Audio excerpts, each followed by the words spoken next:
Countdown. Good times, good times. Sorry, the final countdown. Right. Okay. And now comes the posting of the media. This time I actually had time to get it all set and ready to go, so we can get started sooner than normal, which is exciting. Let's see. World of Warships community. My Discord. Kraken. Okay, I think I got it all over. I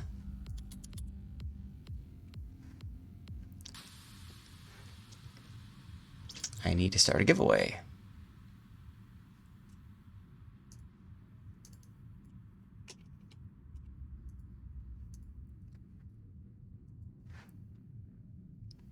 All right. Giveaway up and running.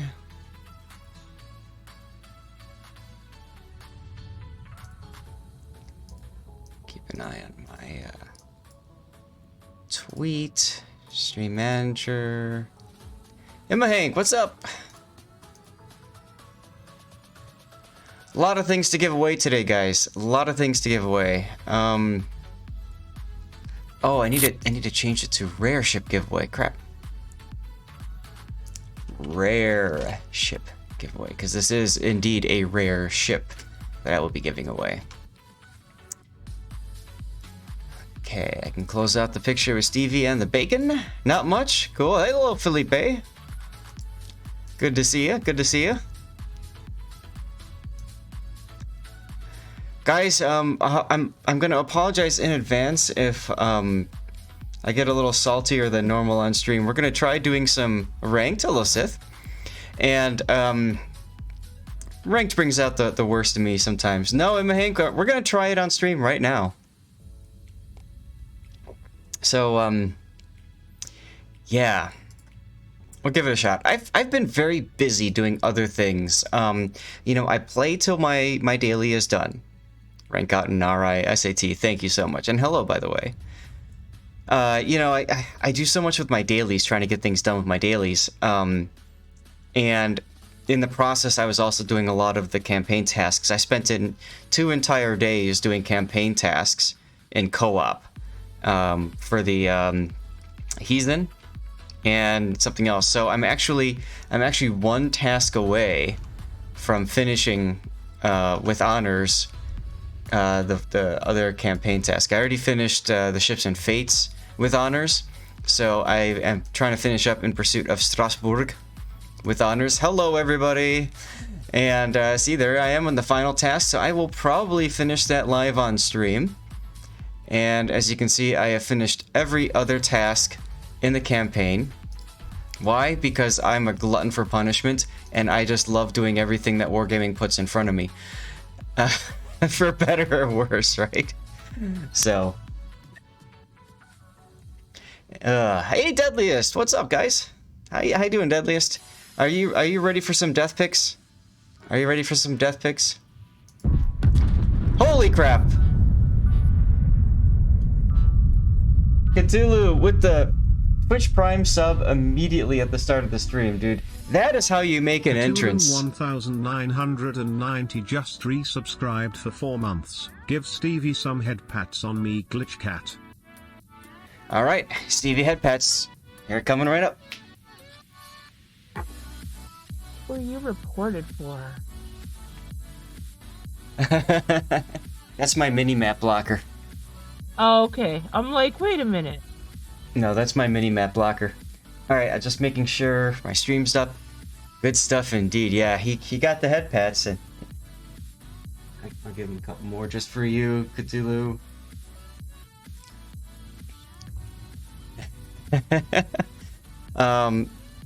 So anyway, so yeah, I got most of the campaign tasks done. The voice you were hearing, by the way, is Sith Kitten. She's hanging out today. Anybody else is always welcome to hang out in... oh, hey, Puddin's here, speaking of the devil. I was just about to mention him. Hello, Puddin. Well, hello, Puddin.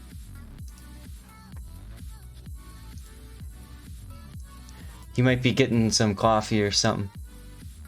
All right, so we're gonna go into some ranked here. Hopefully, I'll rank out. Discord didn't want to recognize my mic. No worries. So let's see. I'm 2 stars away from rank 2, and then how many is it at 2? Is it 3 again to get to rank 1? I can't remember. Hey, getting subbed. Oh god, now I gotta do good here. I love those 5.10 millimeter gun sounds. Ugh, so good. Kitten just subscribe. So, is this the pregame show? Hey Shane, this is Zaz's attempt to rank out. We'll see. Well, I'm here. I have arrived, so the party can start it now. Good.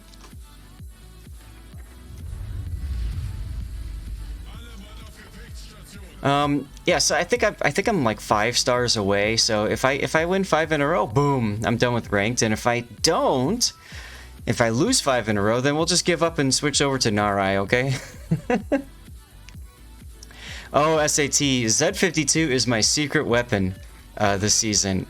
Nobody knows how to play around Z52 Hydro. It's ridiculous what I've been able to do with this ship.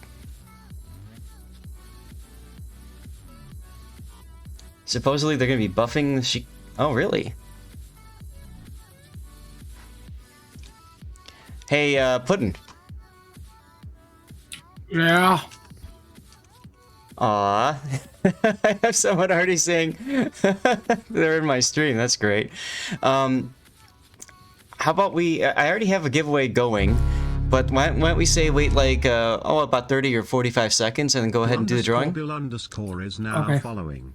Just to thank all the people who jumped in early and in recognition of our recent subs, Sith Kitten and Cthulhu. And Bill, thank you very much for the follow.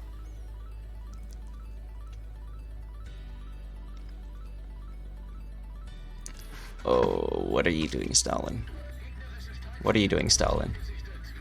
Alright, I am located. They don't have any radar, except for the Petro. Kurfurst has that special Hydro. Yoshino's already leaving. This is one of the nice things about the Z52 is I'm able to get into the cap here and use my Hydro to just completely lock the area down. Just waiting. There it is. Hello, Summers. Oh, look, a Wild Holland appears too.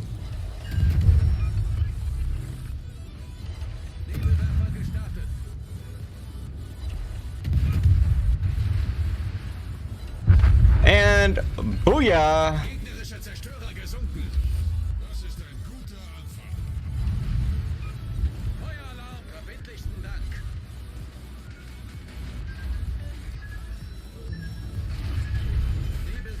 This Well, that's is. a good thing you didn't sit in your torpedo bag net very long. That's right. Well, that's another reason why Hydro is so helpful. Oh, look, Yeah. the Holland is back. Well, it's like I applied for the super test, and one of the questions was, "What's your favorite ship and why?" And How about we not talk about that? And the Anchorage is a ship that's very unique, very unique, and if you play her right, a beast, and if you play her wrong, you're dead. Mm-hmm. See what I mean about people not knowing how to play around Hydro? I mean, like, this guy is just perma-lit right now. And what's he gonna do about it? Nothing.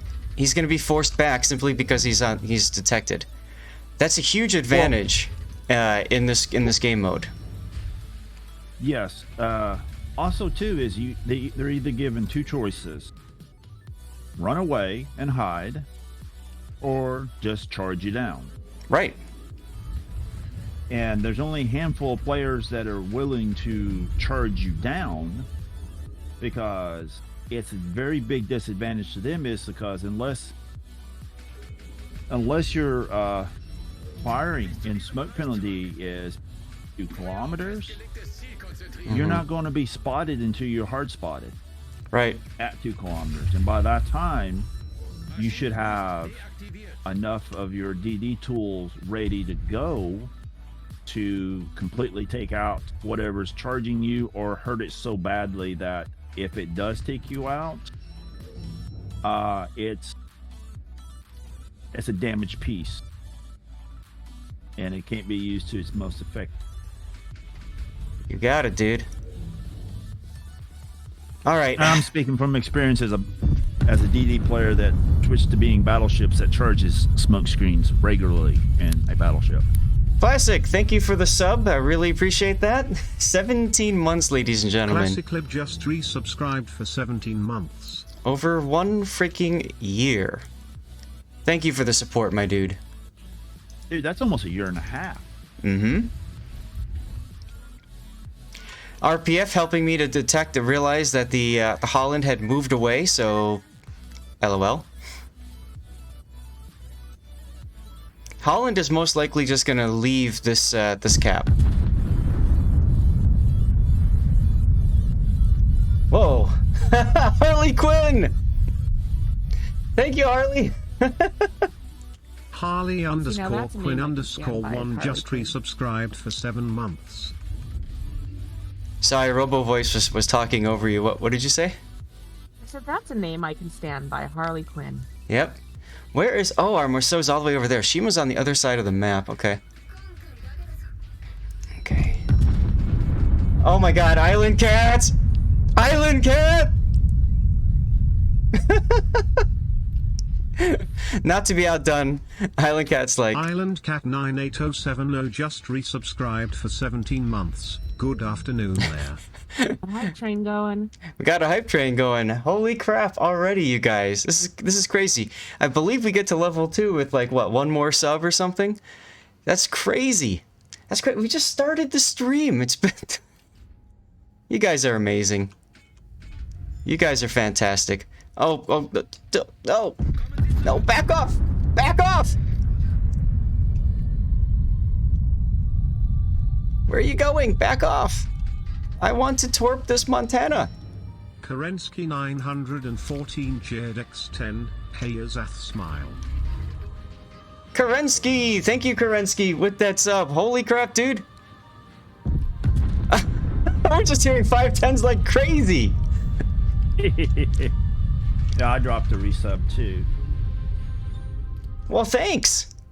I didn't realize I Classic was Lib not cheered I didn't realize I was X500. still subbed. It's all good. It's all good. What? Alright, we need level 2 going. Dutch! Dutch! Take a torp. Take it.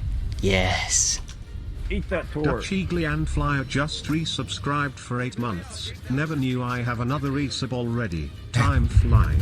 Time does And fly. I hope it has its positive impact upon my play. Well, thank you, Dutch.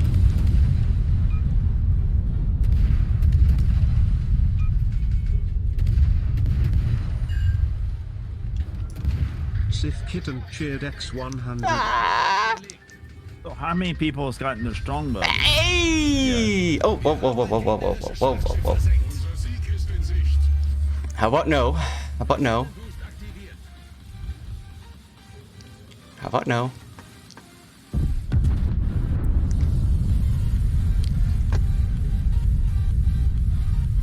What no? Fanto cheered X100. Oh my god, you guys! All I'm hearing are 510s going off.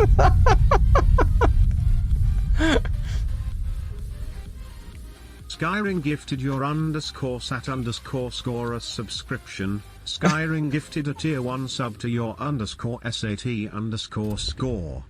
Underscore score. Oh my god, well done. This game is... Oh my god, again?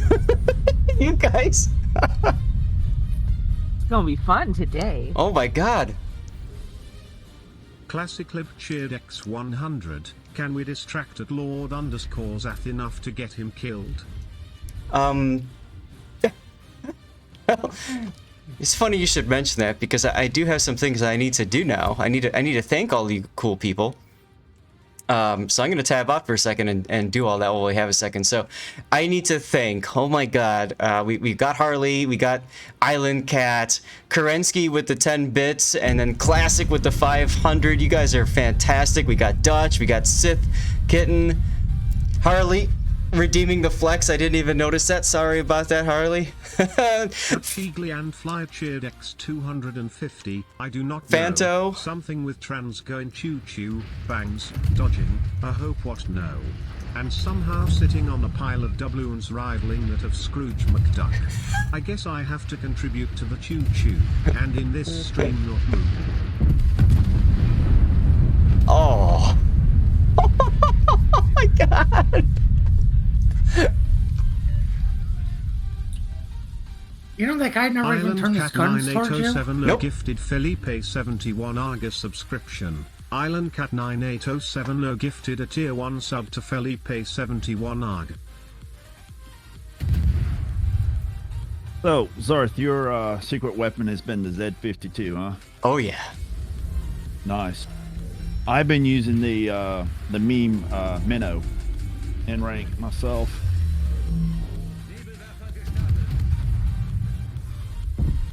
Well, Minnow works. Definitely works. Yeah, especially with radar. You just completely just fundle people whenever they suddenly get lit up, and then you have your Anonymous cheered X1. extremely rapid firing AP shells peppering a destroyer, and they're like, what?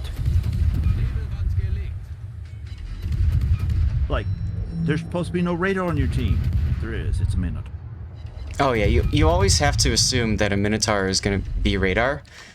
Especially in rank battle. Yeah, and same thing with Yu Yang. Anything that could have a radar, you have to assume has indeed, does indeed have a radar. Yep. And That- especially if you have it spawn near a smoke destroyer. This is how we do it in the Z52, ladies and gentlemen. There you go. Yes. Now, I have a rule. My rule is... Oh, look, I got complimented. My rule is that when we have a roll like that... let's be real. This was like... I mean, we just dressed those guys down. Oh, look, they had three... Oh. Ouch. They had 3 people in promotions, or whatever you call it, to get to gold. We had 1. That's right, today's the last day for ranked for everybody, so it's the last opportunity for them to move up to gold if they wanted to. No, thank you. I'll stay in silver. And that's fine. It's a personal choice, and I think that's so awesome. But anyway, so my rule is when I have a game like that, I always pause before going back in, because I don't want to run into the same players again. Tashima and Summers didn't deserve to advance with that gameplay. The Summers was doing his typical opening salvo with torpedoes, and if I wasn't in the Z52, and let's say I was in a Gearing or a Shima or something else with smoke but no hydro, I might have very well taken one of those torpedoes. We got lucky, right? And then the Summers, like I was saying before, a lot of people don't know how to deal with destroyers, especially destroyers like Z52, that have that ability just to lock down a cap for so much time. And I don't even need my guns to be in on it, right? All I need is just the fact that they have been discovered is huge. Summers would have gotten away. Correct, Congo. And hey, good to see you again, my dude. How are you? Smolensk is a good pick too. I flip between Smolensk and Z52. When Z52 is on the bottom of the ocean and I don't want to stick around, I'll go play the Smolensk. But I found that the Z52, with the combination of the smoke and the hydro, outweighs the Smolensk with the combination of the radar and the heal. That's my personal experience. I know Smolensk's better for anti-air and all that stuff too. Classic with the 100 bits, thank you very much. I got to thank a few other people. And Deadliest with the flex as well.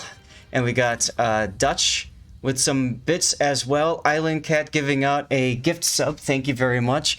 And An anonymous cheer with 1 bit. Hello, Mr. J007. Oh my goodness. We are now level 3 hype train at 31%, which is amazing. 7 seconds left, though. Yeah, that's okay. Yeah, I think it's cool that we get hype trains going, but like, I'm never one that you know, get it. Like, I don't know. Oh, I was announcing to everybody else, not you. Smaland can radar cheese anywhere, that's true. Alright. What were you saying now?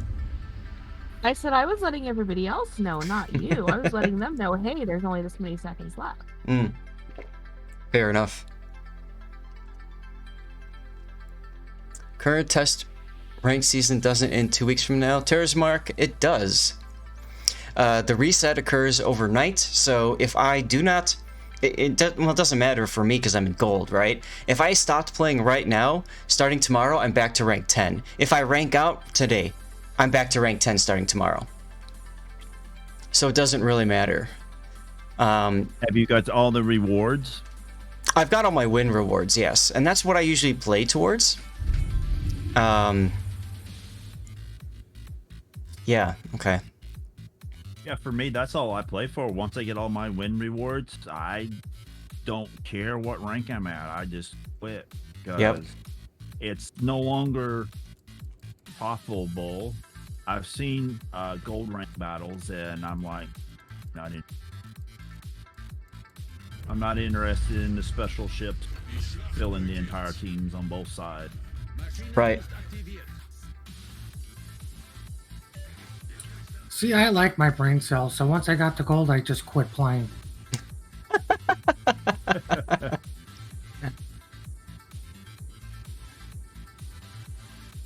Yes, SAT, that is true. Z-52 does take a little bit longer to kill other destroyers. That is one of its drawbacks. Well, you gotta balance its other strength and give it some sort of weakness. It would be just way too ridiculous if it could DP like a Hurugaro and have Hydro. Right. You know, and the thing is, for most people, you know, there's that like one ship that clicks with you as a player, and for me, it's the Z-52. It just clicks with me. For other people, maybe that's Smaland. For others, it might be the Summers. You know, like I still stick with the Gearing. Yeah, the Gearing is my tried and true trust DD.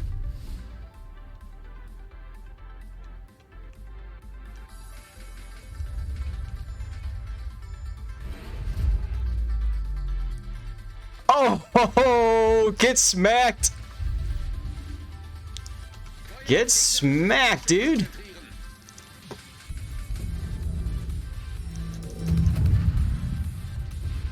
That was partly to test if there was another destroyer nearby that would detect me. Come on, guys. Smack that Stalin. Smack that Stalin up.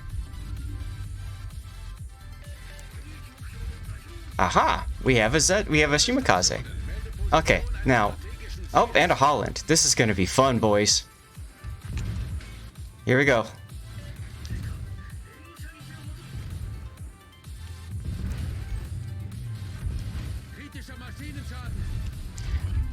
You can't hide anymore.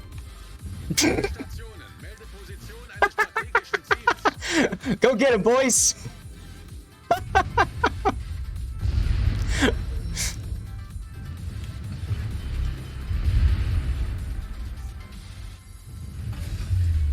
Is this dirty or what, huh? Yeah, it's just perfect play, man. You're playing to the strengths of your ship. Yep. And a teamwork, hopefully. What's that? I'm just curious why the Smolensk isn't shooting either of these probably guys. Not hiding in smoke screen yet. Yep. Aw, the Stalingrad's so cute. He's like, I'm gonna surprise this guy. Nah. Nope.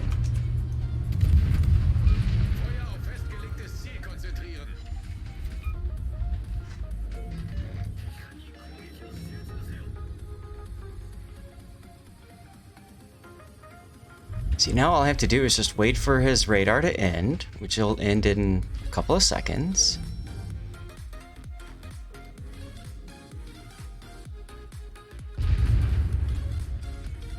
Ta-da!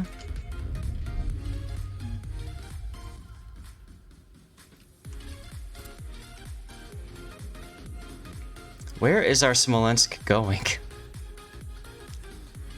Okay, he wants to go and feed over there, that's fine.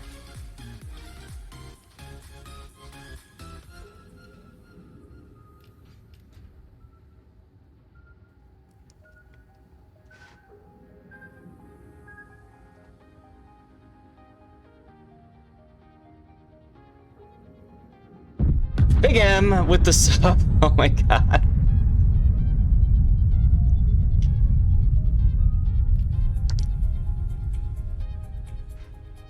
Thebime 145 just resubscribed for 4 months. Hi. Hi indeed.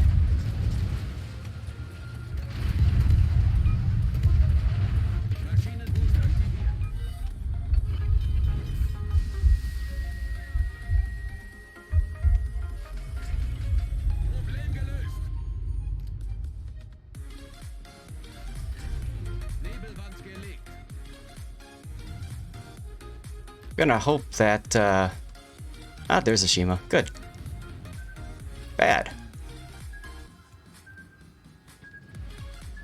Nice work by the Stalin, or the Clipper on the Stalin. That's a well done, dude.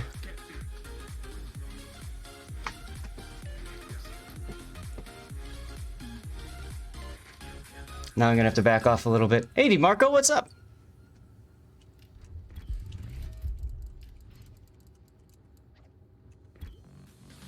Oh my god, Marceau versus Smolensk? Let's go. Come on, Smolensk. Come on, let's go. Really? What are you doing, Smolensk?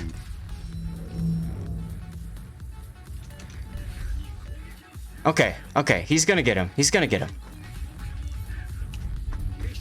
Okay, he got the Marceau. Is he gonna die?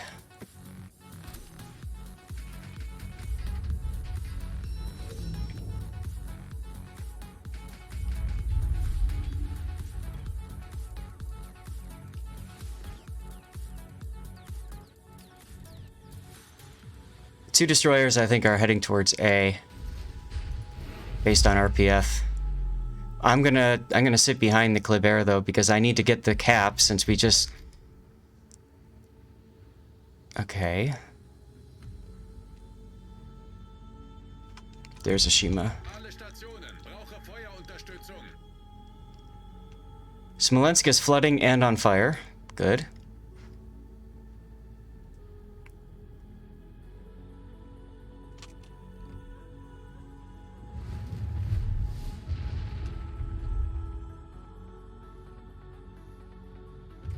Oh, he saved it. He saved it, guys. At 145 hit points, he saved it. Oh my god. This Shimakaze's going for the YOLO. He's going for the YOLO, guys. What are you doing? Like, he did it. He got the kill, at least, with his gun. Nobody can kill the Shimakaze. Oh, my goodness. So, in other words, you got a smart kamikaze. I guess. I mean, I guess.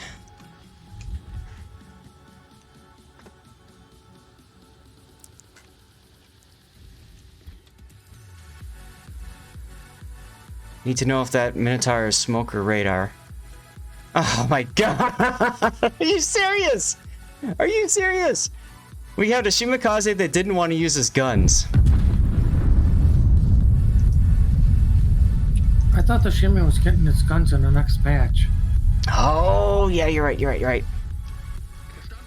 SFNL1 Maybe he ran out of ammo watching World of Tanks. Subscription. SFNL1 gifted a tier 1 sub to Munch Tiger. Or didn't have enough They have gold given to 63 restock gift his subs in ammunition, the channel. except for this torpedoes.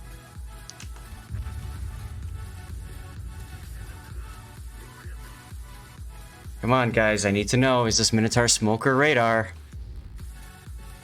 Oh! Oh!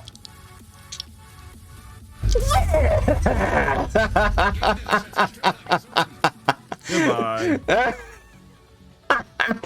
Say it again, boys and girls. What are smoke screens? Torpedo magnets.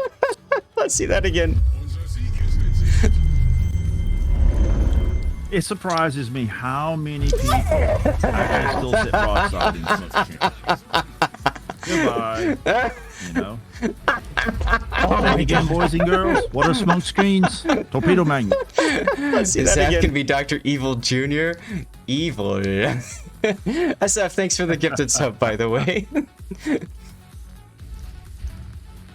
Oh my god, we got this. No, he's not flying a submarine. He's not driving a sub. Those have guided torque.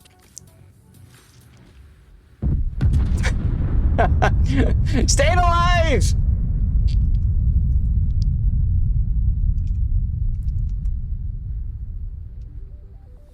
Stain_alive just resubscribed for 9 months. Thanks for the resub, dude. 9 months, 3/4 of a year. GG.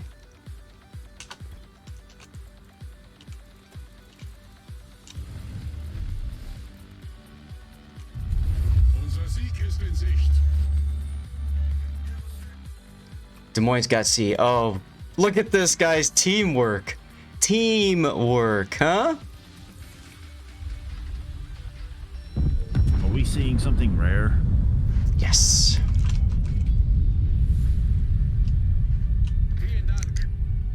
Yes, because I know that the Minotaur and the Holland are together. Full Metal _potato just subscribed.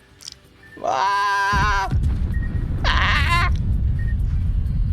Oh my god, that was close. Full Metal Potato, thank you very much for the sub, dude. Harley_Quinn_1 cheered X100. Harley with the bits too, thank you, Harley. Good reset.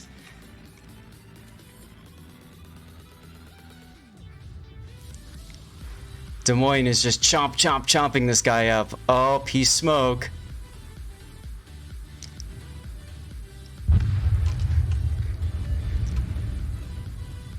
I was just pinging the minimap. Now, this is the part where people die to random luck chuck torps. And you can see that Des Moines waited a little bit too late to turn on hydro. I was just about to say I would put my hydro on, except I saw those, and I saw those coupled with the earlier salvo. I don't have to worry about torps for a little bit. Whew.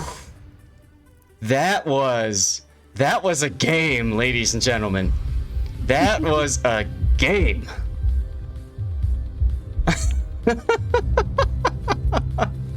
Hop like a zit. Ew. What? Oh. Thanks, Harley. Oh my god. Where did I end up? Exactly where I wanted to be. Now, I'll tell you, anytime I have... Look at that! Those two guys that carried were in promotions. Love it. Whenever I gain a star, and there are people that ended above me, I always send them compliments. Because, in my opinion, they deserved it, right? We worked together to make this victory happen. Me shoving that Z-52 Hydro behind that island, even though those two destroyers, the Holland and the Shima, was it the Holland and Shima? Yeah, didn't die. It pushed them back, right? It forced them to go defensive, and made them uncomfortable. And the big thing about destroyers is you want to make them feel uncomfortable with what they're doing. If they feel too comfortable, then watch out, because that's when you're going to get torped and all that kind of stuff. Steve's11 is now following. See, Steve's11, thank you for the follow. Make sure you get exclamation point ticket for our giveaway, which we should probably do a drawing for soon, because that's a community contributor crate. Nice. Oh my god.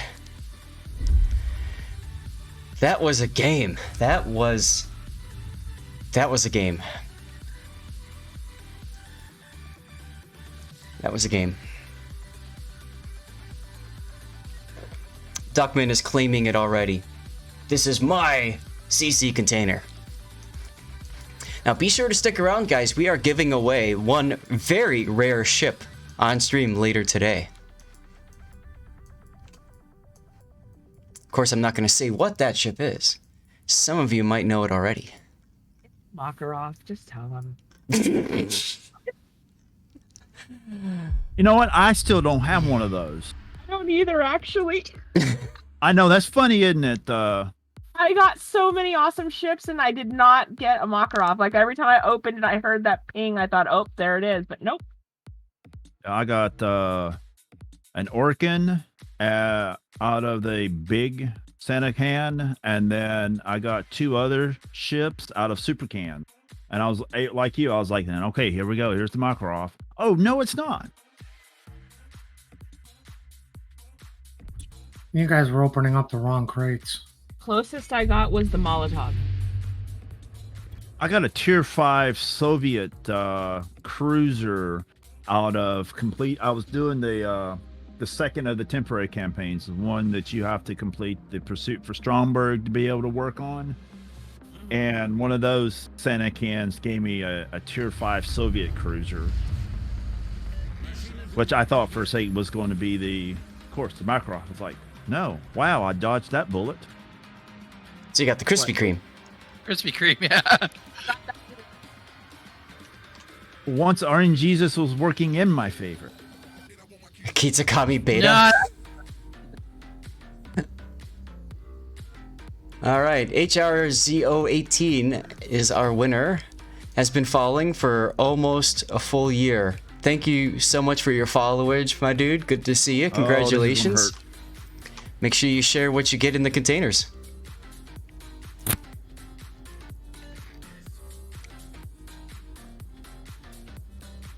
World of Thunderers.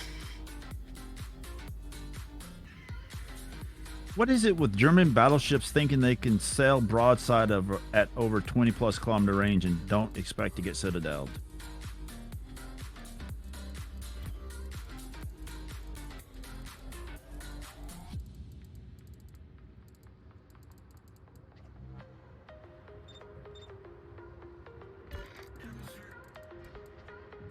Alle Stationen, melde Position eines strategischen Ziels.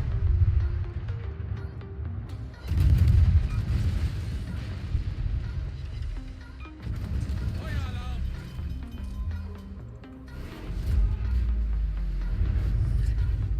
Problem gelöst.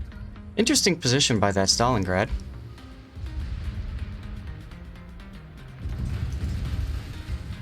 I might get killed pretty quick here. Kritischer Maschinenschaden. Only problem with the Marceaus is that they're so damn quick. Yeah, I'm probably toast. Are they not using the what was it, the feature of the edge running? What do you mean edge running?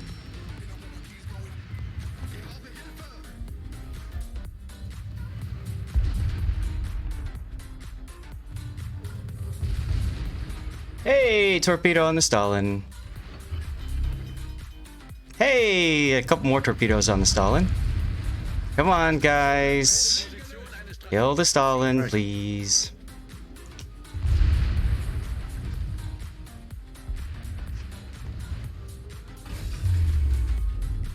Maschinenboost deaktiviert.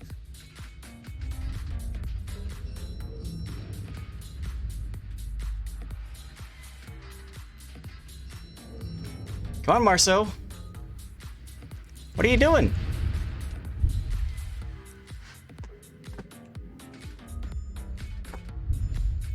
I mean, it's crazy, right? The Stalingrad here is beached, broadside to the Kremlin. Why is the Kremlin not killing this dude? Position eines strategischen Ziels. Russian bias? Oh, These guns can't aim at it? Aw, damn it. Oh well. That's the only problem when you play this kind is you have to hope that your team can do something with what you're doing, but couldn't happen. Oh well. Exit to port. Time to take out the Smolensk.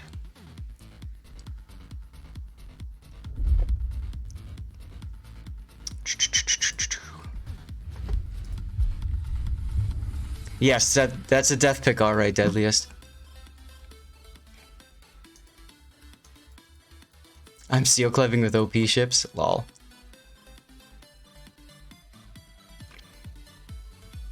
Oh, that was weird. Everything dropped and then came back again.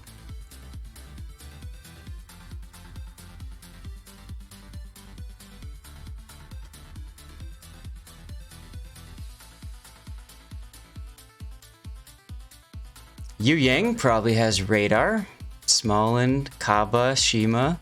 Lots of destroyers. Stalin.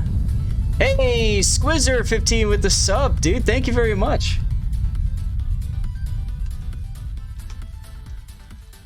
Squizzer15 just subscribed.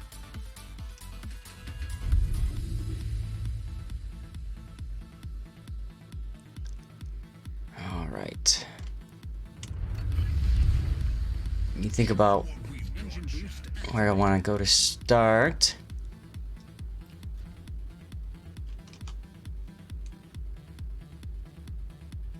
Stevie has gotten up. Maybe he's looking for first breakfast or first lunch.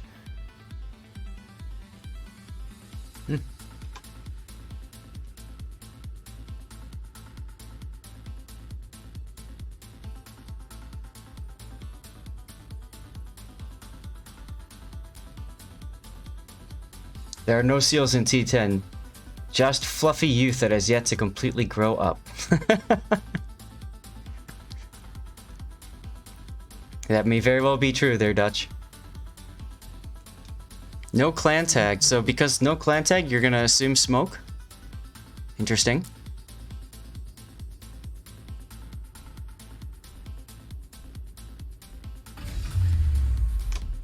Engine boost deactivated. We shall see.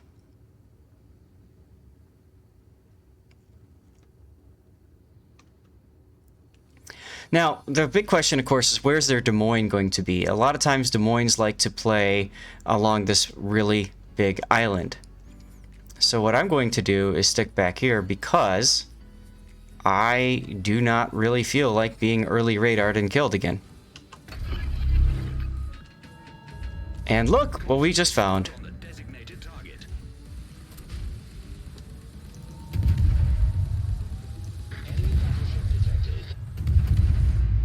Are you playing the map where you got the hidey islands at both A and C? This is Islands of Ice, so...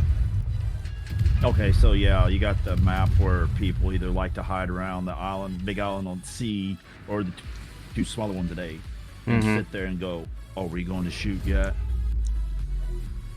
I really wish they'd try to bring back the original Islands of Ice map. Attention. Yep. Who has to... Oh, good play by the Haragumo right there. Look at that. Get clapped. All right, so now we've got this guy that we have to worry about. Notice I'm not backing up right away because I'm... Actually, I don't think the Shima's Torps ever loaded in time, did they? 100,000 free XP, dude. Winning. Right? Oh my goodness. I'll take it. Congrats, dude. Congrats. That's hot. Oh, no, he's backed out again. See, so he's gonna... Wow, 100K. Congratulations, dude. Come on, guys. Fire on the designated target. Shoot to kill. Okay, his guns are facing the other way. So I can do a ballsy here.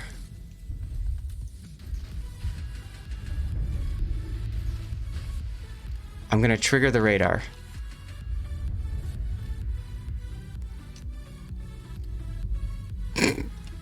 There's the radar.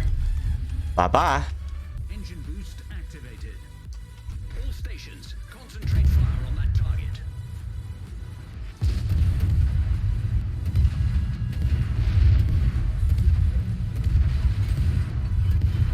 Critical engine damage. Problem solved, sir. Oh, Yu Yang. Haragumo and everybody else that came with it. Oh, what? Okay. We need to do something about the other flank.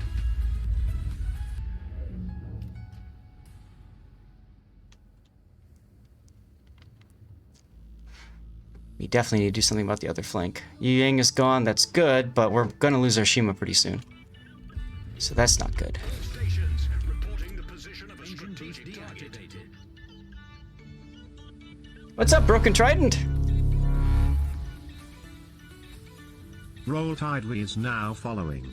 Roll, thank you very much for the follow. Make sure you hit exclamation ticket to get in for our giveaway. What is he doing?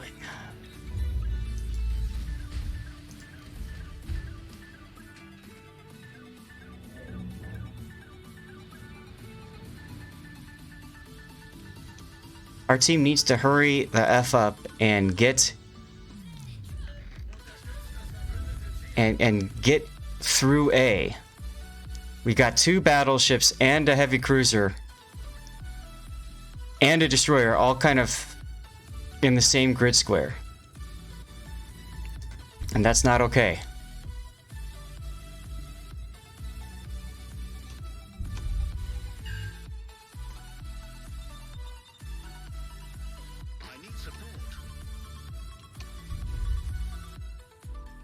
Fortunately, I took out the Des Moines guns. That's going to slow him down. I don't think he can get into the cap quickly enough. And we gone. We are out of here. What are you doing?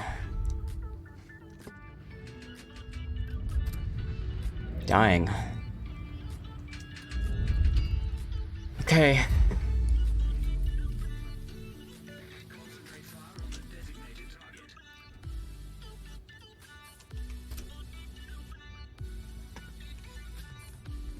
Oh, look, radar. Engine boost activated. Oh wow, something you wasn't expecting, huh? Nope.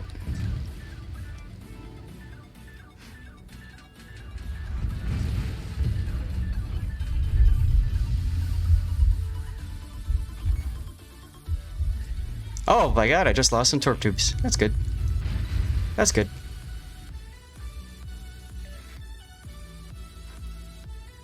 When is clan battle starting again? I don't know. Oh, look, a Smaland.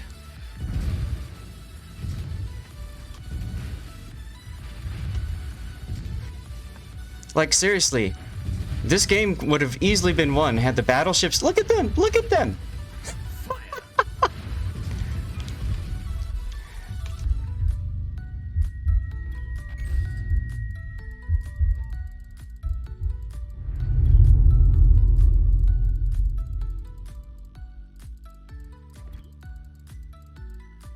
Bad play. Bad play.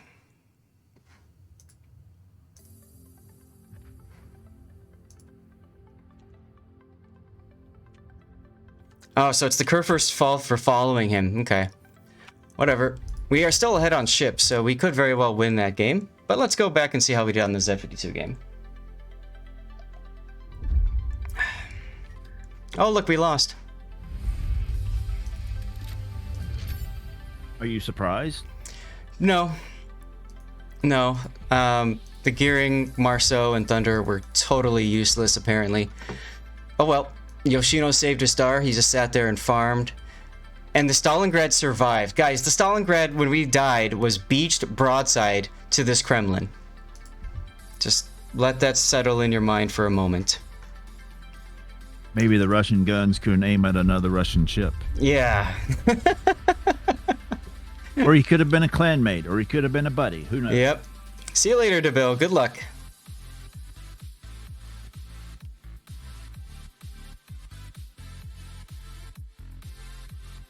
I'm so close to getting my Yami.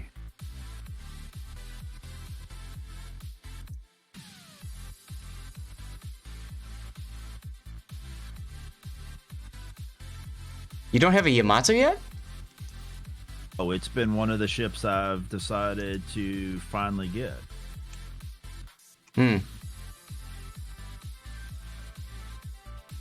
I have one on the test server, but that's test. Okay. I don't have a Yamato Colonel yet. I'm still debating on waiting on the new coal ships to come out or just go ahead and just grab the.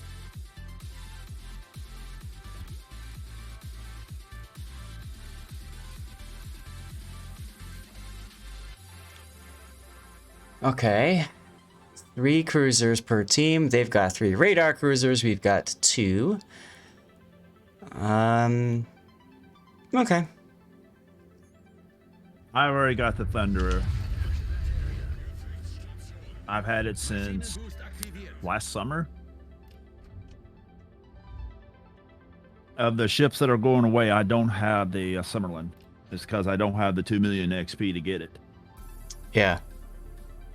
Oh, I have this nasty habit of every time I hit a ship from 25 kilometers, it's going, you just got thunderstruck. Do I play? HRZ, I'll have to check and see. I don't remember if I play with the unique unit on the Z or not. Unique upgrade.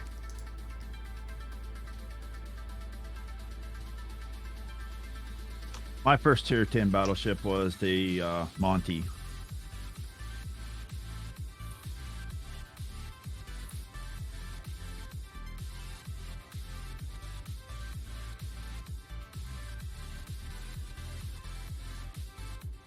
Darth, what was your first tier 10 ship ever?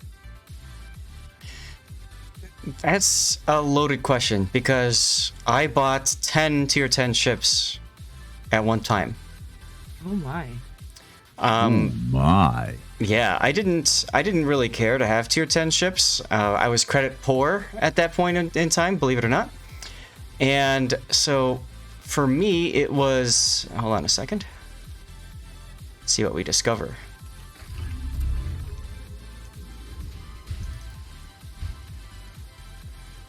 Oh, mine was the gearing. Montana. The So- Montana is a good ship, especially if you got the legendary mod. So when I got enough to unlock the first tier 10, I think the first tier 10 I unlocked was it was either the Des Moines or the Sao. But I was in no rush to buy the tier 10s because, like I said, I was credit poor, and also because I did not want to. I didn't really see a reason to playing tier 10 ships. Oh, hello, Gearing. This is my cap. Go away. Oh, I just missed him too with the torps. So I saw absolutely no reason to even bother with playing a tier 10 ship until Wargaming did something to encourage me as a player to buy a tier 10 ship, and that would be when they did the first introduction of the Dragon flag, and they made it so that if you had a tier 10 ship, you would get 50 Dragon flags, I think it was. So overnight, I bought 10. I bought 10 of those just because of that. Reason. Oh yeah, I like the dragon flag. Well, Me, I got to tier 10 in the gearing, and then played games, didn't have a permanent camo for it yet, and realized that I was losing tons of money playing. oh god. So I've got a Shimakaze that's over here too. So I figured out by getting a permanent camo for it, in which I got the spaceship for the gearing, Goodbye, Smolensk. I was able to make a good amount of, still be able to make money playing it. Was it worth it, dude? Oh my god. Well, at least someone just subbed. See red. Playing ranked worth it? No. Credify just resubscribed for 5 months. Hazar, is it possible to ask very kindly that you do one of my replays later? Sure, see red. Just let me know which one it is. For those of you guys who may have forgotten, remember if you sub to my channel, you do get a free replay covered I will prioritize the replay that you've submitted. And today is the last day of the patch. Yeah! Would All you right. like to do my GK? I can't. I'm in the middle of a game right now, but if you later can tell me later. what I already the ship submitted was. I submitted it last week. Okay. I had one from last week that I was going to ask you to do, but I got a better one now. So Oh boy. Now, one thing that you the learn. game I literally just finished. Oh, okay. One thing that you learn about with the Z52 is you have to be careful not to push without the use of your toys. So I'm currently down on Hydro, so there's no reason for me to just come out right now, especially because I know the Shimakaze is nearby.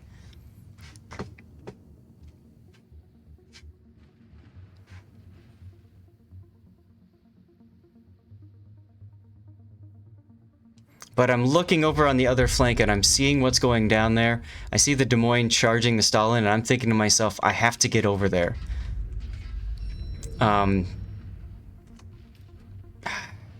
Shima might be there.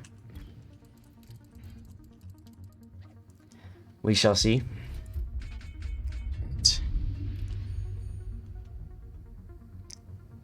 Okay.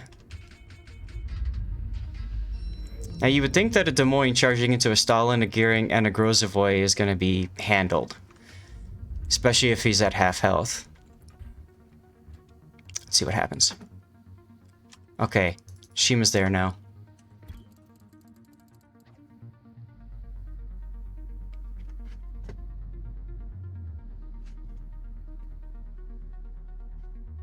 Come on, guys. Where's the radar?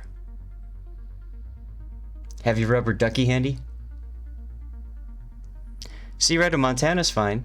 Just if you've posted it on my Discord channel, just ping me on there so I know exactly what it is. Where's the radar?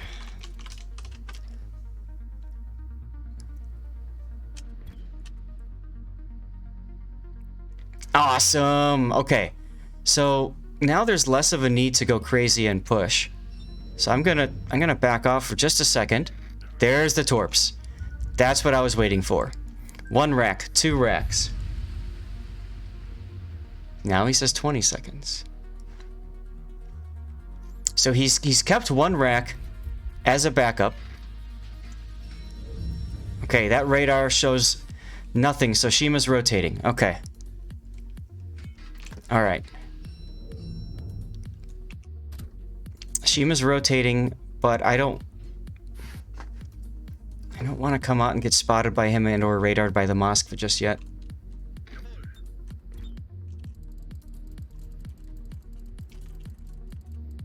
What are you doing, Stalingrad? You're going broadside to a Petro?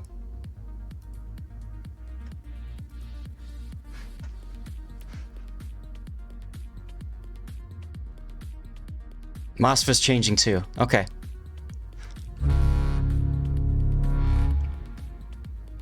All right, we're okay. 00 is now following. 00, thank you for the follow. Hello? How are you, sweetie? How are you doing today? I like the name change, by the way.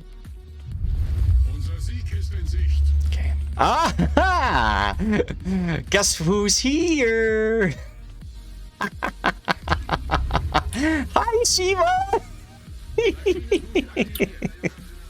Darn, my guess was gonna be Stevie. No, he left. I think he's looking for some refreshment.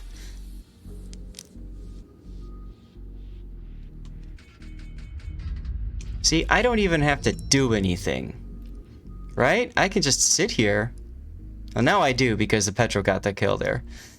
Okay.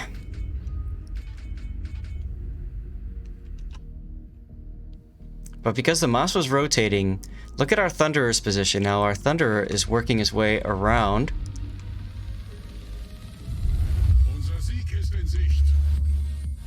Torpedo dodging minigame. I suck at dodging torps, by the way.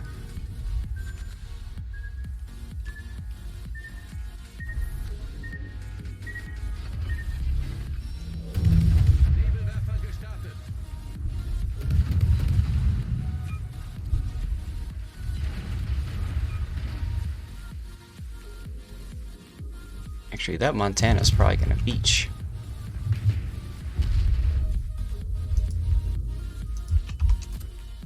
So fine, I'll shoot him.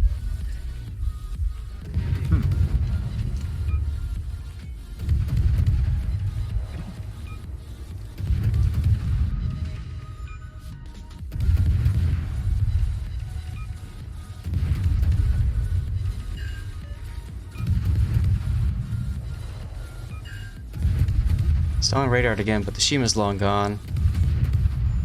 Go ahead, Monty, get greedy. I don't think I'll get a torp on him, but that's okay. The big thing is, him leaving frees me up to maneuver a little bit here.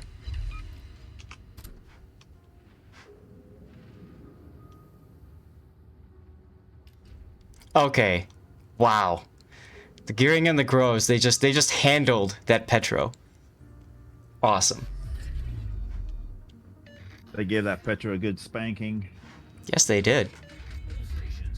Bad Petro, bad Petro. Don't do that again. Back to port for you, my friend.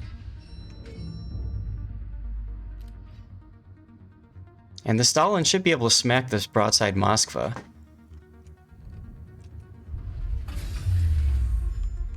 Maschinenboost deaktiviert.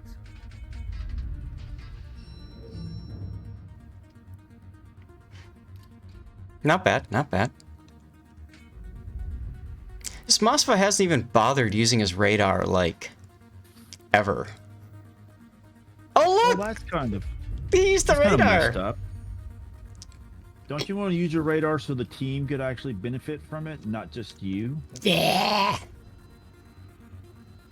What is this team play you speak of? Yeah, I know. I'm living in a fantasy world. That's why I play in a fantasy game. Listen, everything changes at gold tier ranked. We won the other game, guys! I have some people to compliment.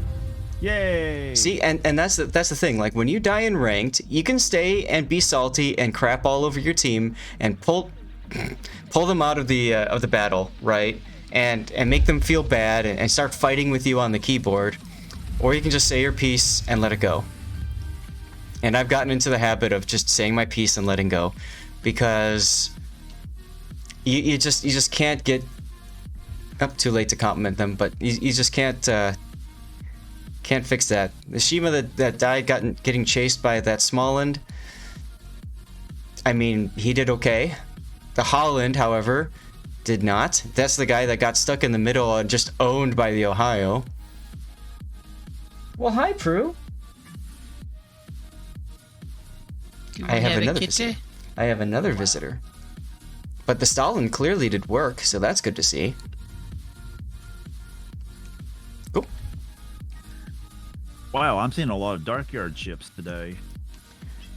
You said Gold League obviously has the best of the best players. That's right. Okay, what? Is that Stevie talking to you? No, that's Telling you how it is. What? What do you want? What do you want? So is she named after Prue as in Charmed? Yes, my wife So loves that explains Charmed. it. My So wife that loves explains Charmed. why the cat's so loud. Prue. I mean, look who played Prue. Shannon Doherty. So Yep, I think. explains a lot. Yeah, I think she just needs I think she needs a snack. So I'll tell you what, guys, if you don't mind, I'm just gonna do a quick 2-minute ad, and go and feed the felines. Actually, it's gonna be a little bit longer than 2, so I'll just do a 3. Stick around though, Puddin'. You there, I'm Puddin'? dodging planes. Oh, okay. Well, I'll get it going though, but I'm gonna put together It a. should be going. Oh, fine. Okay. After the ad's done, why don't you just draw 2 winners? What are you giving away anyway? Camel. Perfect. Yeah, just draw 2 winners when we get back from the ad and you're done with your game. Guys, as always, please tell us what ads you guys are seeing and running into. Obviously, if you're a sub, you won't get an ad, but this is a opportunity for me to step away and feed the felines, and Prue definitely wants me to feed her, and I'm sure Stevie does too, so I will be right back. Those of you on voice, I'll be taking you with me as I go downstairs to feed the kitty cats.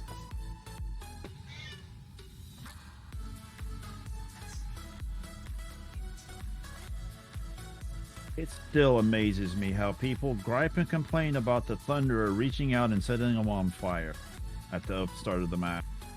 That's what I'm taking out right now as my Thunderer. Figure I'll reach out and fight someone. Well, I have the range mod on mine so I can reach out and inappropriately set people on fire from the other side of the map. And they always complain. You're like, well, you're doing it wrong. You're using the range mod. So, with nearly 70% fire chance, why would not?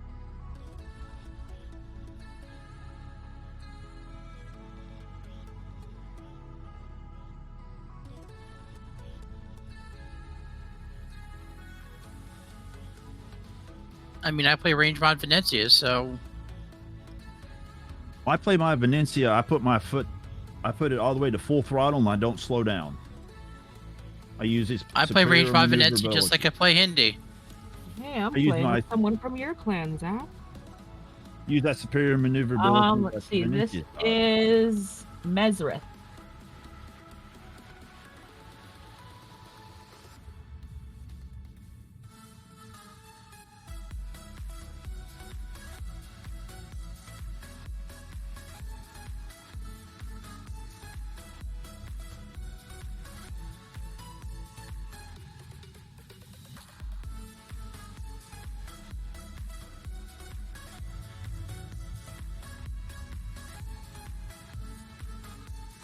Well, I'm doing my clan proud. That's my third flat-out kill steal of the game.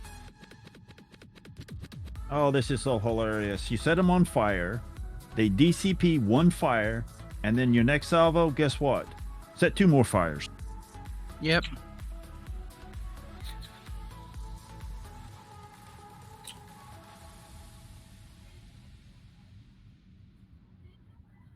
See, I don't even play my Thunder anymore because I'm just so tired of just always winning in it. Oh no. Hey, I have 2 games in it, so it's legit now.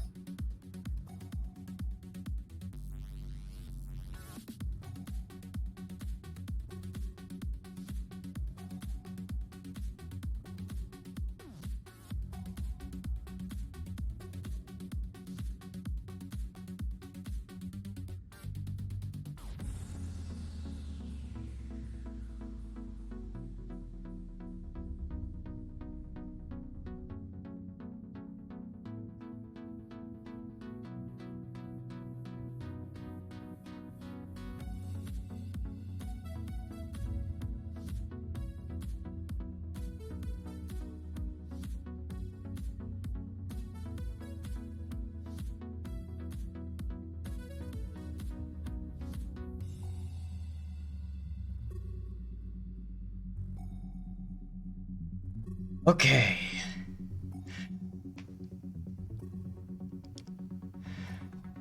What's up, with the Admiral Mike? 12.3 kilometer detection range, it's always fun to sit there and farm people from a distance.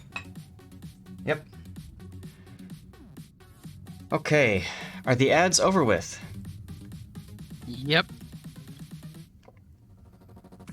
I'm doing fine, thanks. I'm having a good time hanging out with all you fine people on a Sunday. In my opinion, the best way to spend my Sunday. You're grabbing a coffee? No worries. Broken Triton, you didn't see an ad? No worries. Twitch has been having some problems with it lately, so if you didn't, no worries. If you did, cool.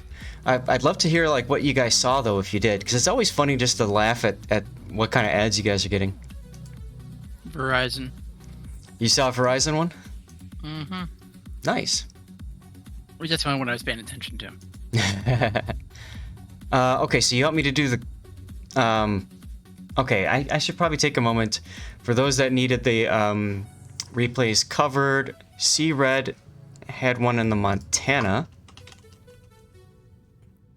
Let me see if I can find that one. There it is. There it is. Okay, Montana and North. So let me find that one. Big M, you had one too, right?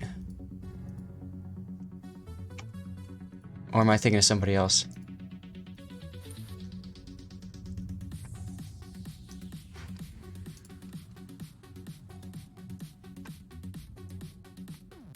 Hoping for death picks. Oh, yeah, but he's in nice. You got an Omen ad and the one for the new Prime series. Okay, thanks to Bill.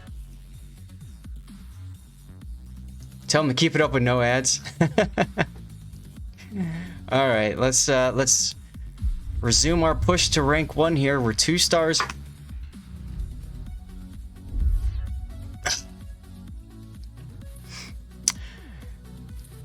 We're 2 stars away from winning, and we just dodged a CV. Remember, Zarth, play to have fun. Don't play to take it seriously. That's why you lose. There you go. ECZ and S1 Fern, you guys have won our sub camos. Which is funny because you have an older Omen one, huh? Squizzer, you have one in Stalingrad? Sure, just post it to my channel in Discord if you're part of my Discord, or you can send it to me via email. Oh,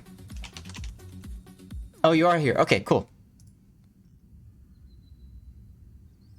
Yeah, just post it on the replay submissions, and we'll get you covered, all right?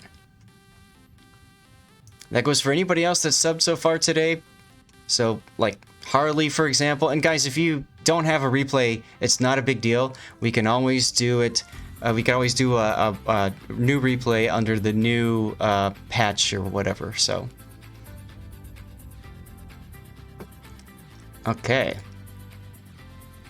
So S1 Fern has been following for just under a month and already coming away with the prize. That's awesome. I think the shortest we had was like 45 minutes. That was last week, wasn't it? Yeah. That was me. Was that you? Yeah, that was her. Oh.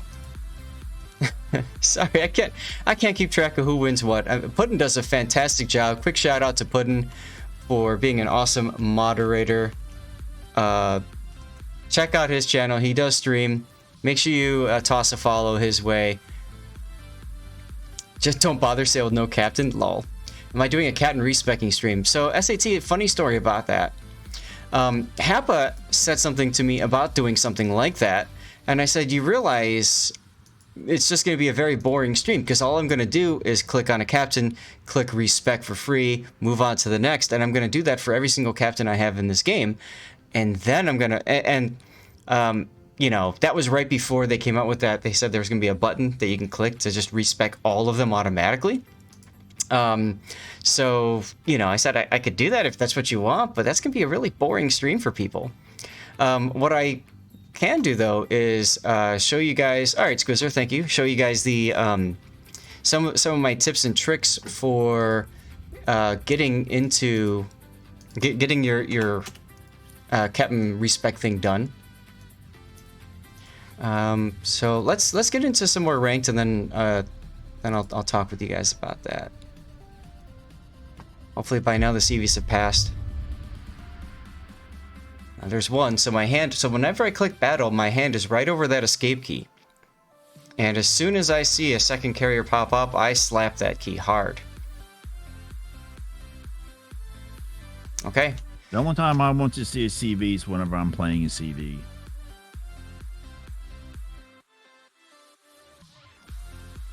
It won't be boring. Many people will be asking what's the best build for their ships. True. Use the wiki page. There you go. Yeah. Oh, this map. Alright, we probably have a radar Minotaur, but we have a radar Stalin. They have a Burgogne.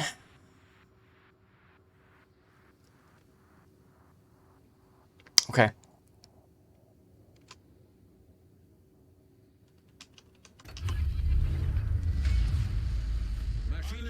I really don't like going to sea at the start of this battle, simply because it's extremely risky. We'll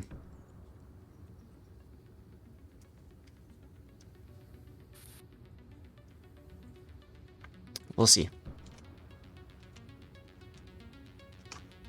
We'll see how this goes. Another cool news is that you can move your captains between ships and they will be auto-retrained at the next release. Yes, Flint, that's one of the tips I was going to give. Along with... Oh, 7-8 Hunt. Shouldn't you have a captain on every single one of your tech tree ships because they'll be auto trained for it?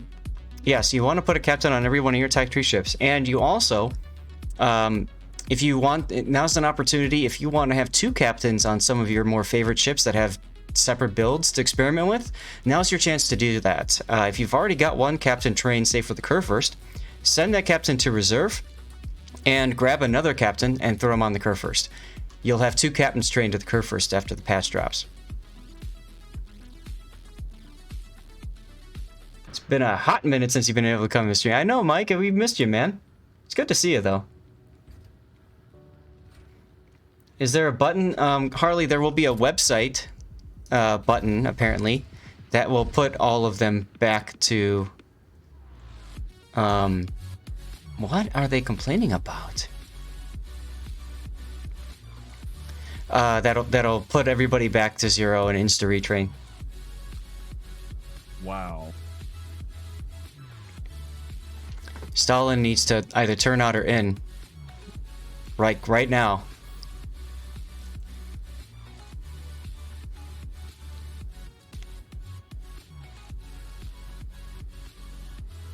Because as soon as he gets detected, battleship shell's gonna come, and there's 3 battleships. There they are.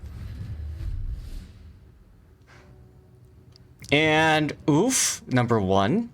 Here comes the second oof. There's oof number 2.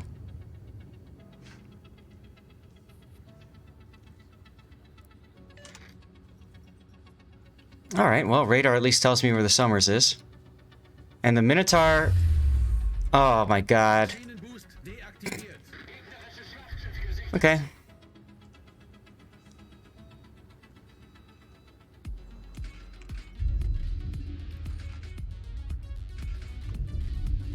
This is why you don't go by sea when there's a Minotaur, because you don't know if he's radar or smoke.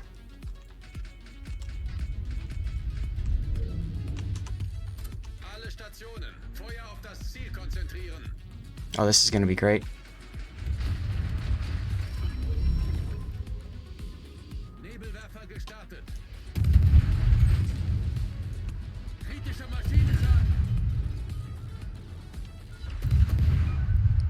Convenient gap, thank you.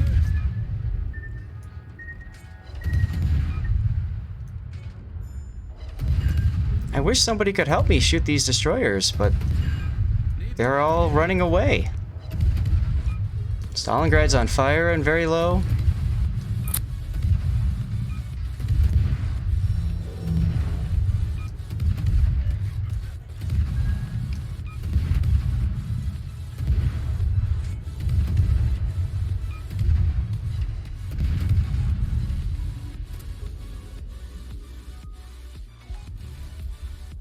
Stalin, our Yamato, and our Conqueror are all on fire right now.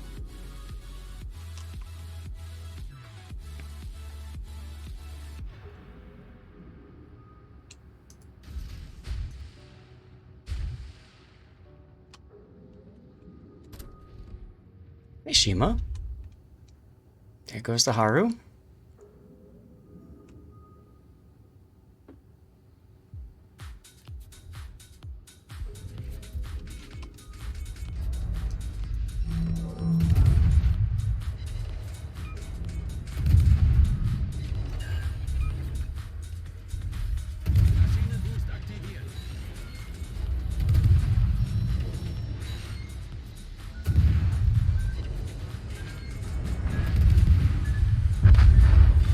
Get wrecked.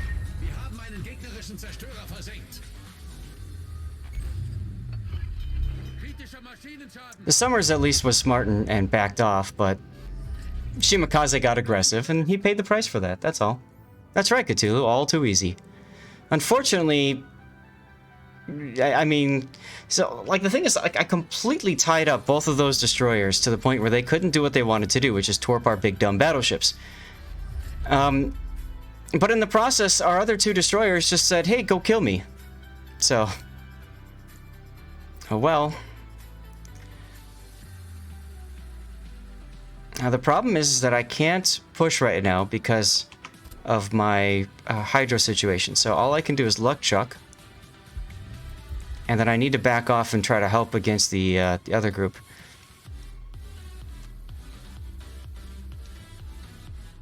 So let's do that.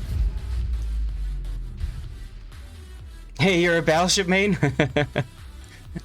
Well, I hope that you're not doing what these guys are doing, which is sailing around to and fro and getting burned. Oh, look, torpedoes. If I'm lucky, this guy's just gonna run up the channel.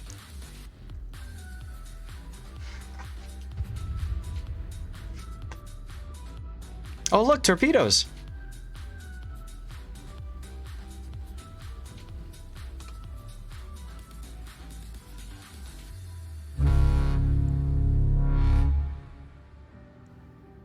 Colette car is now following. Thank you very much for the follow. Time to carry. We'll see. We'll see. Problem is, if that minnow shows up, I might be screwed.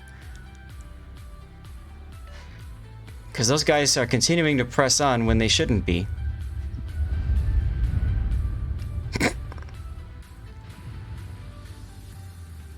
What they should be doing is they should be grouping up. And not charging destroyers, but at this point in the battle, they don't know what to do, so they're just kind of trying to make something happen. That's all. Thunder is asking for a smoke screen. That's not going to save you at that health, buddy.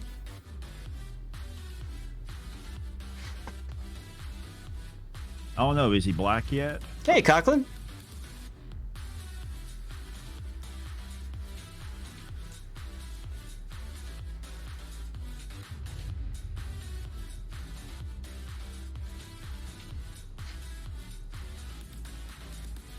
Thunder doesn't need the smoke screen. He's perfectly fine right now. He just healed. Oh, look, the Yamato is turning into torpedoes.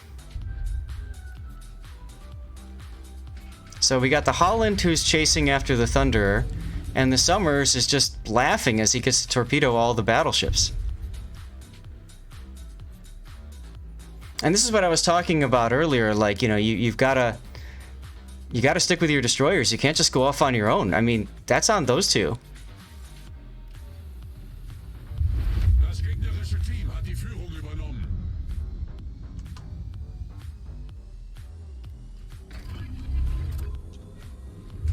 Das gegnerische Team steht kurz vor dem Sieg. Now, this turn in here with Hydra going is simply to catch that Holland. He wasn't expecting me to be here. And I can get some free damage on him. I can get some resets, which will help get me some base XP.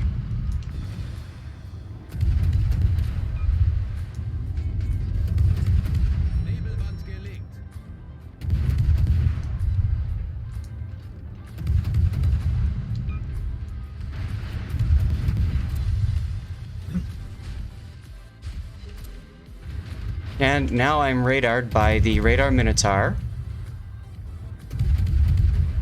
Are you surprised there?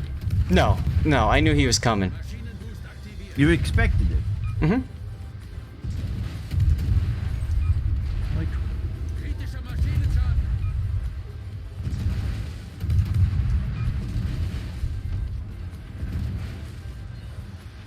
Now, the fact that I don't see Minotaur shells coming my way makes me wonder, where is that Minotaur? Oh, he's over there. Okay.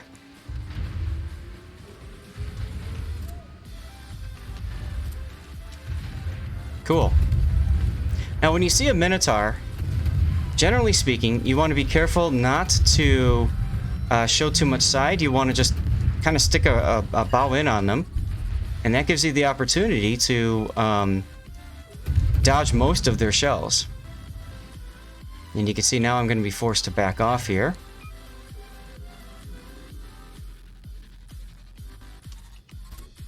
I still can't figure out. It's a toss-up for me with being shot at by a Minotaur or a Worcester. What do you mean? Which one's worse? They're both about the same. I would give it to the Worcester, simply because the Worcester Got more guns. Well, but he's got the HE, so if that was a Wooster that radared me just now, I'd be dead. I couldn't bow, you know, I can't just bow into that. The HE will just, you know, eat me alive. So...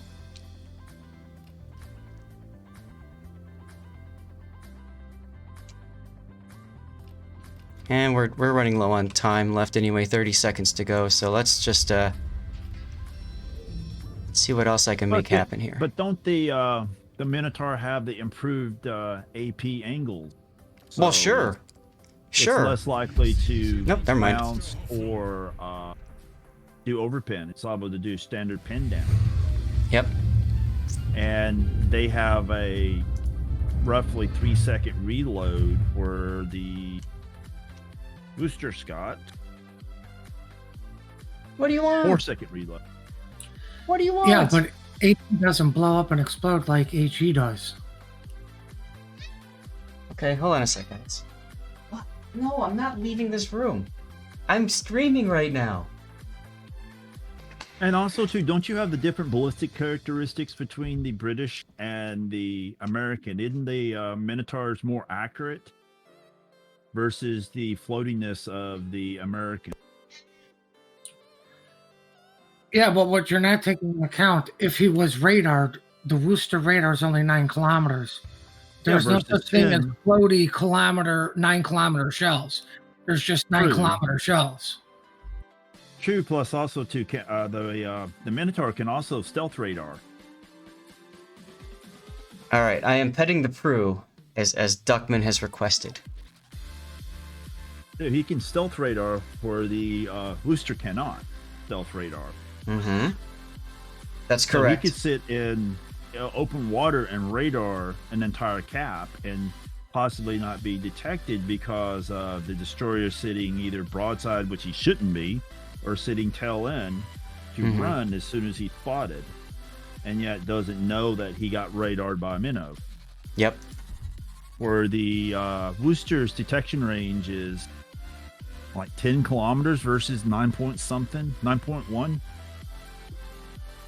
Detecting range 9.8, excuse me. I'm looking at mine. So you got 800 meters, a buffer there, where as soon as you detect it in a Wooster, you might as well just radar because you're going to detect whatever. Yeah. Mm-hmm. Versus where you can radar before or even detect.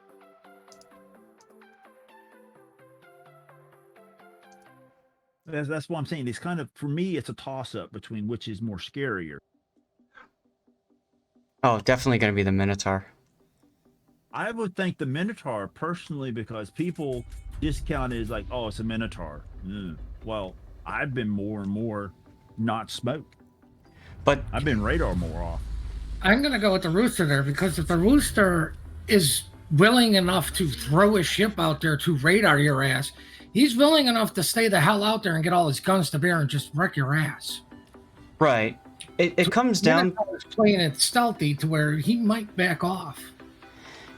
It comes down to how it's played, and I think when it comes to like scary, I would say it would probably be the Minotaur. But I think effective wise, I think a Wooster is probably more effective, assuming you're spotted. If you're not spotted, then you know doesn't matter, does it? Right. Well, the Minotaur, yeah. The Thermal just brought up a point I was getting ready to. The Minotaur can also throw out the Congo line torpedoes. Mm-hmm. And it's got the staying power of the super heel. Yeah, and also the super heel, because you can basically reprint your ship. Mm-hmm. If you don't get deleted the first time you show any broadside. We're here all day with this hypothetical Wooster Minotaur.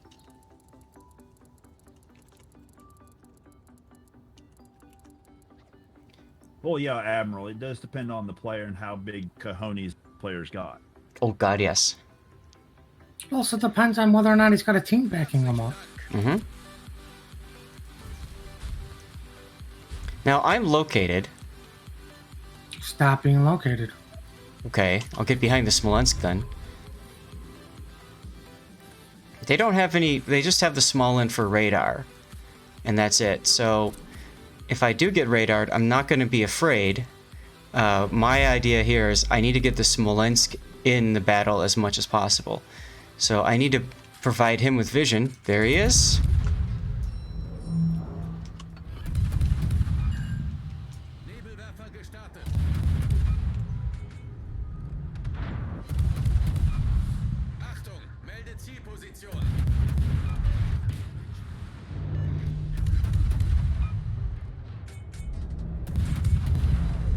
Well, the Salem is a discount Des Moines.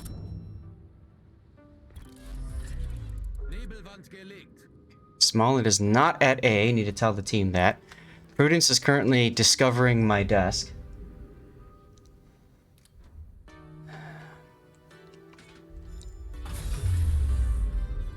Maschinenboost deaktiviert. Where's the Haraguma going?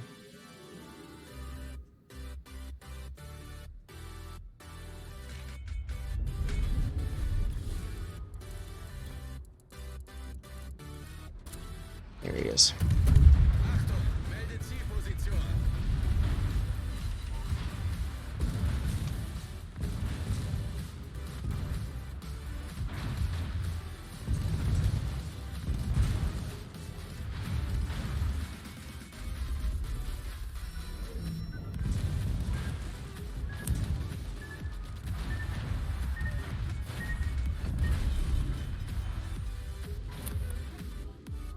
Oh, it's Future Artificial Reef. I know that player. Problem gelöst.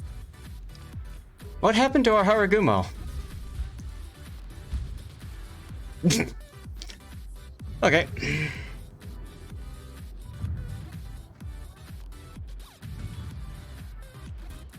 And mind you, we're not taking into account the Minotaur. What is he doing? What is he doing? You don't start shooting until you're smoked up. Come on, dude. He's not even stopping. Oh my goodness. I think that's a common thread among a lot of players. Hey, torpedo hit. Starting to shoot before they. Yeah, and maybe that works in randoms, but it definitely does not work in ranked.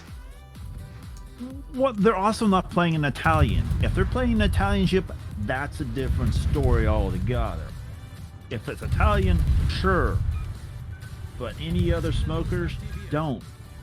Slam the brakes on, turn, wait till you get below a quarter throttle in your speed, and then hit you. Yep. And then start firing. Once that happens, you're covered. I mean, you could pull that off in the Venencia, what he just did. Mm-hmm.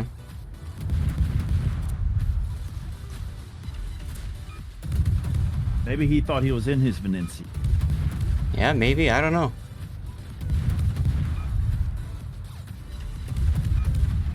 Okay, that's a big kill right there. That's a very big kill.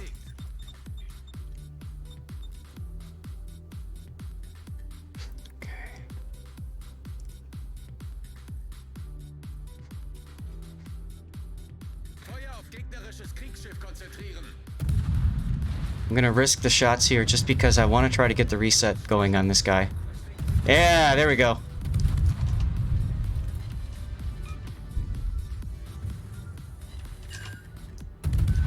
So, is it this week that they're going to drop the commander rework on us? Yes. Ugh. Got more I have resets so on many him. 19-point command. So many 19. Come on, guys.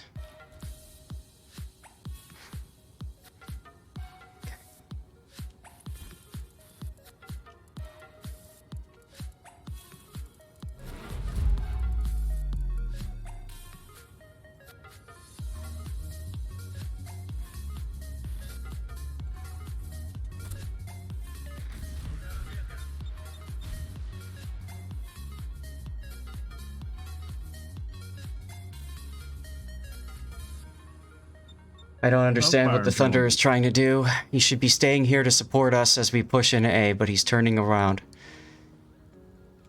There he is. Alle Stationen, Feuer auf das Ziel konzentrieren. Alright, he's on the other side of the island. Alright. Can do this.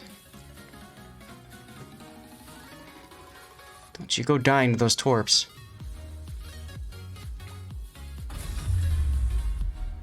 Maschinenboost deaktiviert. Achtung, melde Zielposition. Alright, come on, let's go. Shoot this guy before I die.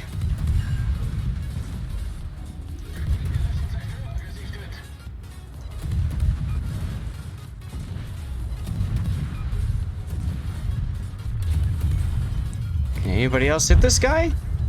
I mean, come on. I was the only one hitting him. Oh well. Unbelievable. And our Thunder is dead over there? Great. Oh well. Smaland time.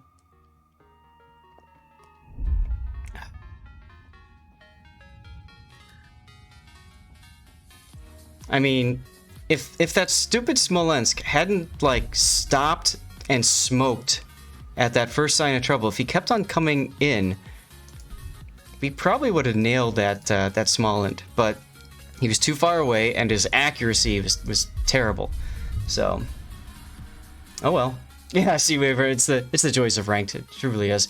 But I'm 2 stars away now 3 stars away, so I might as well keep playing ranked. And oh look, I need 38 XP to get my last container. So when it comes to your captains, you want to make sure that you have a captain in each of your tech tree ships. So for example, Swirsky, I want to make sure that I put him on the Holland on Tuesday night for me, because the patch is Wednesday. If I leave him on the Smaland, I believe he will be retrained to the Smaland, which I don't want, because that's not going to give me any added bonus. So one of the things that I'm going to be doing on Tuesday night is spending about 2 or 3 hours looking through all of my ships and making sure that I have 19-point captains on all of my tier, I don't know, 8, 9, and 10 ships. And then if I've got any left over, I'll put them on my 7, 6s, 5s, whatever. I've got a list, and I thought I put it in my Discord, of like all of the ideas. Yes, it's in my general chat under pinned messages. Kind of like the idea of where you want to put your special captains if you've got them. Just so that you can you have an idea of where, and you don't have to follow blindly what I do, of course, but that's just what I'm thinking of doing for me. So if that helps you, cool. If it doesn't, no worries.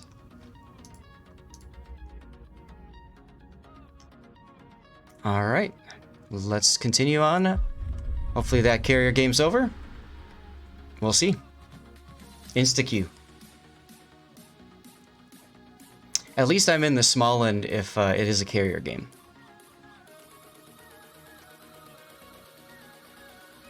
It is a carrier game. Oh, good, they have a Midway. Midway is the best anti-destroyer carrier in the game. Not the FDR? God, no.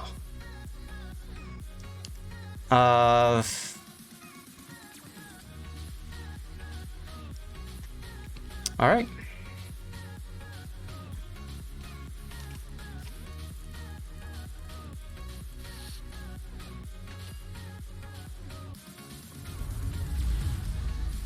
Let's get to it.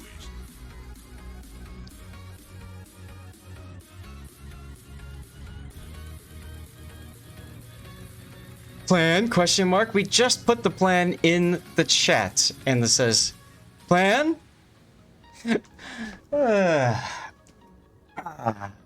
Ranked teammates. Love it. Yeah, Flint, that's what my complaint is. I got so many 19-point captains that I'm going to have to go through and grind up their 2 extra points.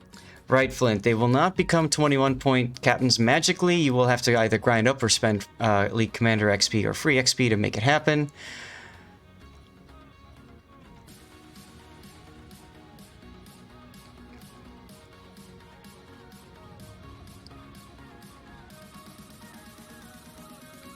And seeing how our Hakuryu already drew the Midway's fighter planes and already lost his entire squadron, I'm not so sure about this game, guys. Hi, Elzu.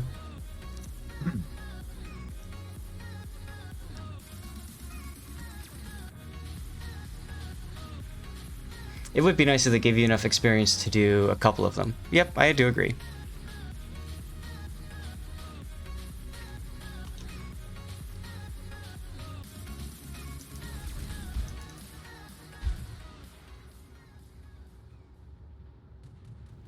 Yeah, the carrier wants to, but look, he's flying through.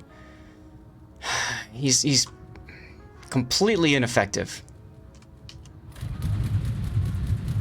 What would be nice, I don't think they would do this, is like in World of Tank, whenever you have a particular ship that that's elite status, that you could tick a little box that instead of saving all that ship XP that can be converted to free XP, why not do accelerated training and train your captain that's on it? So he'll get like the ship XP as commander XP. It's a possibility. They do a system similar to that in the World of Tank. Come on, guys.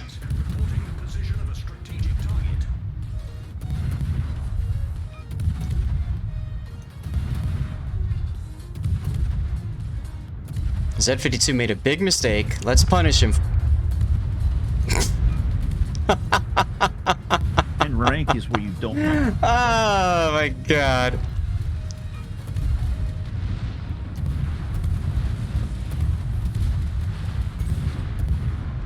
Critical engine damage.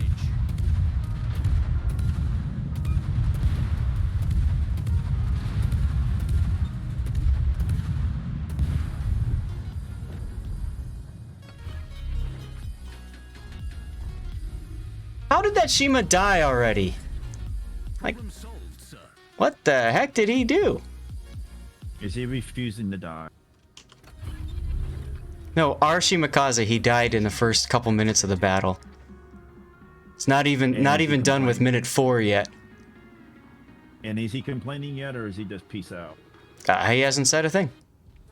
Well, he might have just peaced out.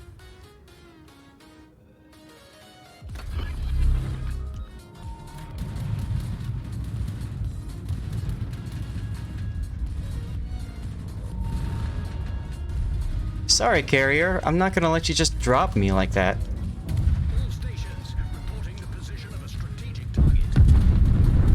Oh man, there's something magical about having this.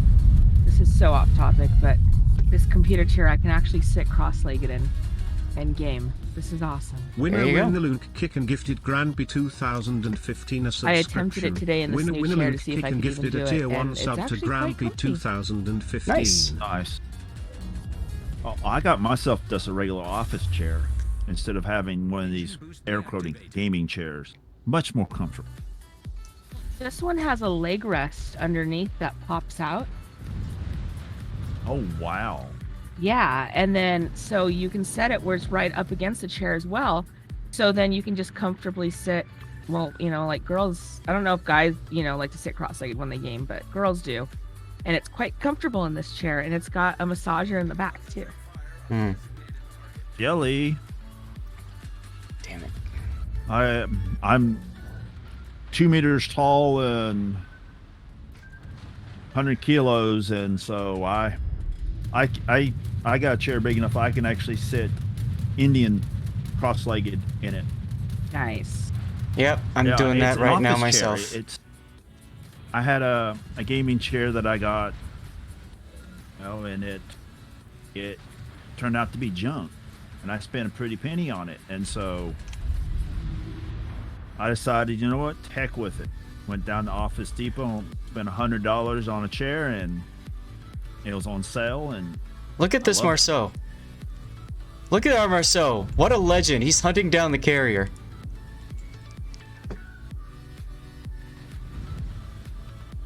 Okay, and that gearing is being double teamed. Well, does the carrier realize he's being hunted? Because oh, he knows. He knows. The Marceau shooting, he just got dropped on by the carrier. He lost half his health, and the Montana shooting at him. So he's not going to live much longer.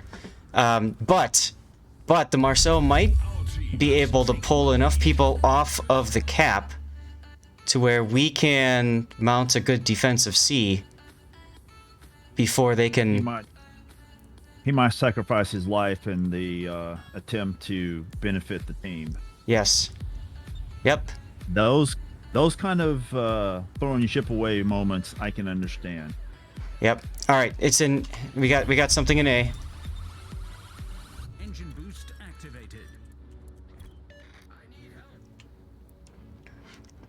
And then oh, okay. I'll take this.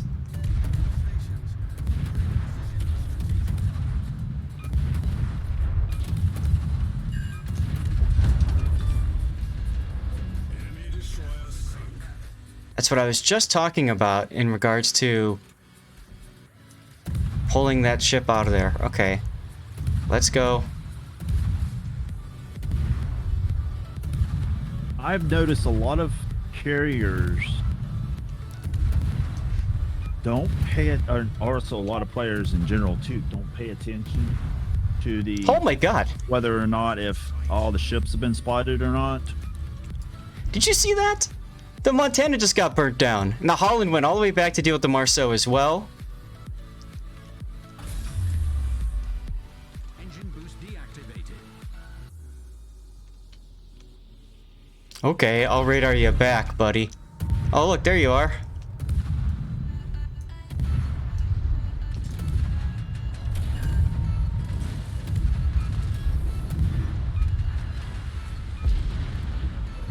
I'm ducking back behind this island because I don't really feel like taking torps. But I would think that the gearing would get up here, but he's stopping because of the radar, possibly? I don't know. Come on, gearing.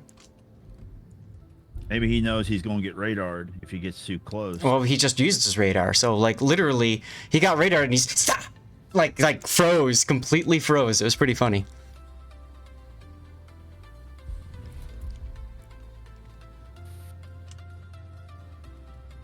Well, we just saw in my game in Alaska get taught a lesson why you don't sell broadside to battleships.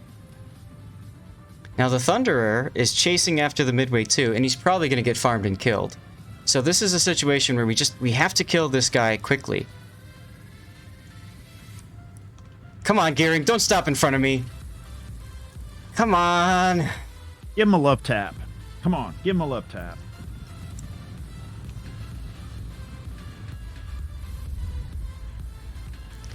And that forces me to slow down, and now I come in at a different angle.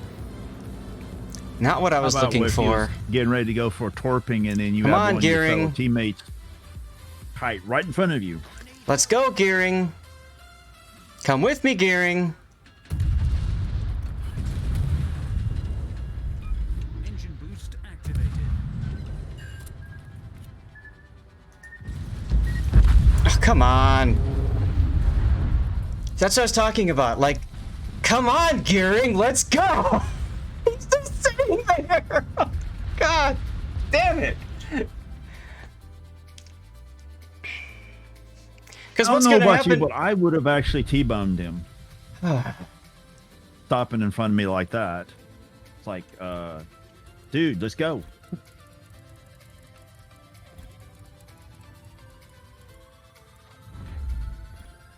Whatever. It's just... The problem is by sitting there that long and letting the Smolensk sit there, he's doing exactly what our Marceau did to their team.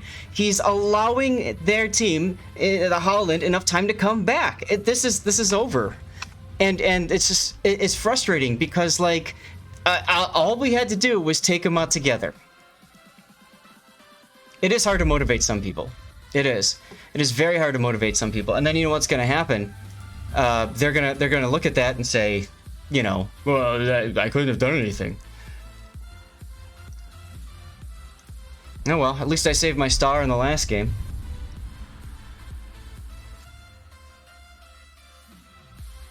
You watched another battleship main had a destroyer cutting him off? Yeah. You can use them as a hood ornament. Now following. You could definitely do that. That's why I said you should have just T-boned him and encouraged him. Come on, let's go. I didn't expect him to start reversing. Be like, whoops. But let's back up for a second. That game was decided by the carrier, and it's going to be decided by the carrier, right? The Midway torped, the Marceau, the Midway lull dropped on so many destroyers, and the Midway managed to completely neutralize the Hakuryu's bombers because the Hakuryu flew right through the fighter cover. So it's whatever. Oh, this is a weird game I'm in right now. We've got people actually complimenting the CV. Or they're bots.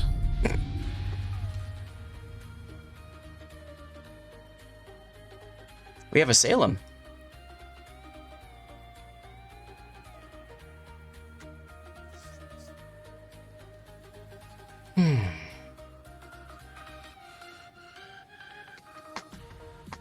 That's right, Rain. Encourage the passive player.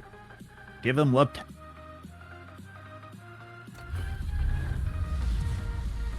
Maschinenboost aktiviert.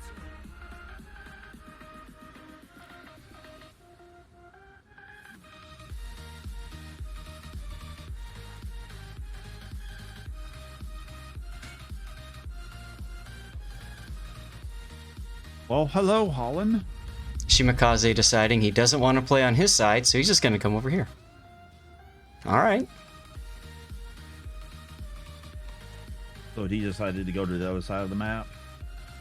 Yep. Gotta love those players. Is that a naked Yamato?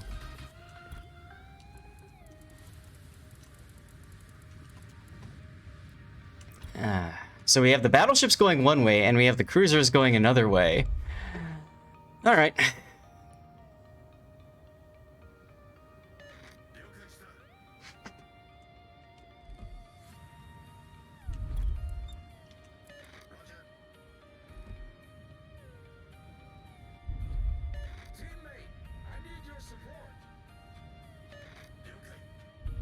All right, naked Yamato, have fun. I don't think that's steel Yamato, is it? No, that's not steel. Steel is much brighter. That doesn't look like the Peggio.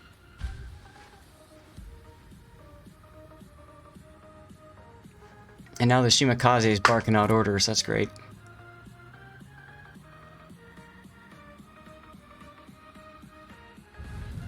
Alright, Kleber's on the other side of the map, so we don't have to worry about Kleber.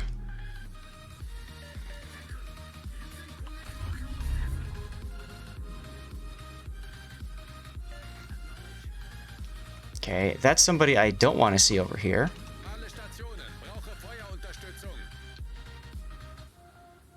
So I'm going to have to kind of back off a little bit.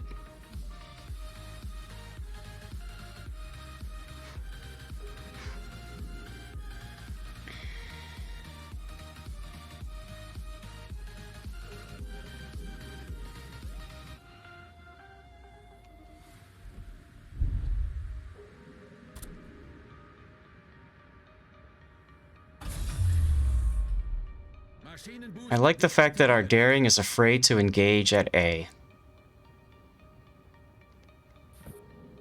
What are you afraid of, daring?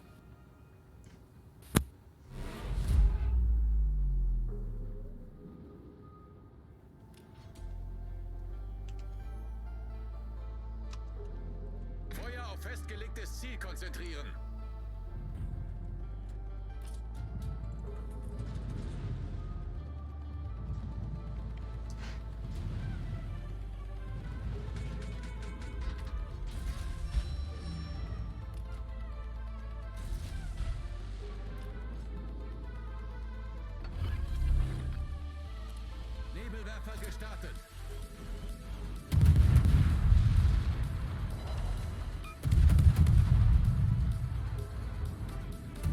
Take it up the butt.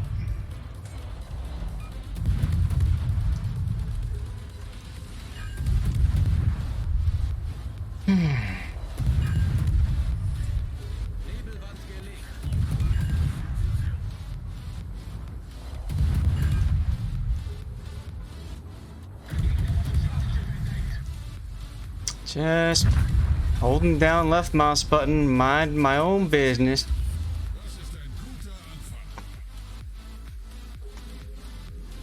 Boa.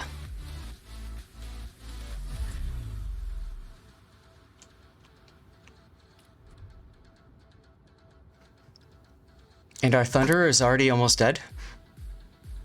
He must have got too close. Probably took all the torpedoes from those two destroyers. Because he was way too close.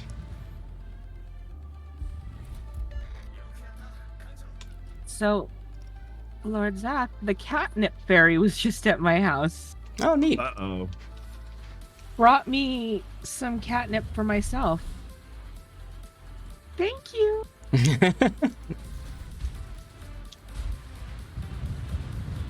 We're gonna have to back off because of this Thunderer.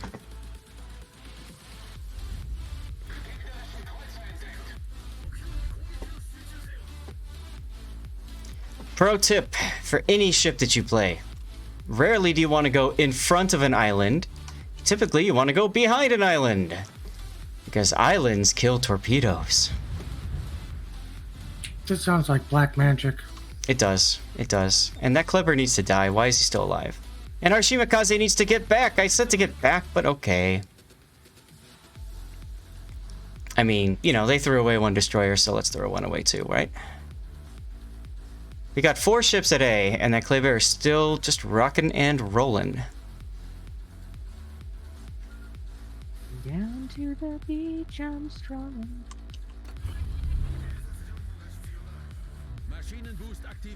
Needs intelligence data. As that Kleber literally just sits there. Alright. What are we up against over here? Shimakaze. And the Venezia, last seen going away. Thunder, of course. Thunder is looking the other side of the map. Okay. Well, depends on if the Thunder is running the range mod or not. Till it reach the other side of the map. Come on, guys. Shoot the Kleber. Everybody wants to shoot him, but nobody's got a shot on him because they're afraid.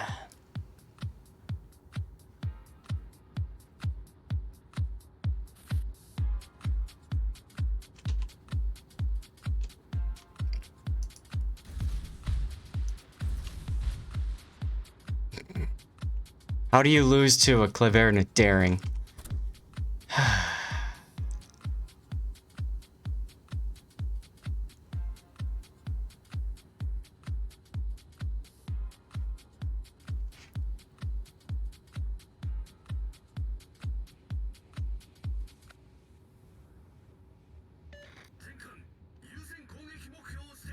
Yes. I will. But not until he feels safe enough to stop and let me get up to on his butt here. He's gonna stop here, probably. He's gonna stop and he's gonna wait. Hey, it's Ajax Delta in here. He didn't stop. Rusty DD skills. Yeah, that sounds about right. He didn't stop. He's gonna YOLO torp the Yamato.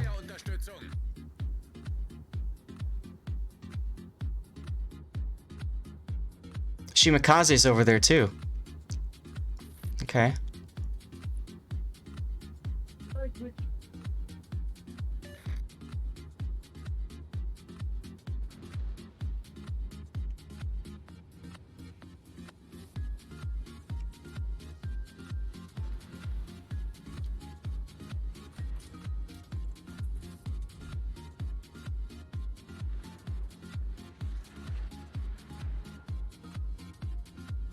Fortunately, these guys keep running away from me.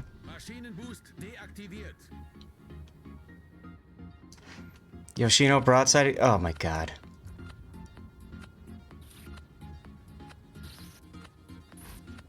I mean, that Yoshino's broadsiding the enemy Yoshino, so he's gone.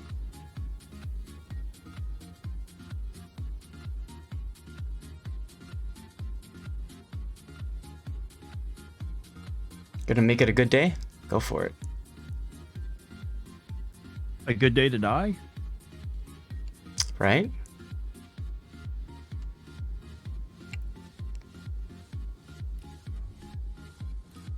Okay, well, I'll take that. I will definitely take that. And Kurfurst just shot, so it's time to open up. Kleber is close. I can hit him, no problem. He sees me, says, oh crap, and he's gone. Gegnerischer Zerstörer gesunken. Unser Sieg ist in Sicht.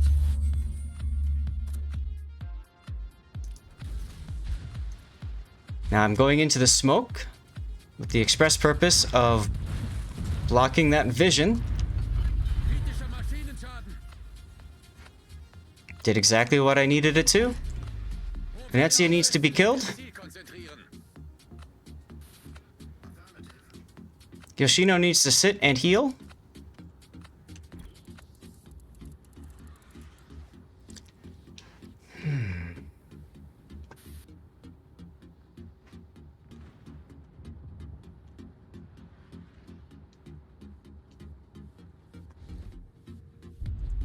Yes, Oh. campaigns go through. Well done, Shimakaze. Well done, Shima. Go through reset.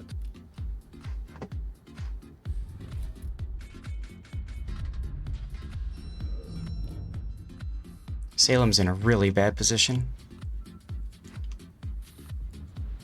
So it's either Wednesday. I think it's Wednesday night. They either Tuesday night or Wednesday night.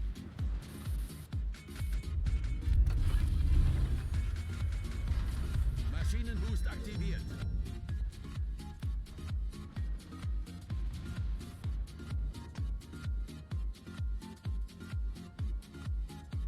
"43 seconds.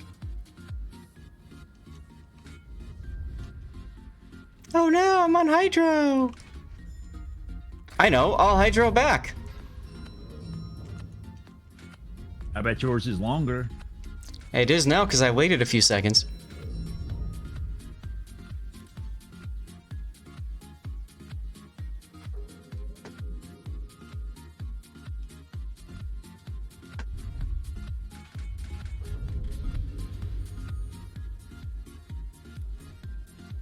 That's right, Kurfurst. Hide from the threat that is me. GK hiding from a destroyer.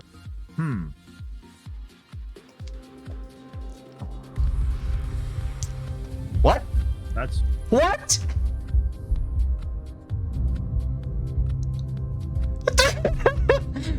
you finally ranked out. Huh? Yay! Yay!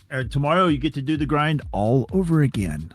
I don't care. I mean, so the way that I said I would do this, guys, is I would do my daily grind every day in ranked, and then at the end of that, I would decide if I would keep doing that or just go do some co-op. So that just happened. I mean, no way did that. How the hell did we win that last game? All right, guys. Get wrecked. Good candidate for your replay theater, so you can figure it out. Well, no, see, the thing is, I left that game, so the replay is dead. So I don't know how that game ended, unless one of those players sends me the replay who was around the whole time.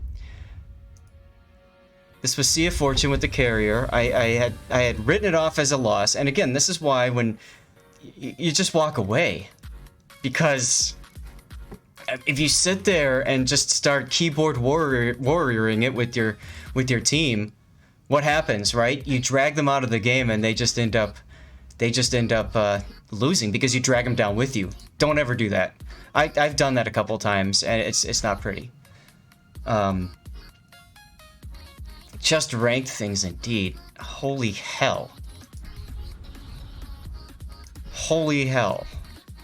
Hashtag ranked, baby, yeah. I mean, I'll take it. I'll take it, but jeez.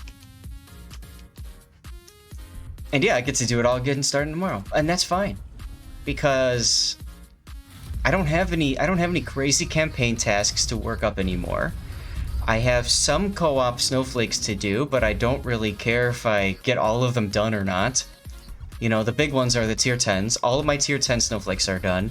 Probably half of my tier 9 snowflakes and maybe half of my tier 8 snowflakes are done. So, and I've got till mid-February to complete those, so I've got almost a full month to go. So... Well, you know, I'm more than happy to division up with you to help knock those snowflakes off. Yeah, that's cool. I usually just do them in co-op and I just YOLO in and whatever. Yeah, oh, yeah, that's why I did a lot of the campaign that was in co-op, because I found that rank and randoms wasn't being helpful. Mm-hmm. Seabear, why isn't silver rank only tier 9? No idea, other than they probably wanted it to be a natural stepping stone moving up from from bronze to silver and then silver to whatever. Wait, why do you have to do it again? Do you still have to qualify to rank out completely? Flint, now that I've ranked out, I get to rank out again starting tomorrow. So as of when tomorrow hits, and it's the next server reset, see, so ranked battles will be available for 13 hours. Once this hits, guess what happens? All this goes back to rank 10 again. So I start at rank 10 tomorrow again, and then I just play the game, and eventually I might rank out, I might not. This week I ranked out, last week I didn't. So I now have the exact same amount of steel that I would have had if I stayed in silver for the past 2 weeks and ranked out in both weeks.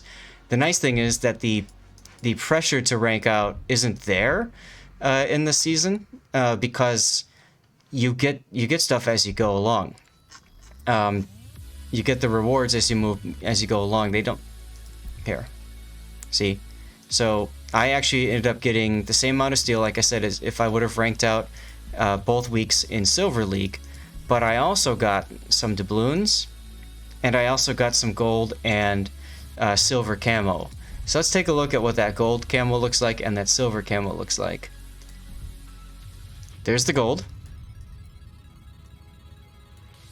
The gold looks really nice. I like the undertones as well. I think that looks great.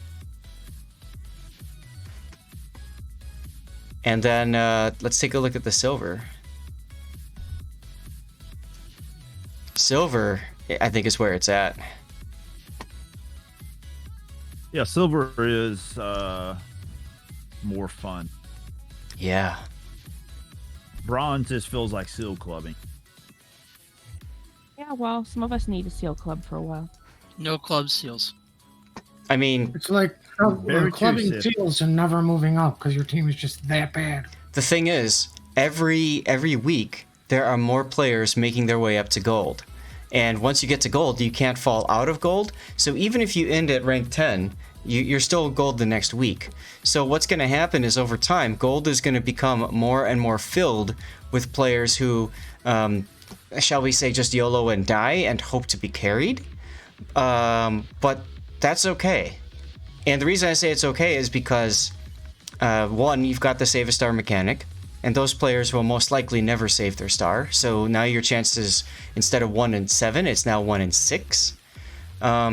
And to be quite honest, the other reason I think it's okay is because you will have those people on your team, but you'll also have them on the enemy team. So you can laugh as you just torp and blow them up on their team, and then cry as your team loses 1 or 2 as well. There's your gold.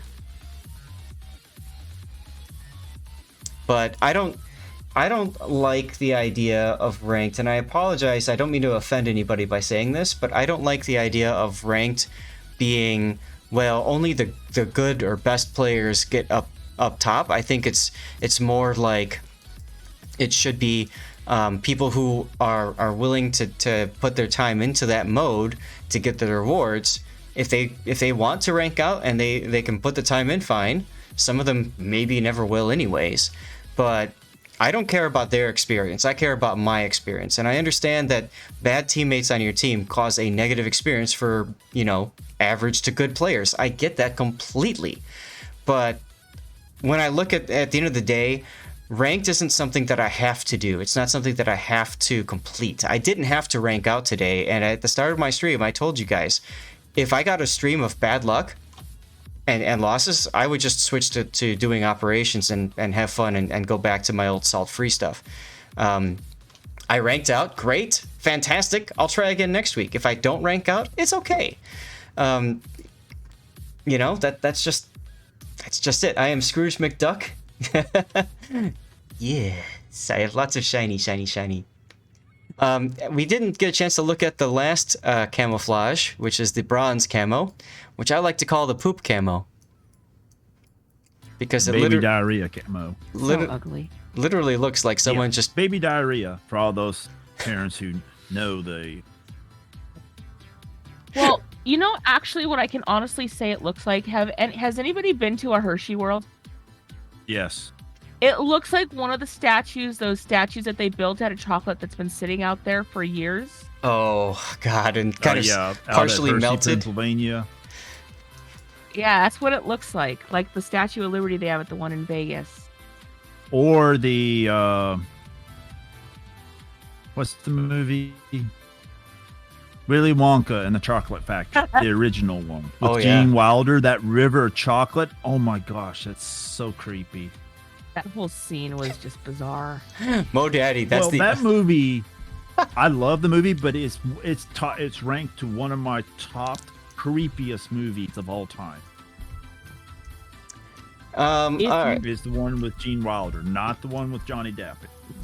I'm gonna take. Johnny Depp version ranks in my creepiest movies because Johnny Depp. While we're having this wonderful discussion, I'm gonna take a quick 2-minute break. Many of you guys might understand, but I have to pee now.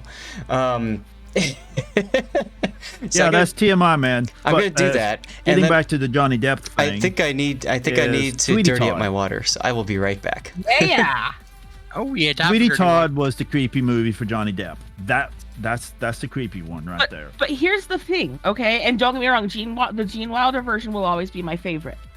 But there are a few things. Number one, in the Gene Wilder version, they feature the Snozberries. If you have ever read Dahl's books, you will know what a Snozberry is, and that is just sick in its own right. Yeah, that's the reason why it's ranked as one of my creepiest movies of all time. But number two, the Depp version, as creepy as it is and crappy as it is closer to the book than the Gene Wilder version is. True, but there's also, a 40-year difference in time between the differences in when the movies were made? Right, but just the story itself and the way the kids came out was extremely different than, the way it was in the book. True. Well, Alice in Wonderland was an extremely strange and creepy novel, and so was the artist, the guy that wrote it. Oh, yeah. And the movie was extremely creepy. I think every version of it was. Though, because of personal experiences, my favorite will always be the live-action one with Carol Channing as the White Queen. Yes. Very good. Cosmos Dang it, those didn't get over them. 111 is now following. The Red Team CV has a hard-on for my Massachusetts. I don't know why he's insisting on throwing his planes away against it. Planes. No.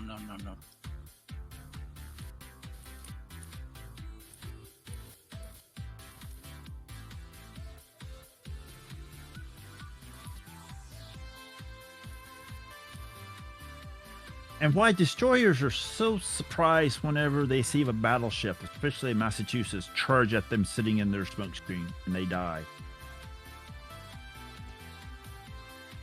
16-inch by 45 caliber AP shells still hurt a destroyer really bad.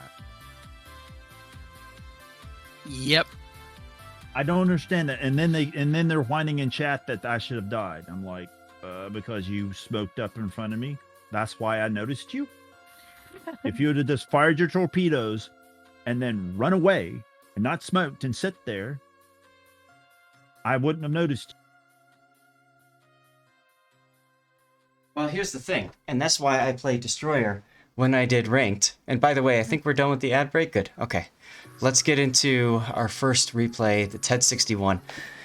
But that's why I like to play destroyers in ranked, because there are so many bad destroyers out there. I mean, there's bad players of every class, right? Cruisers and battleships and carriers. But out of all those classes, a well-played destroyer can carry matches. So there you are.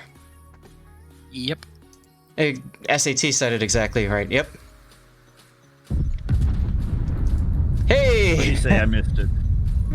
Thank you, Mr. October.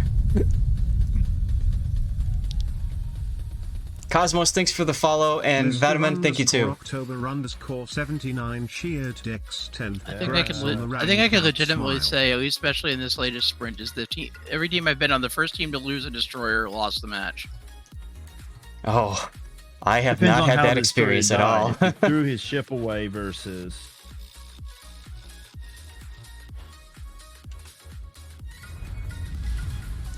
No, I haven't had that happen yet. Oh my God, HRO just got it again. Nice. Yeah, I usually have it, you know, in ranked where that happens. Oh, I need to turn off my minimap blocker because we're not doing ranked anymore. I'm here, Zaf. Where is it? Oh, cool. All right, thank you for subbing again, by the way, Cthulhu. And as promised, we always, you know, cover replays of people that sub or use channel points. Today is the last day for this patch, though. So if you sent in a replay and you want to get it covered, probably the only way that's going to happen is using Cover My Replay for free, or subbing or throwing bits or whatever. Okay, but anyways, why don't you tell us a little bit about the TED 61 and what you're doing here? Such a blessing. This is one of the best mid-tier destroyers in the game. I love it. But no, it's just a crazy game. Like, comes down to the wire. A lot of crazy things happen, but I just love the shit, man. I always spec it out for like fast torp reload, and the guns are pretty solid too, so it's a good time.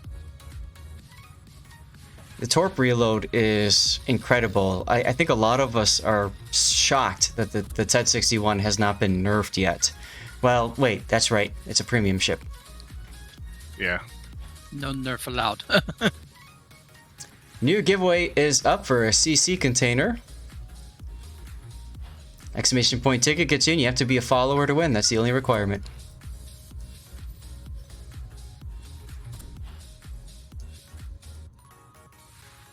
Hey, Seabear, the problem is that people don't understand necessarily what's going on from their perspective when they see on the minimap something happening. I mean, you heard me comment how many times just on this stream, what's going on over there, because I can't see it, and all I'm doing is trying to assume, but they don't know the context, and that's the challenge.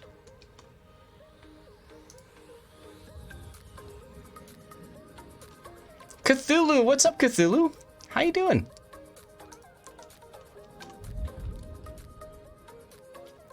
All right, so Cthulhu's going into, and we have Instant Cthulhu, and we have Cthulhu. Okay, so Cthulhu is capping B, and I like that you've got your anti-air off. You definitely want to have that turned off right away.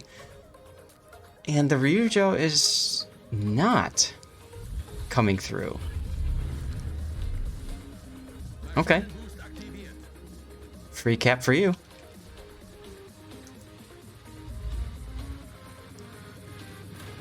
HR, you got, yeah. I think what you won was the sub camo code. So yes, nice job there. You turn off anti-air, and then you use the reinforce sector button to turn your anti-air on, and just, you know, do that insta whack on those planes.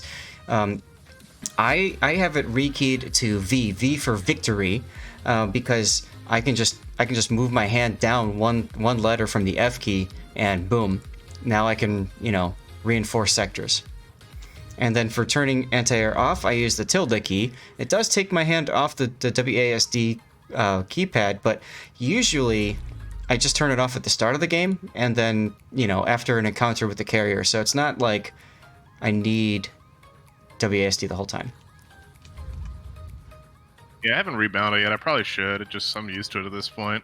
Mm-hmm. So, I like how you've got an AFK Agoniza now, and all of the rest of your team, including Mr. Lerp over there, is north of you. Why did you shoot right there? Were you trying to get some decap? Yeah. Okay.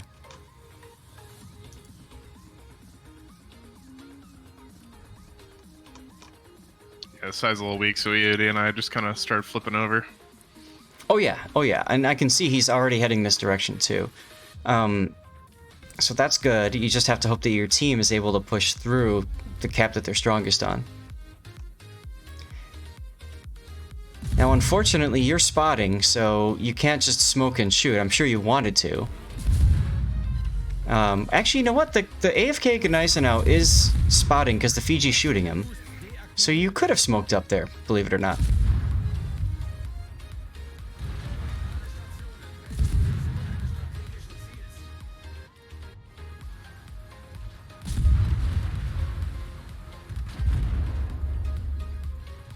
Where's Lieutenant Cthulhu? Alright, the fact that you're detected should tell you that Hatsuharu is probably here. Heading towards B cap. He's out there doing something. And your North Carolina went into the cap by himself, virtually, and died. Flint, Kagero, that's going to be a fun encounter for that Kagero. An AFK ship can be useful. There's actually two different ways that you can use AFK ships. One is you can smoke and shoot while the AFK spots for you. Two is you can actually lure people in to get too close and try to use torpedoes, and you can actually trap them. Case in point, that Hatsuharu. Very nice. Although you're out turning your turret just a tad there. There you go. That'll be a kill. No? Oh, God. Yeah, I couldn't believe I didn't get him there. I was pretty disappointed. Well, I would have probably fired another salvo or two with him being that low, just to try to reach out and touch. True. You also have Hydro up, so you could charge. I realize you've got the Fiji there, and the Graf Bay, and the Turbits, and the Fuso, and the Colorado. So probably not the best idea. I was trying to play it safe. If I buckled, it was pretty much done on this side. Mm-hmm. Like SAT is mentioning, that smoke was not necessary. I know it's an instinctive crap, I'm spotted, I need to smoke, but if the Hatsuharu died, you wouldn't have been spotted anymore anyways.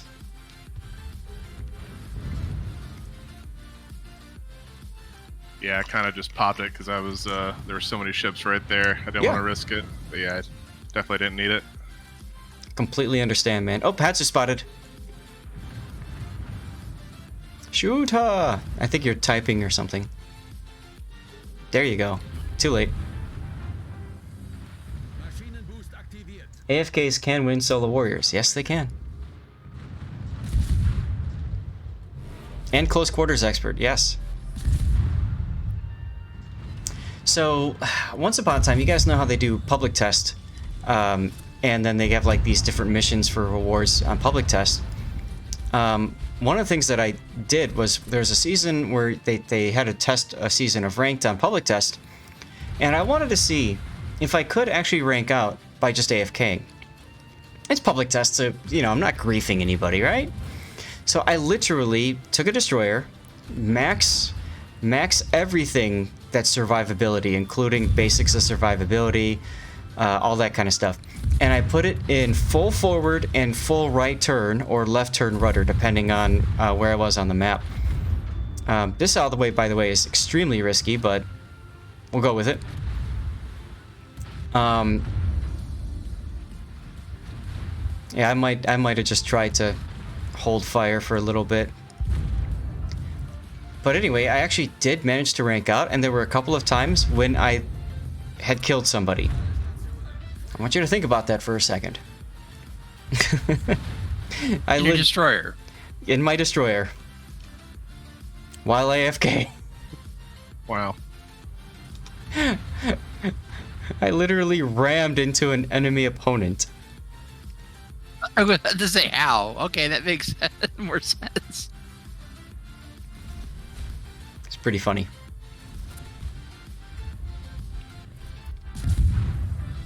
Only possible in public test, yes. Well, because public test has so few ranks to move up. I think you should have smoked first and then shot. You are running really low on health now, so every time you're spotted, could signal your death.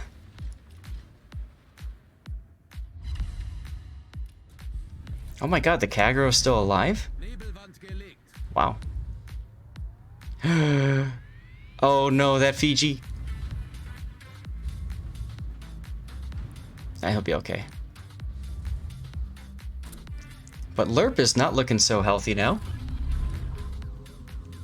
Yeah, he was getting beat up pretty bad. Focused quite a bit. Harley, thank you for trying. You think I was using a Russian destroyer with secondaries? That would be funny, actually.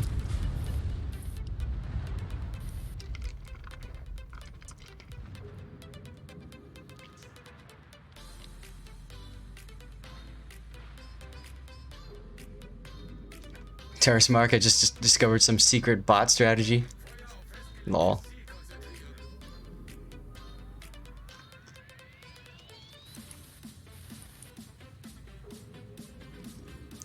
Alright, Cthulhu, take us through your mind right now. You just lost your division mate. Your team is kind of holding, kind of not. Well, I mean, at this point, it's either get a cap and a kill or the game's over, so I'm just trying to get as many torps off as I can and stay within range and not get spotted. Bell is now following. Now, one key thing just happened here, and that's the Tirpitz turned south, and also the Spey dying. So I might use this opportunity to flip my guns left and my torps left and work my way towards A. Try to get behind them, you know what I mean? Yeah, that's true.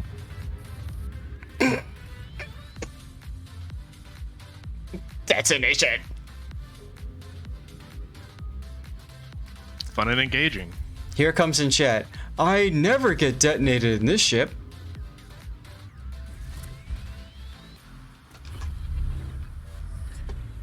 Oh, Cedar Bell, thank you very much for the follow. Make sure you hit ! ticket to get in for our giveaway.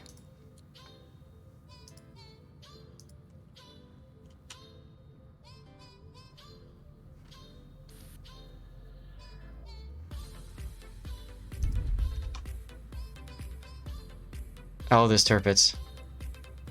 Careful, you're almost gonna get spotted by him. Yep. And that's not such a big deal because you're probably gonna kill him here. It's more because they know where you are now. EOD! God. Thanks, man. Also, sorry if I'm not as engaged right now. I'm in the middle of the game. I just kind of crack it. It's fine, dude. In the Georgia. Cthulhu with the ultra flex here, getting a Kraken while having his replay covered on stream. In the Georgia. Yeah. Georgia's Wow. a fun ship. Tier 9. Do you run the manual secondaries or do you not? Manual. You've got to go For man now. sex. Always got to go man sex. Yeah, dog. I find the That's rest hot. enough without That's the hot. manual. That's what I like. Con, why are so many people in voice chat? I don't know, because people want to come and hang out today. Woo! Party! Oh, this is Colorado. Now, I do make a mistake here. Hatsu, in Hatsu, a little bit. Hatsu. Quite a bit. Too late. What's your mistake? You'll see. Okay, Happens when I'm typing. of course. Oh, you're going to take Hatsu Torps, or almost. No. More stupid than that. Oh yeah, I remember this. All right. I mean, it doesn't cost. I mean, you'll see. You'll see. Mm-hmm. Oh, look, the Fiji. You are so lucky that Fiji didn't YOLO charge you with Hydra going. Yes, I am. 8 seconds to go, and then oh no, you're gonna be detected.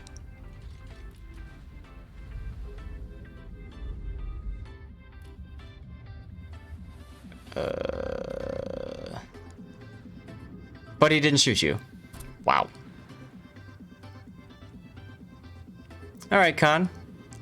I will cover your replay.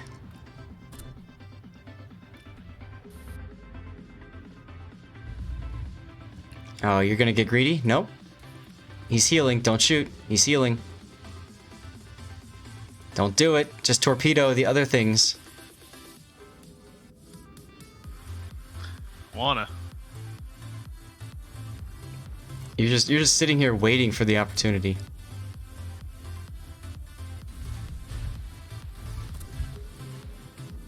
See, now imagine if you had gone down south here, you could be torping these guys from an area they think they're safe. You know what I mean? Yeah, for sure. That's okay though. I mean, if you and buy more, what? Oh, buy more planes. Okay.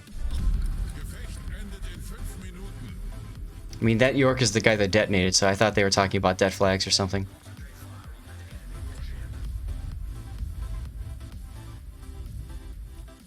Cossack one for sub, Big M? Okay. Yeah, Fuso is definitely dead here.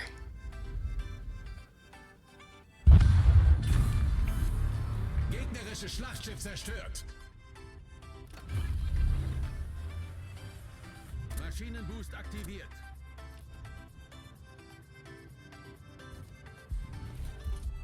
Kamerad, ich brauche Ihre Unterstützung. Yeah, he could help you, but he's also pretty low, so I'd almost rather he be back there than jump in and get himself wrecked. Oh my god. Your North Carolina's dead. Yeah, he sure is.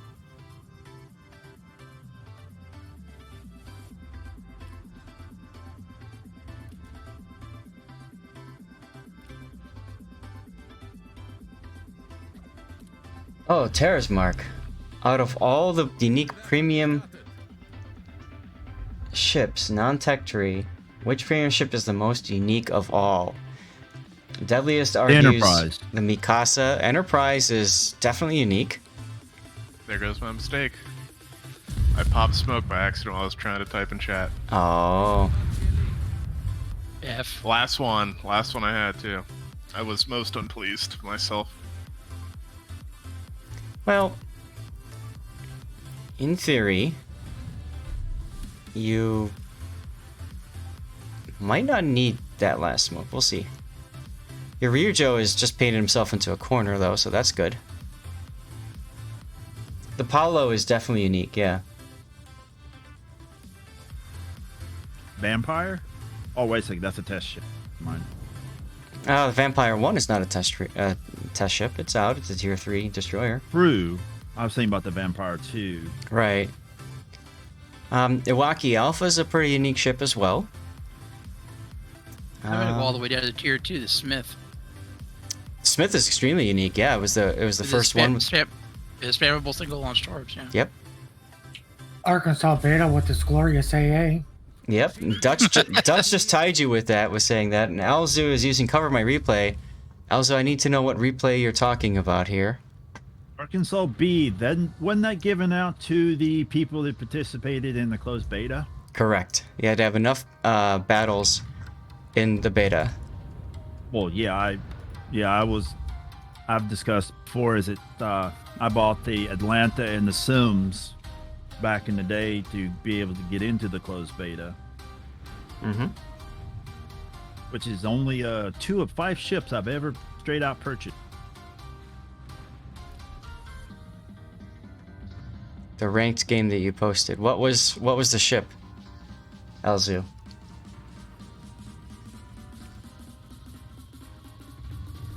Daring, okay. The other 3 ships was the Texas, the West Virginia, and the Massachusetts.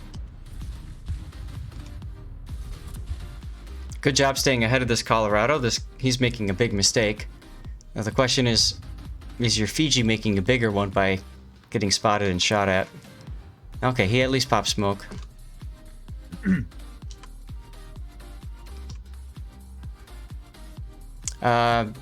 Alzu, was it daring on Islands of Ice or on Britain? Otherwise known as Dover Straits or whatever.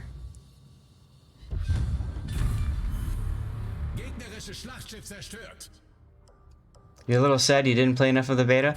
See, Red, I couldn't get enough of this game when I was playing the closed beta. I couldn't get enough. I played this game for maybe 4 or 5 hour sessions. I mean, it was crazy. Britain, okay. Oh, the good old days when destroyers had citadels. Oh my god. Oh, yes. Yep. And radar wasn't a thing.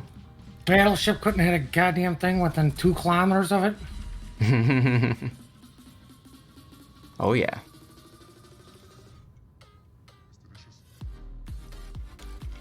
And you couldn't overpen, that's true. About the good old days of the CVs, if you set them on fire, you couldn't launch or land aircraft. Oh yeah, that was amazing. It made sense. And the fact of it being the old RTS style. I miss that, personally. I think we all, well, 90% of us do. Yep. I mean, I originally got into World of Warships to play CVs, to play them in RTS. But yeah, that was a fun game. Came down to the wires. Kind of rare these days to have a long game like that, but I enjoyed it. You know, and that's what makes... You shoot the guy on cap once and then run and, oh, it's a draw. Mm-hmm. Right? That's what makes this game great, though, is when you have those moments, right, that, like, you just look back on and you're happy, right? You're proud of the battle that just took place. Absolutely. Cthulhu says, I only miss RTS when some multi-brained micromanager wasn't walking all over you. Oh, God. All right, Shane, here's your Kurfurst game in ranked. Wait, I just finished the game carrying. Cool. So, can you up full screen? Hey, you'll notice that I make a really, really large mistake off gaining. And then I realize it and then recover. Well, let's take a look here. You've got 3 battleships, a Des Moines, and are you running the 420s or the 406? 420s, the 16 Looks like and a it. halves. Looks and like he's it, a yeah. 12-point captain, Gunther is. I do not have concealment. I have the secondary skill instead of concealment. So this is Luke Jens, and you said he's a 12-point captain? Yeah, he's 12 point. In this game, he's 12 point. He's now 15 pointer now at this moment. Got it. When I did this game, he was 12 point. Okay. So I'm going to pause it for a second. There's one big thing that I'm seeing right now that I would not be happy with if I was playing Destroyer on your team right now. What do you think that is? No, Destroyer's heading straight for the AB cap. Nope.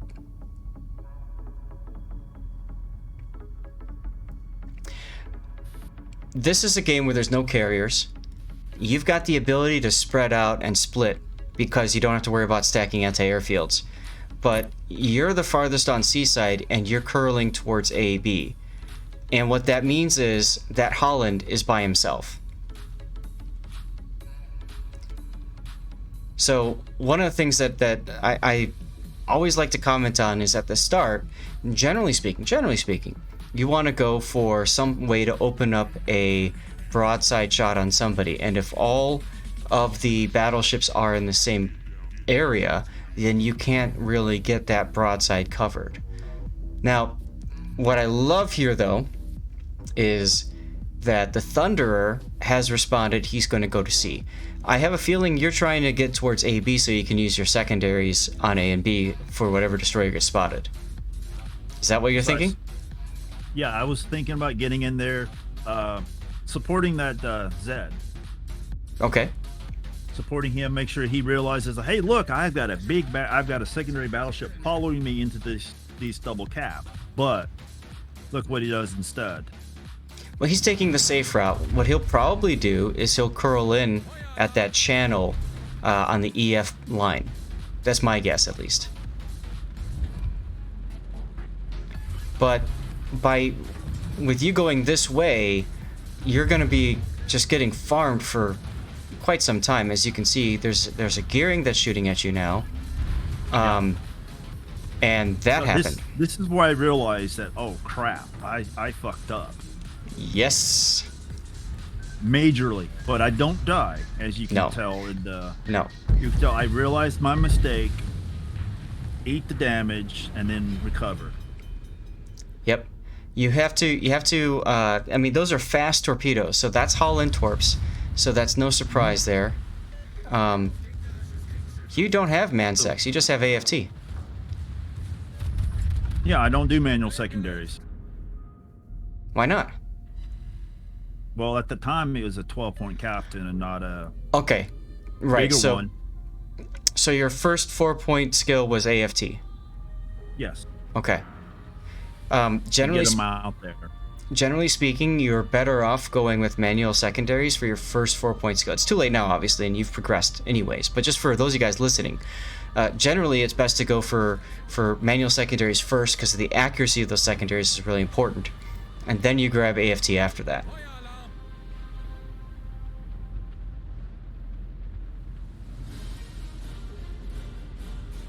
I'm also accustomed to the American secondaries act. Well, even there, like with the Massachusetts or something like that, you're still probably better off going with accuracy. I understand that they have the enhanced secondary accuracy, right? But the reason I'm saying that is because when you're in an engagement with an enemy destroyer, you want that destroyer dead as quickly as possible, and that means accuracy more than anything else.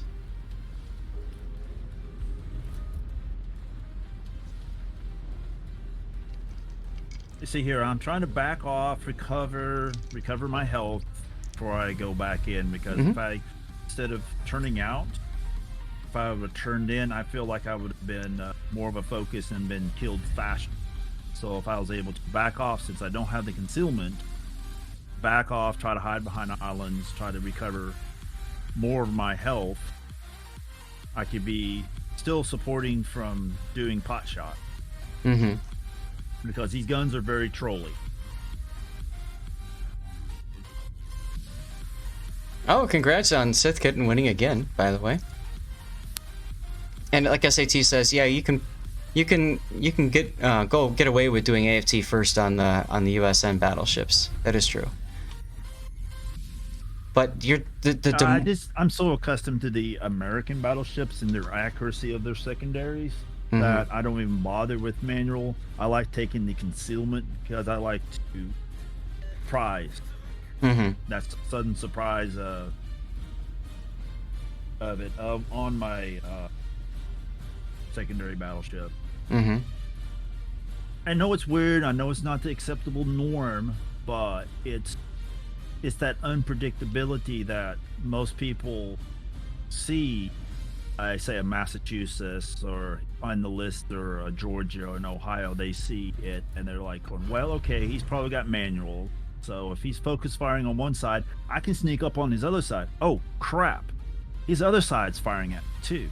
That's true. In a random battle situation, 100% agreed.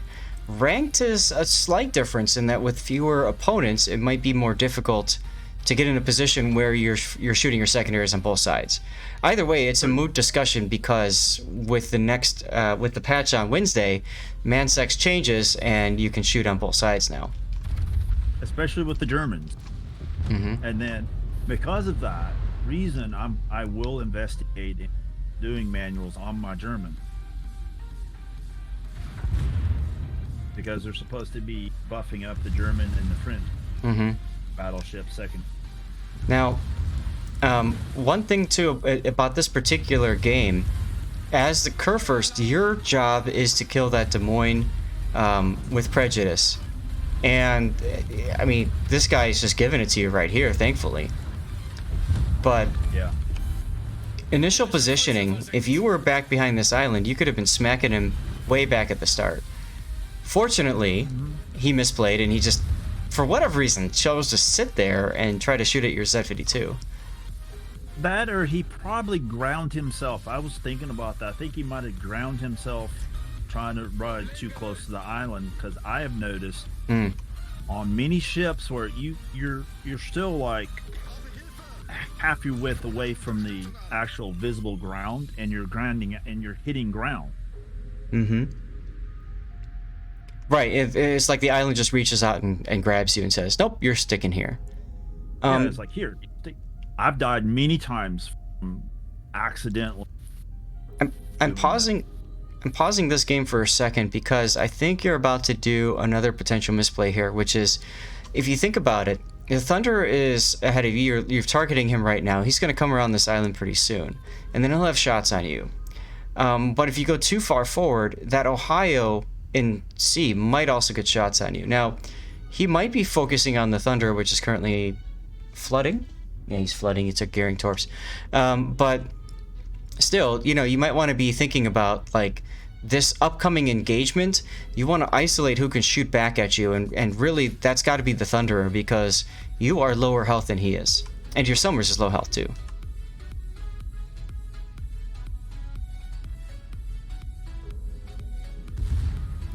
Yeah, and he could have turned... Right. Shane could have gone the other way to help kill the Ohio. Yes. And the Ohio's pretty low, so that would have been a really good use of application of force right there. You're curling in here, which is fine. Nice hit there on the Thunder. Oh, look, the gearing. You might want to consider healing, even though it's not max HP gain out of it. You want to get that heal up again as soon as you can.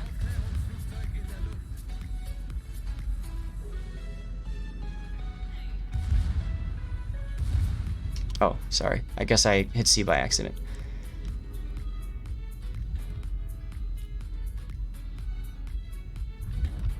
I'm surprised you didn't slow down just to take C or B, because at that point you were already there anyway.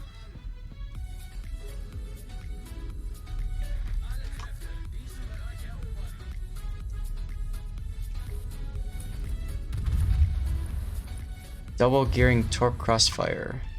I think I was slowing down and trying to back it up into. Okay. Did you notice how I threw the brakes on? Yeah. The only problem is you. Go ahead. I was trying to limit the broadside that I'd be giving to anything to come around the corner of that island. Sure.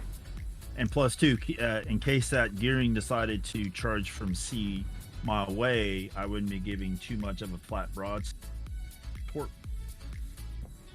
Right. Because here I'm trying to back up and get those guns there for whoever decides to go peekaboo around the corner of the island. Right. Now, the only thing about that is the gearing knows that your hydro is off. So you gotta be very patient. I would not have shot here. I would have waited for the gearing to go and show his side to you. But the problem is he's pushing with the support of that Thunderer. And congratulations, you've gotten yourself into a three-way. Yep. Oh my. Oh my. Yeah. Just watch it. It's funny how, it's in the Discord. Yeah, we win, and yet I'm the top person on no the spoilers. scoreboard. But it's another thing of where if you see the health and all that, it's fighting tooth and nail. Yep. Now, you're spending a lot of time looking forward there. I think you needed to start moving your turrets earlier. There you go.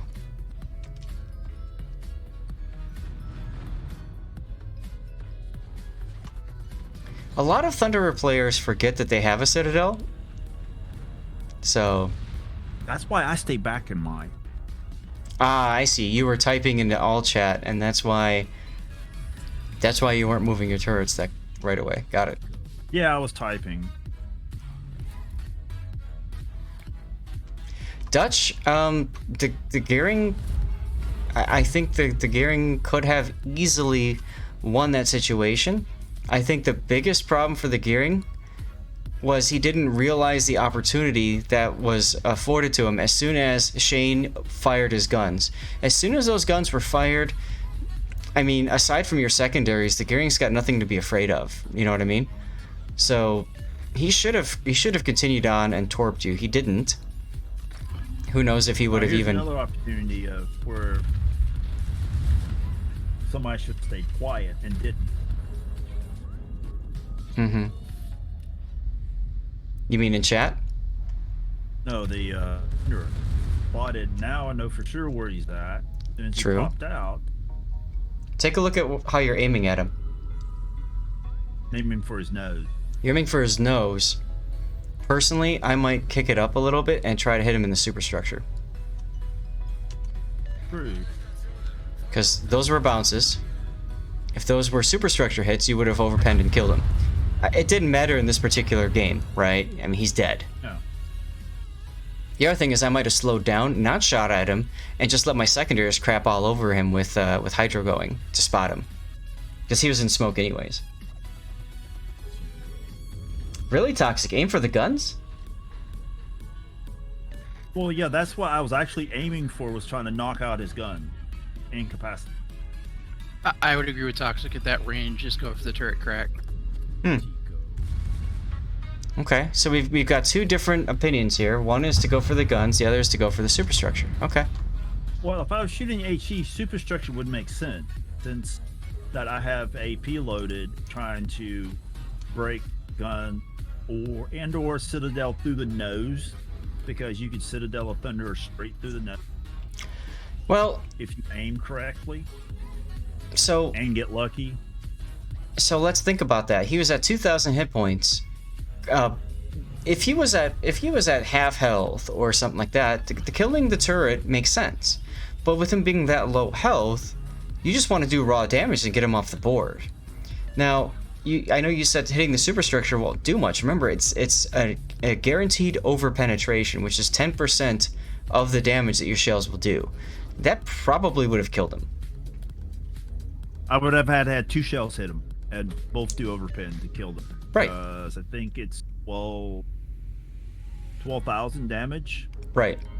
I mean, you won, so we're you know, I mean, it's what matters is the W. But you know, just some things to be thinking about. True. It's also the fact of not giving up. Damn right. Dude, we didn't give up. We just kept at it and kept at it and kept at it. Right. Right. But you can see when you started crap talking the team, look at how many of your team just started speaking up. And the reason why I bring that up is because that could have easily distracted them from the actual battle to the point where they ended up losing, you know what I mean? True. One of my favorite achievements in this game was I managed to talk the enemy team into a loss in ranked. That was hilarious. That was so good. I got them arguing. Egging them on? No, I got them arguing about what ship was best for ranked. I called out one of the players that was still alive and said, "How's that ship working for you?" And he goes back and responds, and then one of his dead teammates starts crap talking him. And I'm just like, got him, you know what I mean? Hook, line, and sinker. And then you know what happened? My teammates started talking, and it's like, shut the hell up and focus on the game. I'm trying to get you the win, you know? Lol. It was great though. We got the win. And that's all that mattered. I was dead. I was long dead before that, so it didn't matter for me. But like, psyops, baby, psyops. I mean, at that point, what do you have to lose? We were down on ships and down on points, but because I had distracted the one of those remaining ships, they were my one remaining ship was able to isolate each one of them and just plunk them off. It was phenomenal. Evil, says Seaweed Irvin. Evil. Hey, it's ranked, baby. You do what you can to win. Right? Evil nothing. If they fall for it, it's on them. Damn right. Well, you know what they say, evil only triumphs because good is dumb. Yes! Because good is dumb. Because good is dumb. Alright. I've got a bunch of Cover My Replays redeemed, guys, so don't worry. It'll be featured today. I can't remember the order in which they were done, so I'll apologize if I miss a little bit there. Also, I think I need a Kit Kat. Given how badly the Thunderer players played that, your team would have likely won even if you got Deathstruck. Well, it's like you said, people that play Thunderer, they got to realize Thunder is a different play style than a lot of other battleships. Mm-hmm. And too many people keep trying to pigeonhole all battleships into one play style, and they're not. It's like, would you go charge a captain in a Yami? No. If I have to, yes.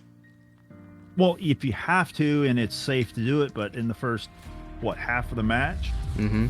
you sit back and you chunk people, try to get their health down.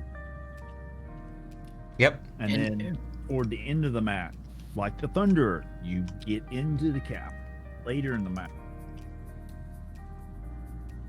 And now you're reminding me of the rank season where I got over the course of the season, got a dozen solo caps in the Richelieu. Mm-hmm. Like you can possibly charge into a cap early. Oh, this game! This game! I remember this. I was in game with Alzu. This was last week when I couldn't rank out, and I just said to hell with this and played the Hindenburg because I needed potential damage in a cruiser. Or was it fires? Or was it both? I can't remember. It was potential. I used Goliath. Potential damage in cruiser was part of a camp. The part. Well, one thing I will say is in that last battle, the one real decisive moment was when you whacked that Des Moines. Oh my God, Kremoa! Oh my God, dude! Seriously, thank you, Kremoa. Over Kremoa a year. Just resubscribed for 13 months. Over Hooray, 13 months. 1 year, hooray! 13 month, right? Thank you, Kremoa. You're right. At Des Moines, if he would have stayed on the other side of that island, Mm-hmm. he might have been more of a factor. Mm-hmm.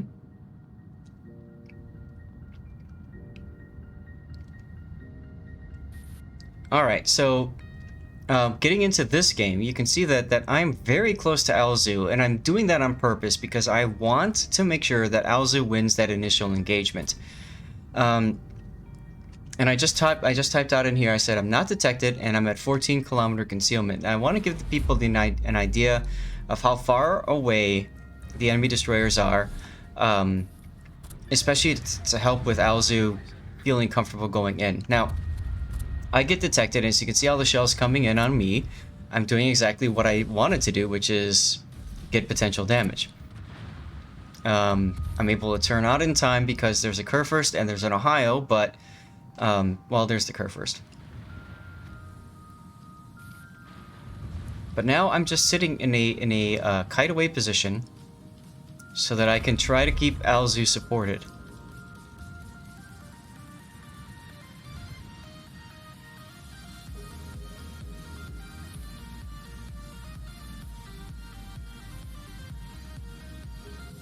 Alright, Destroyer is now in C. Now, we don't know if it's going to be the Smaland or the Daring yet. And the Petro radars, and brilliant job by the Petro there, detecting the Smaland. Now, this part right here, in my opinion, is a bit of a misplay, because you got yourself spotted, but also because look what's ahead of you. Islands. This is something that I saw when I was playing, and I saw you open up, and I'm just like, what are you doing? At least smoke. Because I know that Smolensk can radar you, but like now you're open for 20 seconds for anybody to shoot back at you.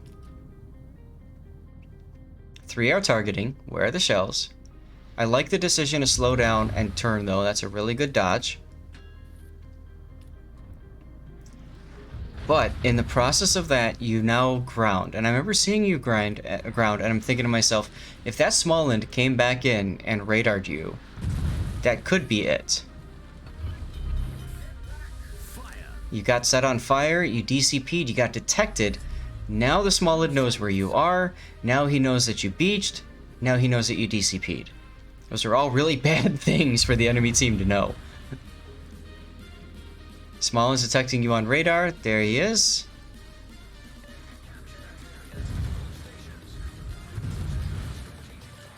Time to heal.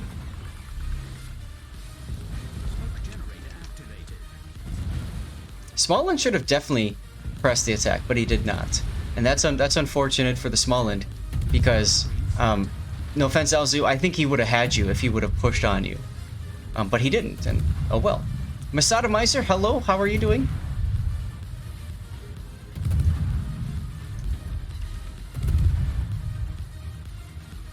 Terra's Mark, it's been a year since I discovered Lord Zath from the Should You Grind Puerto Rico video. And you grounded the Puerto Rico because of that. Oh, Terra's Mark, that means a lot, dude. Thank you, that's awesome.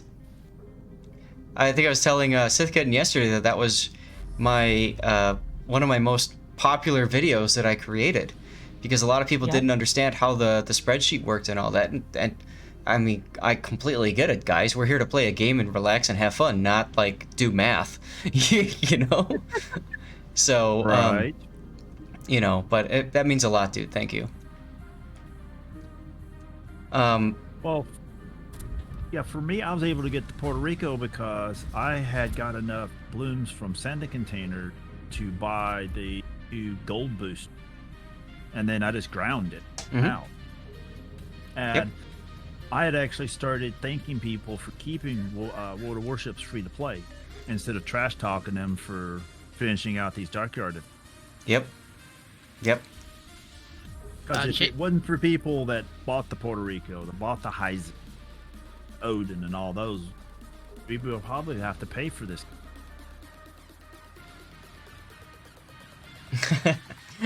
I'm gonna pause for a second the video because I want to show another key moment, I think, in this particular battle. At this point, the Salem is dead. Z-52 is down in the corner and very well could be hunted down by Daring and Stalin. That leaves the Montana the sole person at A. So I made a conscious decision here, noticing that the Smaland was not playing aggressive. We were talking about that earlier. He didn't press the attack. I felt like I could probably get away with leaving this flank because the Smaland's not pushing, and I can try to help farm out the Ohio. Alright? One of the other things about this game is knowing when is the right time to, to flex back to the other side and to reposition. Nice torpedo hit on the Smaland, by the way. That's awesome. You can see the Montana is calling me down too, right? He clicked on my ship and he clicked on the Ohio. I look at the situation. Yes, I hit Wilco. I'm responding to my teammate. I'm coming. And I'm going to start moving. Alzu, you should probably heal here. Thank you, SAT. I do my best. Losing half my hit points at the beginning. The Kurfurst had a hard-on for me. Real hard on. Like, as soon as he saw me, guns on me, like that, just every single time. And it could be because I'm a CC and people want that that feeling that they killed a CC. I don't know. Now the Petro Blue is radar, so you can go back in without worry about his radar. Obviously Smolensk's got radar too, but you've got a Petro that can help prevent that.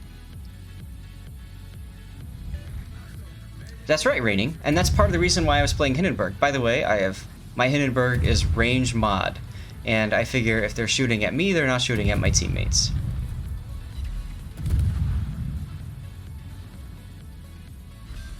Nice kill. Enemy destroyer sunk. When Alzu got that kill, I knew that we would be fine on sea, because they no longer have the eyes of a destroyer at sea. And we've got the cap. It would be a different story if we didn't have the cap, because that would force Alzu to get in the cap, and obviously Petro could radar trap him possibly. But looking at the Hindenburg over there, also staying far back, and the Kurfurst, who now looks like he might be rotating mid, there's no need to worry. So I type in chat, I'm helping A for a bit. I want my C group to know that my guns are moving on to someplace else for a while. You get a lot of practice with dodging from people tunnel vision. Right. And Duckman, that's true. You're absolutely correct. CCs are people of all kinds of skill level, right?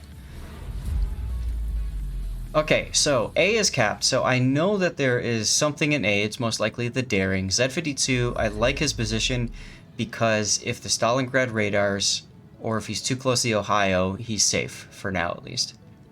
Montana's doing a nice job of kiting away, and now I show up and I just start banging away at the Ohio with my guns.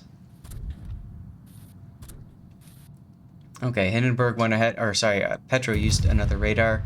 The decision to shoot here, you could do it, but only shoot once. If you shoot again, then you're allowing that radar essentially to extend in its duration. The nice thing, though, is once that radar is done, the Petro can't do anything about you, right? So he was hoping that you would shoot back for more than once. You shot back once, good. And now the Petro is realizing that he's screwed. Ohio goes down with the combined firepower of 3 ships plus the Petro. This is gold ranked. Last week. Montana goes down to the Stalingrad, but now it's me and the Z-52 and the Petro versus the Stalin. Mo Daddy loves you, Alzu. And I love Stevie. He's so happy in his bed.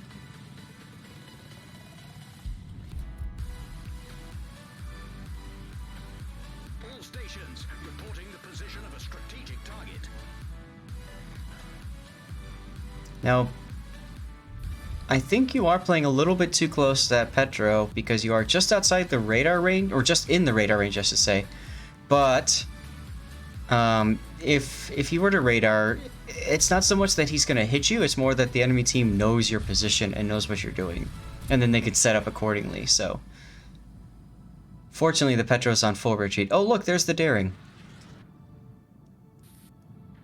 That was a ridiculous battle from my perspective over there.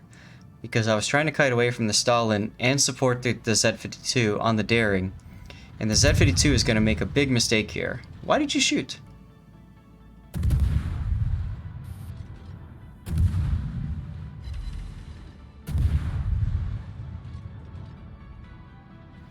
My only concern with getting that close, SAT, is you don't know where everybody else is, and you saw that Hindenburg come right around that corner. It's entirely possible that Hindenburg could have just totally trashed you if he was closer to you or to Leopard or Alzu, and Alzu was closer to the Hindenburg. Still, the Hindenburg is going to just sit there and focus down the Thunderer because Thunderer things. And our Z-52 misplayed. He went and he charged the daring after getting the kill on the Stalingrad. And my heart sank for a minute there because I'm thinking that's probably going to be it. That's probably the misplay of that battle that's going to seal the deal.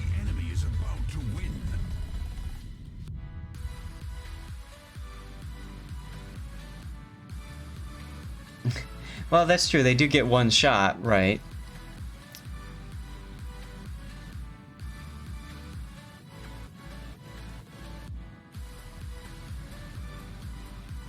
Now, this decision to move in here, I completely support. I think it's the right choice now, because the Hindenburg has gone to save a star mode. You can see how far off he is, right?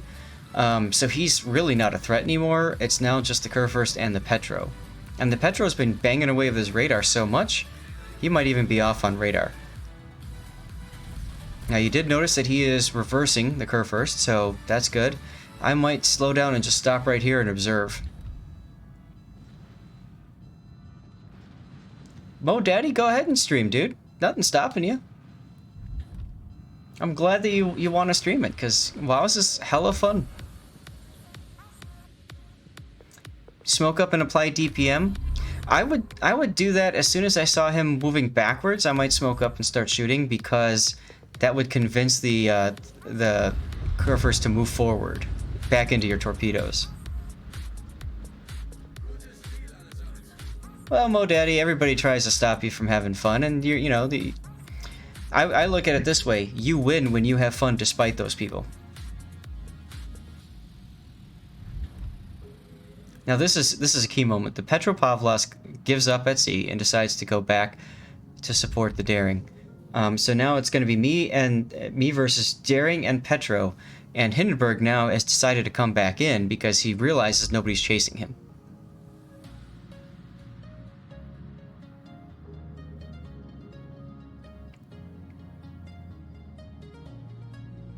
Oh yeah, and you better believe I was beelining A at this point, because I've got the mod. I can see I lose in a minute and a half. The key moment is coming though, and you can see I'm hitting F3 on that Petro. I'm trying to get my team to shoot him. I'm hoping the Thunderer can shoot him more than anything else.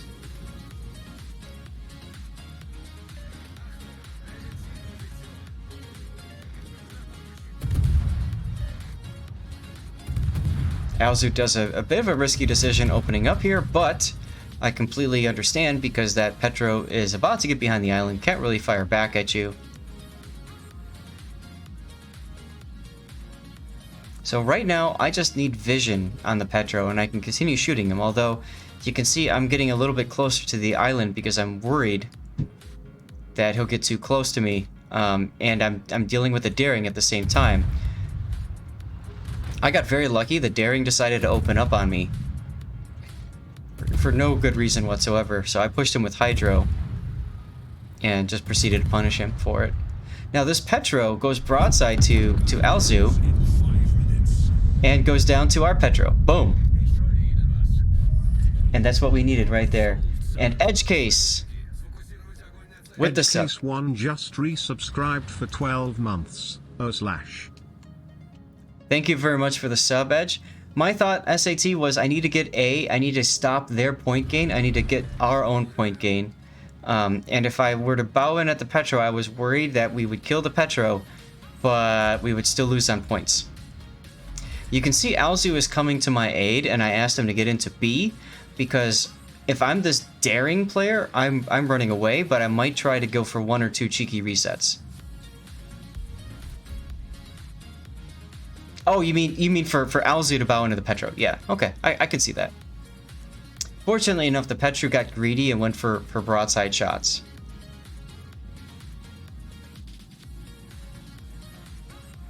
But again, you see the dynamic of the chat here. You know, I asked Alzu, don't follow me. That's not gonna help. What's gonna help is you cutting the Daring off if the Daring goes to B, and also I needed the spotting on the Hindenburg because I know the Hindenburg's going to try to reset me. And it worked out beautifully. And as I said, no need for B now. Look at the timer. We've shifted to losing in 1 minute and 30 to winning in 30 seconds. All we need is to not die. I say, please hold the Hindi back. That's all we need. No die, hold the Hindi back, and we're golden.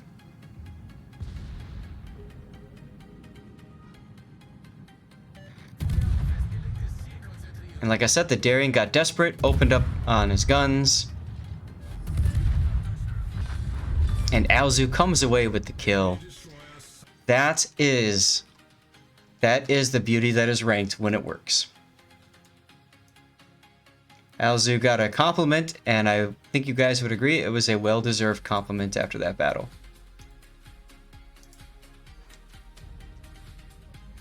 Zast Teamwork Theater, right? You compliment the enemy, Petro. Lol. Yes, Mo Daddy. When people sub to the channel or cheer bits, you get to hear those beautiful 510mm guns. And it gets even louder for people who resubscribe, because they deserve to be heard, is how I look at it. I also have it hooked into my Stream Deck. So whenever I want to spam, I can spam, but you hear how much quieter that is than the resub. The resub, man, they deserve to be heard. They deserve to have that ear-cracking coming through the... Oh, I love it so much. Team Derp Theater. Paid actor compliment. Oh, Crazy God. _Doctor_ Sergeant Slaughtered! now following. What's up? And Crazy Doctor Who, thank you for the follow. Please make sure you hit exclamation point ticket. I think we have a giveaway going, don't we? Sure. Once again, big thank you to Puddin for being the awesomest moderator out there.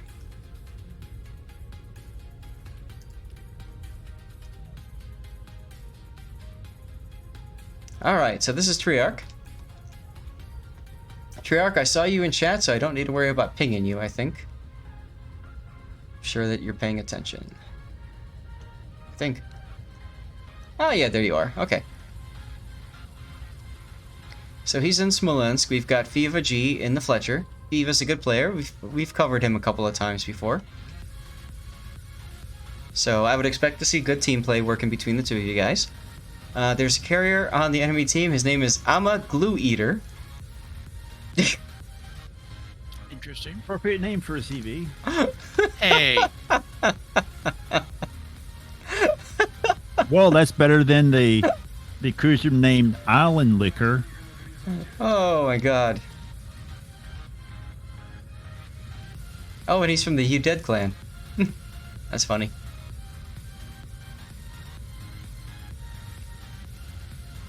Now, carrier's detecting you.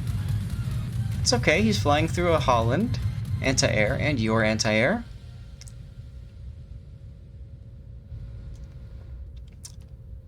I like the dodging because obviously battleships are shooting at you now.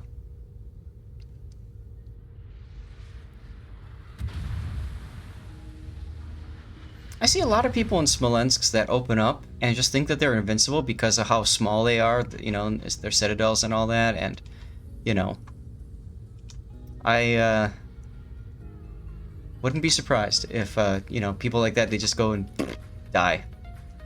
And then a DM sneaks up behind him and reminds them they're wrong. Mm-hmm. I love to remind them when they get thunderstruck. It's like, yeah, okay. Next time, stop, smoke, and then start firing once you're smoked up, my friend. Don't start shooting and then get surprised when you get citadeled in one shot. Mm-hmm. Because you allowed yourself to be spotted on the map. Even though you're smoked up, that last known location is still there, and it's still, you can still shoot at it. I love that you talked to Fiva, you said you're spotted, he started smoking for you. Oof. And that's good. So a destroyer smoke is really beneficial for Smolensk because, especially an American destroyer, because it leaves such a large trail of smoke. It gives you a lot of wiggle room, which you can see Treyarch is taking advantage of right here. And look, it's a torpedo magnet, once again. 007 now playing tower defense, lol. Oh yeah, I figured you guys were on voice chat. Absolutely. It's a lot quicker to chat that way than in typing. Coughlin? That's correct. It's people like that that make Smolensk a balanced ship. It's okay. Wargaming has pulled the ship regardless, so, you know, there you go. Well, it's totally about his comrades. What was that? Well, it's totally balanced, comrade. Yep. Now, you could have also fired a Luck Chuck Torp into that smoke there, because that Shima is within, at least the smoke is within your torpedo range.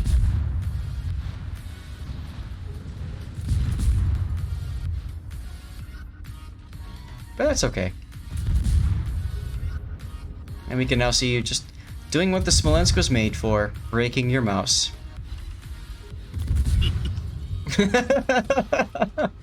Putting a weight on your left mouse button and going AFK. I mean, that's what I usually do, but as you can see, Treyarch is the double clicking kind. There you go. Now you've gotten lazy. Nope.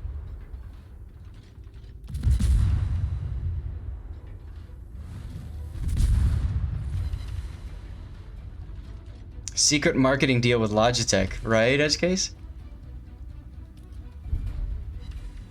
Wargaming mentioned the spreadsheets that said that people only rage quit after running into several Smolensk in a row, thus removing it from sale fixes the problem, which it does if that's the problem you're solving. Like Treyarch says, always having an escape route is very important. Absolutely. Laughs at an auto clicker? That's what you need. That's a good idea, actually. Like, make a macro to just have a double click every how many seconds. Yeah, the Smolensk replay. So it spams the click button. Bear, that's a good question. If you can lock your turrets with Control X, why can't you also lock your turrets to just continuous fire? I like that thought. I also like the Minnesota that's pushing around the corner so that you can keep firing him. Of course, he got spotted there for a sec, so that tells you the Shimakaze is moving up. And probably going to try to torpedo the North Carolina over here. Poor guy has no idea it's coming. But we know.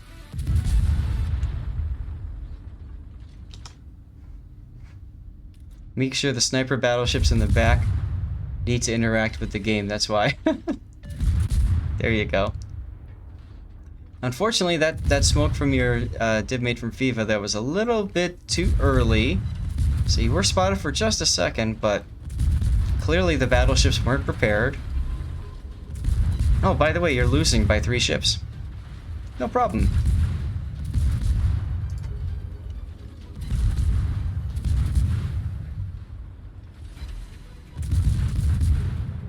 Now you switch to the Thunderer because, of course, you've got the Minnesota on fire, so maximize your farm.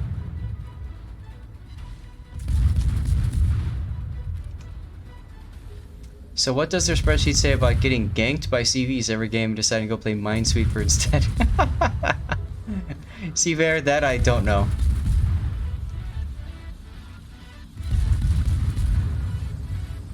Now you're detected as you with shoot. The TV rework, they just brought the World of Warplane players over. You're detected as you shoot. The Shimakaze is within 5.9 kilometers of you. And as a matter of fact, he just got spotted by your Holland.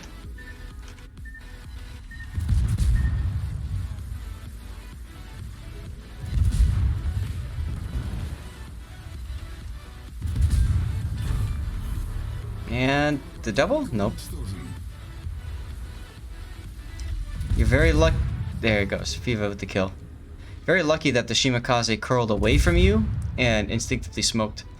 Because then you could keep shooting him for free.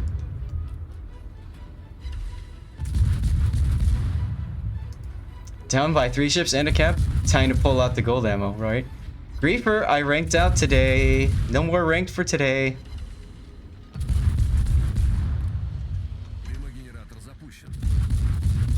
You know, they should introduce the ammunition cost like they have in World of Tanks. Well, yeah. I mean, I don't know. I liked it the way it was, where it was prohibitively expensive to keep playing, you know, all that stuff, right? Right, because then that would promote them being able. They would sell probably more premium time and more premium. And no, personally, it's I play World of Tanks also, and you get up to tier 10, it can be really expensive to play. Mm-hmm. Because of the ammunition cost, even if you're not shooting the gold, I'm air quoting gold rounds. Mm-hmm. If you're just shooting standard rounds, you can still wipe out your earning. Yep. In this ammo cost. So once upon a time, what that meant is that players would be forced to play premium ships or at the mid tiers. But because of the prevalence, oh boy, this North Carolina. Because of the prevalence of the special camos and the way that Warships premium time works and stuff, credits aren't anywhere near as important as they used to be. Do you remember once upon a time, like, you actually got charged for consumables that you used in battle? The premium consumables, yeah. Any consumable you used. Regular consumables, yeah. Yeah. You got charged for your shells, depending on your damage done to your ship. You got charged. Well, now they still charge a base service cost and a ammo cost, but the ammo cost is so low in comparison to what you actually can rake in. Nice kill, Triarch. This is why you never push a Smolensk. Just doesn't work. Really? I guess I'm one of those special kinds that will push the smoke. Well, it's just it hurts. It's gonna do so much damage. Trying to push Smolensk that's dug in. Now, I get it that, like, you know, especially if you've got radar, go for it. But like, as a battleship that doesn't have radar or doesn't have hydro, that's gonna take a long time before you can get into range to be able to, you know, be effective against a Smolensk. Well, you're also hoping that the Smolensk driver is going to be sitting there holding their mouse button down, and you get within their smoke firing penalty, and so therefore their smoke is useless. Right, but if you're in a battleship, especially if you're actively shooting, because then they see where you're at. I mean, that's just not gonna happen. Possibly, but it all depends on if it's advantageous for you to not be shooting and be dark. Charge the smoke screen, and as soon as they pop up or they fire, shoot them then. That's the balance. You got to judge whether or not charging it while you're shooting will be advantage to you, which basically you're telling everybody, here I am, kill me. Right? Oh man, if that Amagi had held his shot just a second, that could have been all over for you. But fortunately, he's very frustrated, as witnessed by chat. And oh good, your carrier died. That's no great loss. I mean, pushing a small, that reminds me of back when Seabear and I did the fire and water challenge. I think it was fire and water. Wasn't that Seabear? It was you, me, and Puddin', and you and me in the Belfast. Oh, those were the days before smoke fire penalty.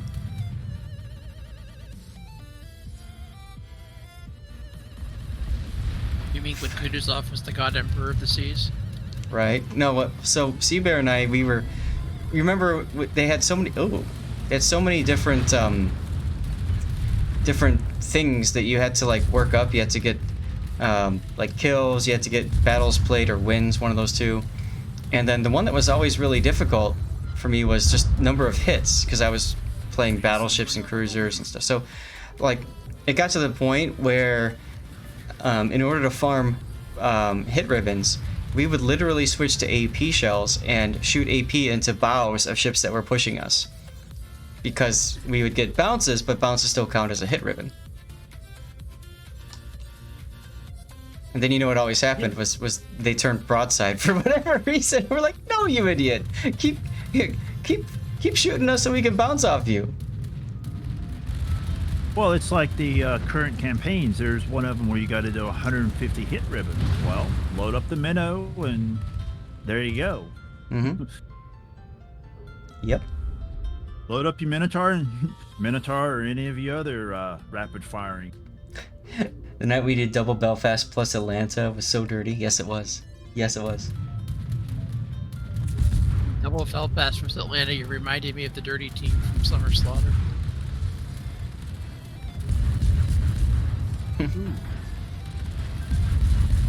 Now Triarch is like, I'm gonna win this, okay? Thanks.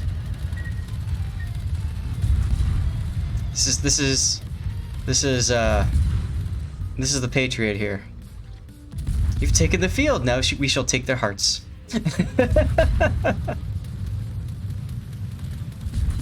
Should have taken the torp? Why?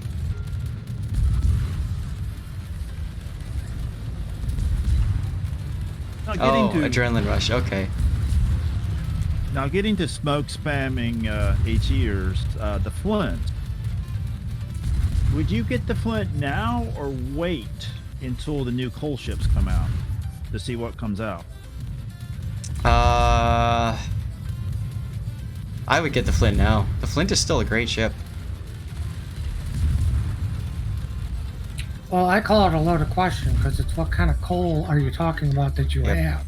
Triarch's aim was a little bit too low there. You saw him bouncing off things. I would have shot a little bit higher up with that AP. That's okay though. And there's the Kraken. Well, that's true. Toxic's got a good point. You can't buy it with a coupon, so why buy it now? Wait until they apply a coupon to it. Or allow you to apply a coupon to it, I should say. Well, they may never allow it. That's true. That's true, because they have already said that they wasn't going to with the steel ships that are now coal. How long is that going to apply? Oh my god, your chat ban, Triarch. Oof. Well, I mean, that's true. We don't know, right? We don't know how long that's going to be, if it's ever going to change. But I would say if you really want that ship, go for it. If you don't, or if you're not sure, hold on to your coal. I mean, they just put it in the shop anyway. It's not like they're going to pull the Flint away because it was too popular all of a sudden now. Especially with the commander change. Didn't they also do that to several other ships? That they put had them in for sale and then suddenly yank them for well, sale? sure, but the Flint is a different story, man, because it was a rank 1 reward ship, and then it was allowed for steel, and now it's allowed for coal. I mean, if they were going to pull it because it was too good or too popular, they would have pulled it months or years ago. True. They would have made a big announcement about it too. Mm-hmm. They didn't. What was the last ship they suddenly yanked? They yanked the. That shot there, by the way, Missouri. They yanked the Missouri without telling anybody they was going to do it. Well, yeah, and they did that with the Enterprise too, and a bunch of others. That no, shot, they by said they were yanking the Missouri and replacing it with the Musashi. Mm-hmm. That's right. That's right. You did have a lead time heads up that was going to happen. Yeah, it was like 2 or 3 months. But okay, Enterprise. Didn't they just suddenly yank the Enterprise one day? Yes, the Enterprise was yanked, and that's a very sore subject to one of our viewers here. It's not the only ship they've suddenly yanked out of the store one day and then it's not there. That's why I'm the same. FIA. The ships that they just yanked without telling people, you could count on one hand. Every ship that they yank, they normally give you some sort of heads up. Maybe 1 or 2 day heads up, but they give you a heads up. Yeah, mine's was told they did say that it would be. Well, they said the sale period was a certain amount of time, and then it just disappeared, and everybody's like, "What happened?" And it's like, well, the article said it would be available from this time to this time. Well, we know nobody reads the website. Right. What I was getting back in the previous replay there, like Triarch was saying, yeah, you shot there to figure out if the Fletcher was north of you or, on the other side of an island. And when you shot and you didn't get detected, there you go. Hey, Stevie looks so comfortable. He does.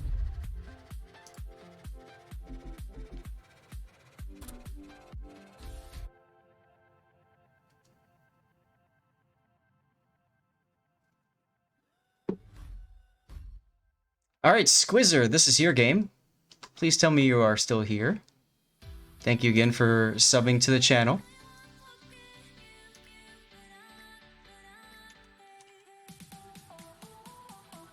I just sent you a ping on the Discord just in case you aren't here. I'll make sure you know it's up. Who reads the fine print, Sergeant Slaughtered? Some people do.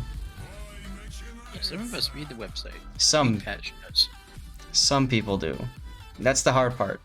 Alright, let's take a look at this game. This is a ranked game. All tier 10, so you'd assume that's a Gold League game. Stalin, Smolensk, Hidden versus Des Moines, Moskva, Nevsky, Petra. So 2 radars versus 4.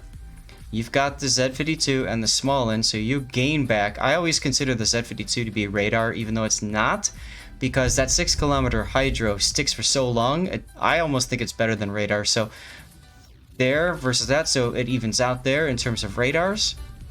And Yamato versus Thunderer could go either way.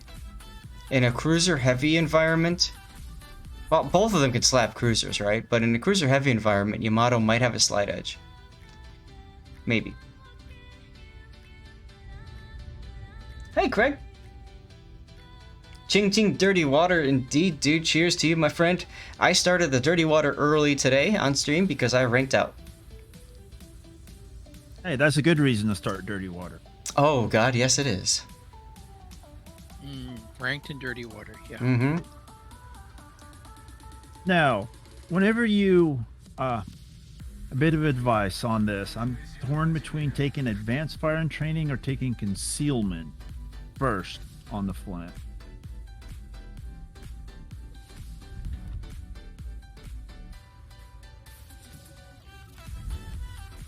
I'm sorry. Shane? Was that a question? I was just. Yes, that was a question for everybody, especially you since you have a Flint. What was your question? Is it better to take advanced fire and training or concealment first? So with the commander respec that's coming and the shift, AFT no longer will impact. Well, it's. I think the cruisers lose access to AFT or it doesn't impact the range. Either way, you don't get the extra bonus of the range from AFT after Wednesday's patch. So it's a moot point because you don't get that extra range. Atlanta's range is being buffed as a result, but Wargaming is hesitant to buff the Flint's range just yet. They did state they would be watching that ship particularly, along with another one. Yes. So, oh my god, a broadside Mosfer that stopped? Yes, please. I was thinking about right now, because don't we all get free respecs on all our captains? You need to see that with the again. new patch? Hold on, Shane. I'll answer Like that in a the last second. time So, like doing an the instant way, replay. give Oh everybody my free god, a respects broadside when they Mosfer did that the stopped? IFA Yes, change. please. I was thinking about right now, because don't we all get free respecs on all our captains? You need to see that again.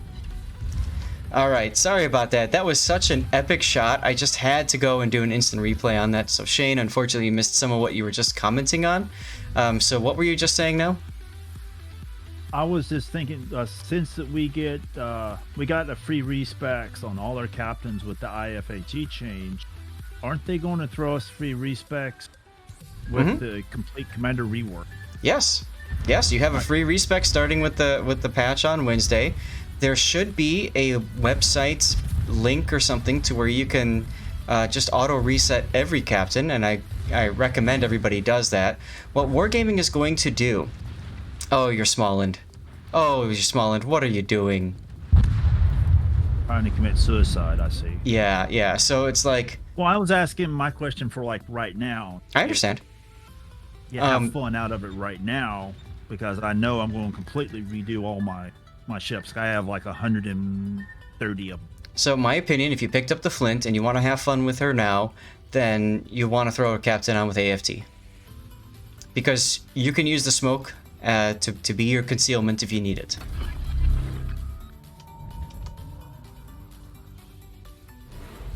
Yeah, I didn't know the Nevsky had torps, right? That's the frustrating part about ranked, right? Is you get that kill and you think we're doing good, and then your team just decides to just throw away a ship as well, just to make it interesting. Radar was too early. Detective Shepard is now following. Curl it. No, only Because one. you as a player can only carry so long. Mm-hmm. Detective Shepard, thank you very much for the follow.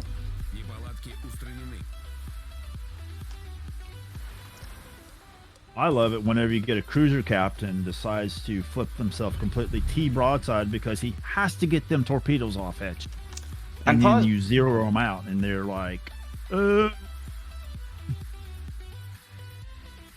pausing it for 1 second. And the reason I'm pausing it for a second is because you made a good decision here. Squizzer chose not to push in. He's under radar. There's 3 cruisers in front of him. There's absolutely no reason for him to push in right now, especially with the Yamato behind him. At the very least, you want to wait for the Yamato to get up with you and push together. Failing that, you have no reason to go in. You are ahead on 2 ships. You're about to cap C. And you're about to have a whole bunch of friendlies that have broadsides to those enemy cruisers. So I agree with the decision to stop here. Exactly, SAT. Wait for C group to get in position.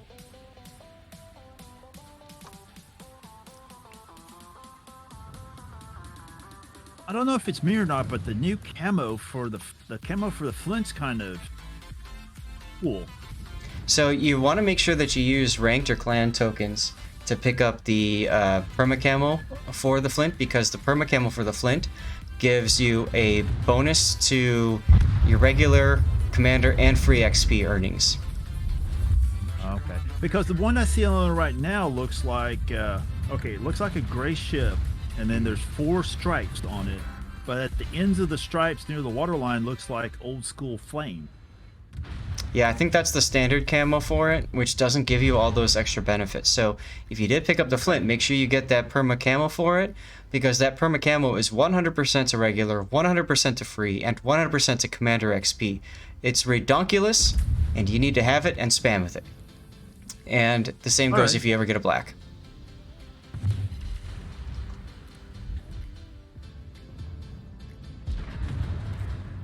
Toxic has spent a lot of time playing around on the public test and looking at commander builds. And that's something that he's brought up about how the commander builds that they recommend, or they auto slide ships in, really don't work that well. So as I think Edgecase mentioned, when the patch hits, the auto reset button will not go live. So you're going to need to wait for that auto reset button to go live before you can auto reset all of your commanders. You can still reset a few of them one at a time if you want to, though. I don't trust the auto thing, so I'll probably go in there and even do my reserves, reset all of theirs that are not reset. Yeah, you could do that. I like the decision to not go in here. There's no point. Wait. Let them come to you. They have to make the play, and they're just going to get themselves wrecked anyways.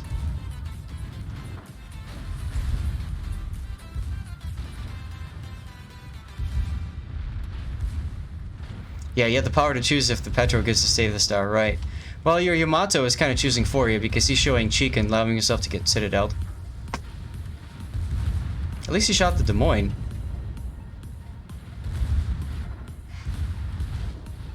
So if the Petro kills the Yamato and rams you, right?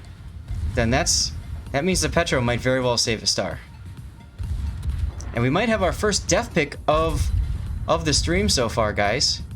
At least in terms of replays. I died plenty of times in ranked. Okay, shoot the Des Moines. Forget the Petro. Shoot the Des Moines. He's broadside. Look at your shell. Your turrets are way off. You have to plan for him to go around you, or you just rub your butt in his face. You can do that too. Rub your butt in his face. You got a butt anchor? Oh, it's a Russian ship. Of course it does. Oh, look at that, huh? You just rubbed your butt all over his face. Love it. Low speed ramps. Oh dear, oh dear. Oh dear. Oh my. Sorry, B, with a name like Sith Kitten, it's even funnier to me because I just see a cat just...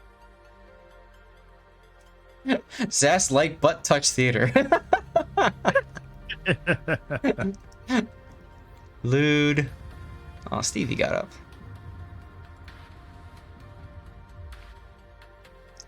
I'm doing my typical thing by taking in a ship straight up brand new with no modulars and nothing, no skills or nothing picked on it. Just to have fun. Okay. By the way, Flint is awesome in Operation RI. C-Red, this is your game? I finally ground out the campaign for the Strasbourg. Probably mispronouncing it. I see why people like the John Bart so much. Mm-hmm. Yeah, it's pronounced Strasbourg or Strasbourg, depending on how you want to... I don't know. It's I see how people like the John Bart so much is because you have all 8 of your guns in front and you can always keep them on target. I have to keep reminding myself, don't bring your butt out because there's no need to. Mm-mm. Or as I like to say with those ships, I call it French kiting. True. Where I just point my nose at whatever I want, hit the speed boost and throw it in reverse. Well, the Strasbourg doesn't get a speed boost, but it does get the reload, which is fantastic as far as making people regret their decision of throwing you broadside. That said, I have French kited in the Dunkirk before, so I'm assuming the Strasbourg can do it too. I ended up somehow having a 10-point French commander. John? I don't remember where I got him at. Where he's got Jacques Honoré, he's been around for a while. Where he's got the turret, the bonus to turret, and the bonus to adrenaline rush. SAT, you gotta go? Thanks for hanging out, man. Good to see you. But now, you know, saying all that, I now regret not getting a John Bart. Or even the black whenever they was offering them. Oh, yeah. I mean, those are great ships. So you missed out, but it's okay. And Toxic, okay. I love the flex. I still like my American battleships that I can earn 500,000 credits in easily. Mm-hmm.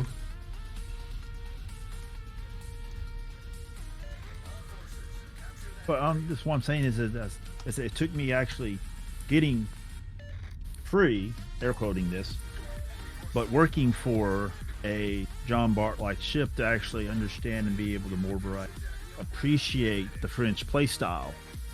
Okay. Of nose in and then going in reverse. Yep.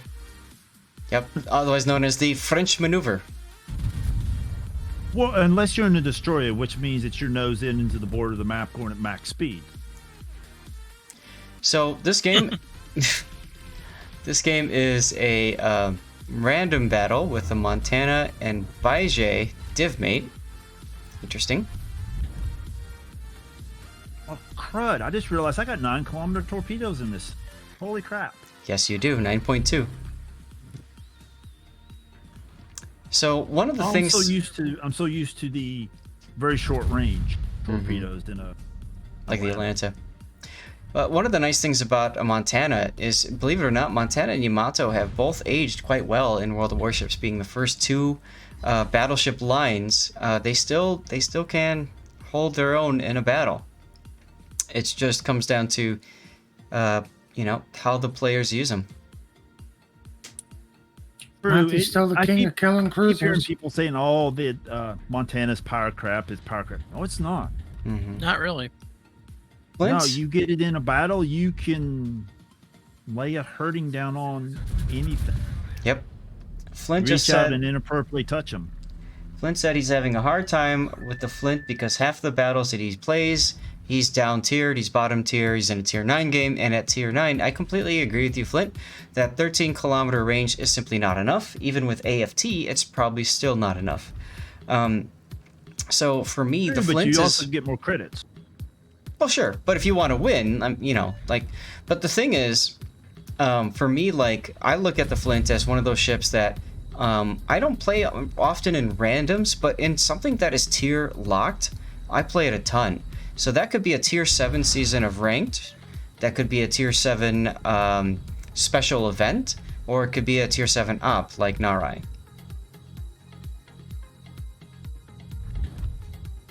There you go, Deadliest. Absolutely raining, yes. Deadly. I don't think it's power crept as much as people claim it to be power. It's more down to there's so many other battleships out there that do so many other things, stuff like that. But will it not, right? It because it's got 12, 16-inch guns versus having 18s or 20. Those 16 by 50 50s, if I remember correctly, are still something you don't want to sneeze at. You don't want to give too much broadside because when they hit, they will citadel you, and they hit at range, and they hurt because they plunge down. Versus a lot of the newer battleships have flatter.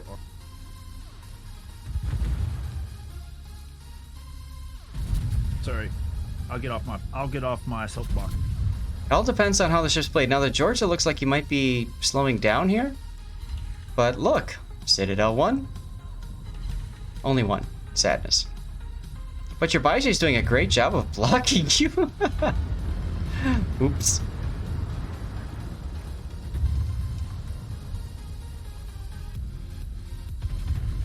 Oh my god, Toxic? Seriously? Rigged. Again, he wins again. Toxic was just flexing every week. He wins at least once a week, doesn't he? He was just flexing on our Discord that he has now won 8 giveaways since September of 2020. Man. And guys, That's a I lot right definitely there. don't do anything to mess with your chances to win. Hashtag rigged. Now, oh, by the way, we talk about power creep. One of the things that has changed about Montana is that the Citadel was lowered. People forget about that. It used to have a pretty high Citadel. Mm-hmm. Along with the Iowa and the North Carolina. No. No, North Carolina's has not changed much Right. except for its AA. It's not as Right. effective as it used to be. Used to be the North Carolina's AA was a no-fly zone. Mm-hmm. Now it's kind of, Well, that's true, guys. There was only a 10% chance to win, so in other words, there were only 10 people that entered the last giveaway. So do your part, prevent Toxic from winning this one, and hit exclamation point ticket. Oh, the Cheshire. He's got a flat rear end, so if he stays, pen him in the butt. Yes, look at that. well, it's like with the Thunderer. You got to be careful hiding in the Thunderer away because you got that flat rear end. Mm-hmm. You Citadel right through the butt. Mm-hmm. What? The Thunderer. But I got you. I got it. I got it. Someone got me. You beat me to it, actually. Oh my gosh. I tell you something, that unless somebody's used to shooting out of Montana, put on the crocodile skin. It kind of changes a little bit of the skin. It kind of changes the ship a little. Mm-hmm.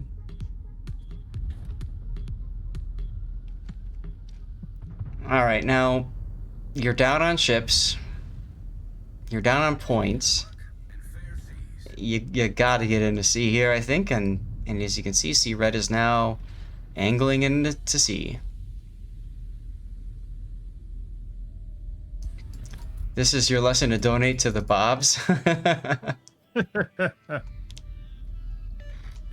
Your lesson is to donate to the Putin. No, the Bobs, he's talking about the charity stream that we did God, what was that, a month ago now? Pretty close, yeah. That was the 24-hour, no, it was like a 48-hour stream train. And I had the the record $2,020 donation for Smolensk. That was amazing.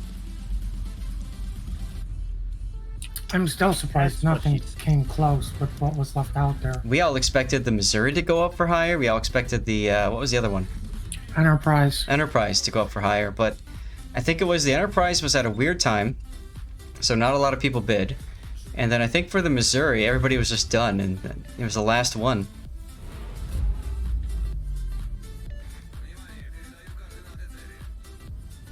Were these donations, when they did the bidding, were they, the bidding was you do a donation as a bid? Yep. I might shoot the Bismarck right now. No, you didn't do donations, but I might shoot the Bismarck right now because he's broadside, and the Friesling could definitely use the help. And I don't know that you'll be able to clear that island. You want to clear the island, but I don't think you'll be able to. Yeah, see, so shooting the Bismarck earlier would have been a better play. So the way it worked was you would put your bid into Discord on a special channel on the community Discord. And then whenever I, as the streamer, announced that the bidding was over, oh, you fired HE. Oh. Then that would be it. So I said I would play a Smolensk replay, and I would, we would do bidding until the Smolensk replay was over. And that was it. And Anoronics had the highest score, or the highest bid at 2020. And there was a hell of a lot of bidding war going on. It was quite entertaining to watch. And then Anoronics. Well, yeah, and then Anoronics was asked, do you confirm that this is your bid and you are willing to pay 2020 or donate, $2,020? And he said, I confirmed, give me the link and I'll pay it. And I remember when the moderator in charge of running that particular auction wrote in chat that payment had been confirmed. And I was just like, wow, you know? I mean, it was cool. I was just overcome with emotion because, I mean, that's $2,020 that was going towards Save the Children. It didn't go to Wargaming. Wargaming just kicked in the prize as a way of saying thank you for participating, you know? And that Richelieu should have never turned in with you, but oh well. Well, here's the best thing. Now we can put a dollar amount on every Smolensk out there. I'm sorry, what was that, Puddin'? I said now we can put a dollar amount on every Smolensk that is out there. That's right. Let me go adjust my spreadsheet right now. But the thing is, you know, people were like, oh my god, what a whale paying, you know, buying a Smolensk for $2,000, and it had nothing to do with that. It had everything to do with the charity. And for this person, it was a personal thing. He had said that he had family that was impacted by the Save the Children nonprofit. So for him, that was an opportunity to support something that supported him or his family at some point. So there were some real personal reasons for him putting in that bid. So it's unfortunate that people got like real, like, you know, pissy about it and stuff, but well, it's like I support Child's Play because I know people has been affected and been benefited by Child's Play. Mm-hmm. But people are welcome to do what they want with their money, and, you know, you can't judge them for it. You can maybe say in your opinion it was a bad decision, but doesn't really matter at the end of the day. It's not your money they're spending. Yeah. Yep. It didn't go to Wargaming. That was kind of the big thing. Right? That a lot of people didn't like. They were like, "Oh my god, he paid that much for this boat." No, he paid that much to charity and got a boat. Exactly. Yeah. Exactly. It was for the cause. It wasn't for Wargaming. It wasn't even for the ship. It was for the cause. Yep. Right. He did. Wargaming said, "Here, by the way, have one of the most hated ships ever." There you go. Thank you for donating. Yep. Listen, let me just sit here and judge. That's what Puddin' does best. Speaking of which, now you're turning back around, which I'm Holy crap. not sure about. We'll see what happens. Friesland is clearly in front of you in that smoke.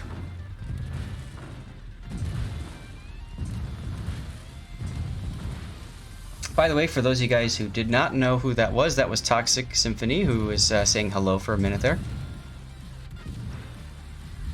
The ship is on fire.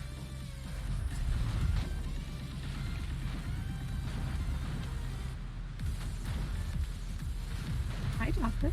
Hello. My dear. Mr. Toxic. I love that nickname. It gets better every time. Hashtag rigged. I know, right? So Mr. G donated a nice package to sweeten the deal. That's awesome, Island Cat.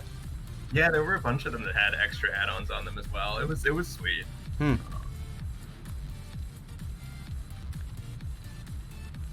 Yeah, I'm not allowed to make fun of whales on World of Warships anymore as soon as I bought a $300 ship in Star Citizen, so.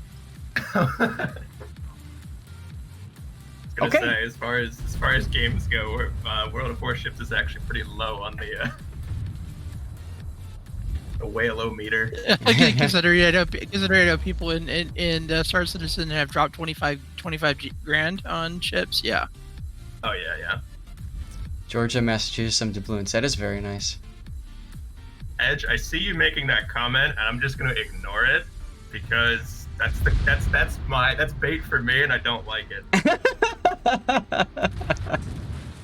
Toxic is our resident spreadsheet guy, so if we ever want him to like just grab something and play with it like a squirrel, like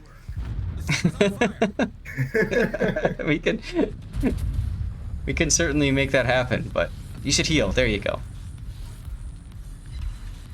But it's great though, because you know he'll do all the number crunching for us and tell us is this good or bad, you know? Well, yeah, they tell us according to the spreadsheets we have fun with the new CVs. Yeah, but I make my own spreadsheets. My spreadsheets don't care about what they say. And for Toxic, that's not the point. For Toxic, most of it is economic, you know, spending of money and or resources in the game, and is it worth doing? Econ math. Which, as an econ person myself, I truly appreciate, because I don't have to do it. I min-max not playing. Like as Edge says, like I min-max how not to play the game. So if you care about your time, because ultimately yes, time is worth more than anything else in your life. Like, and you don't want to spend ages and ages playing this game. Like, whether it be an event, whether it be this, whether it be that. Like, there are ways to get done them as quickly as possible. Did you guys just see this? I was. I don't mean to cut in. At the beginning of the 2 new campaigns, I kind of complained about how long it would take to finish the second one. Well, actually, I was proven wrong, and I'll admit that. The second part that you needed the Stromberg for went by so fast. Guys, did you see the Ohio completely ignored C-Red, who was broadsiding him to shoot at the Smolensk? I did. I was like, what is he doing? Why is he not dead? Paid actor. Well, he wasn't wouldn't be shooting HE anyway. It was more than one salvo too, like Edge said. Yeah, he was just sitting there.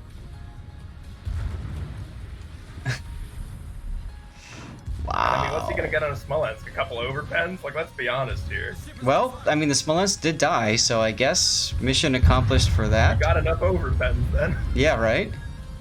Or he could have been shooting HE like people do in the Thunder and Citadel it. Unironically, in Shikishima, you're actually better Varun off is shooting now HE at following. Smolensk. Varun, thank you for the follow. Well, yeah, Shikishima's got what, those 20-inch monsters? Of course, any of the big calibers, destroyers, light cruisers, and some of the heavy cruisers, you're better off shooting HE. You know, I was just going to comment about C-Red's position. After getting that kill on the Nevsky, he would have been better off curling south and turning the guns already. And just as I was about to comment on that, that stupid Yugumo showed up and made it look like he made a really good choice by doing what he was doing there. Because he just went and bloop, there goes the Yugumo. All planned. Everything's proceeding according to plan. Always. The joy is face shooting a small with a Thunder or Musashi. Of course it's a joy, because it's so rare these days.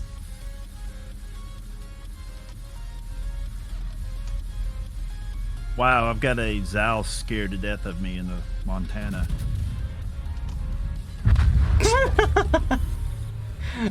Oh, that poor Rune. He took one pot shot at me as he's backing up around an island. He's like, oh, nope, I'm not coming out to torp you. Poor Rune.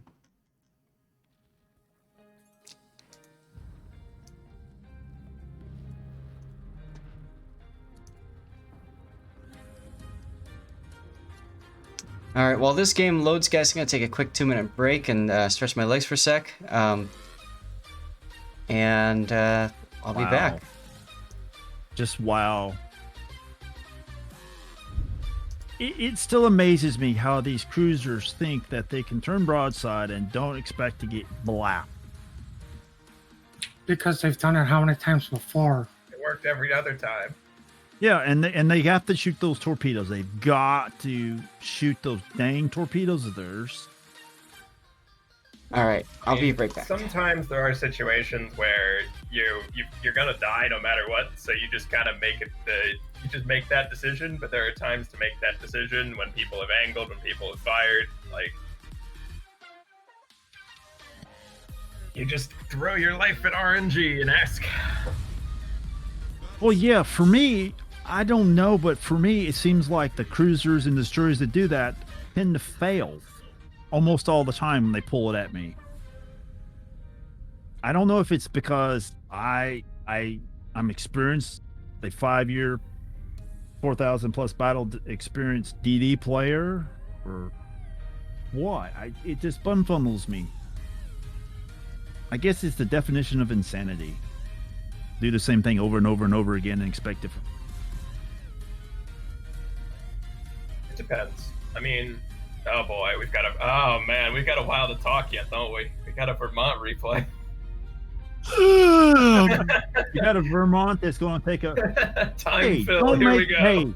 Hey, don't give Vermont shit. Vermont's actually not a bad ship. It just makes me so glad you got out of the Kansas and the Mini. There's nothing wrong with the guns. It's everything else. Well, no, okay. For me, the only way to get the guns to be in the most effective range is you have to put yourself in the range of getting your ass wiped out. It's the definitive ship of, hey, look. Well, I mean, no. Let's go pray. Let's go make sure we've done enough sacrifices to the god of RNG, and let's not die.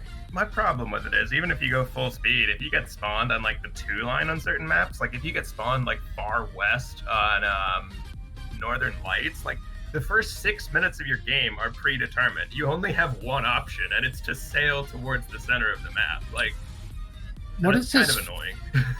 What is this full speed you speak of? Yes, it's called 24 knots in it. No, it's under 15 because you're turning. Not necessarily. If I spawn on either edge of the map, I'm going straight ahead. Well, that's when you ask Screw trying to tack over and sell broadside to everybody. No, forget that. I'm going to go straight on. All right, guys, I'm back. What did I miss? Nothing. Nothing at all. Making comments about the Vermont has full speed. You know, the Vermont is moving now. Yes. Oh my God. Hey, somebody put a suggestion up like, why don't they water warships do that battleship island?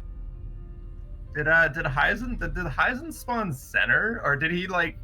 Because I do always wonder when people are even farther behind than like Vermont and Kansas. What are they doing? Sitting in the backs, having a smoke. I was gonna say, what you do is you when you start the game, you look for another battleship that's close by, and you ask them for a push. Nice kill on the. Yeah, that went about as expected. Oh my God, Con.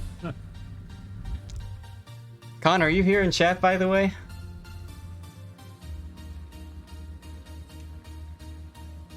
Oh, not to Cruiser Kids. Oh, you are. Okay. Sorry, I just pinged you. I wanted to make sure you were here.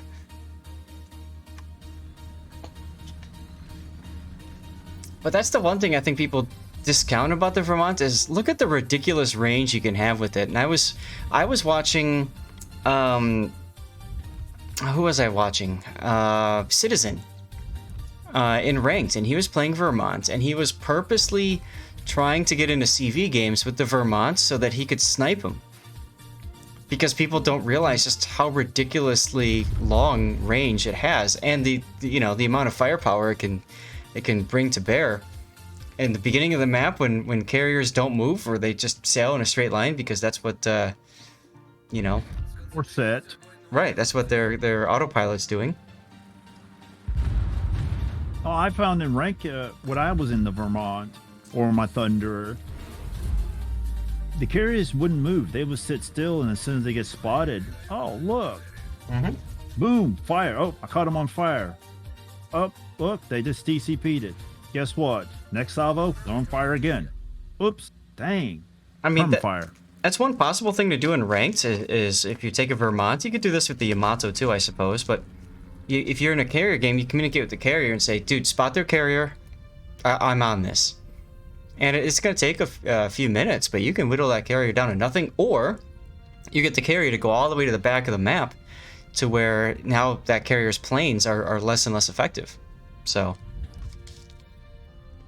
Yeah, and one of the benefits when I play CV is I try to do my usual spot, and then I go try to find the carrier, but don't get too close to its AA, but drop a spotter plane in its takeoff path for planes, so that as soon as their planes take off, they go straight into my fighter squad. And then that causes them, the CV player, frustration, and then they have to move and hopefully to go unspotted so they can then therefore safely take off planes. But if you get a CV player, the only reason why I do this now is because I had it done to me. And so I learned someone else's tip because I talked to him after the game. It's like going, okay, that's cool, dude. What did you do? Yeah. You got to learn those dirty tricks. I need to know this. And they actually talked to me and they're like going, yeah, it helps take the CV out of the game, or at least it delays them or causes them to, like you say, move to another part of the map instead of moving with the group, or keeping the group ported with plane. Now look at Look at Khan's positioning now. He sees the Vlad, and he realizes he's got the opportunity to move forward now, and he's going to take that opportunity. Because if the Vlad decides to run away, he's got a broadside on him. And if he pushes out too hard, he's got a broadside too.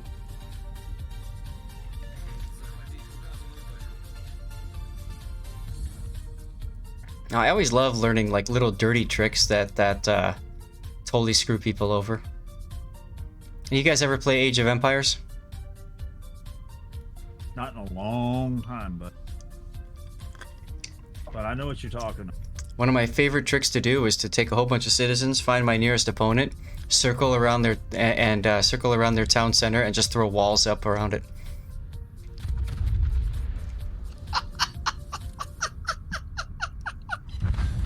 Any RTS game, if anybody ever plays against me, either I go find them and fuck with them, or I sit back and hide. If I sit back and hide and then you come find me, then it's like, crap, we shouldn't have done that.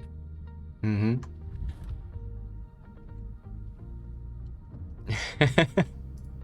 Nope. Flag up. Island Cat wins this time. You want here?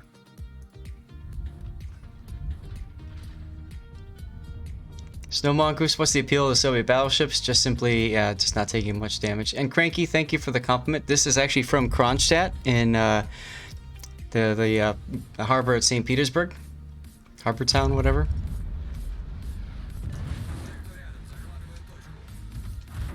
And Island Cat has definitely been following.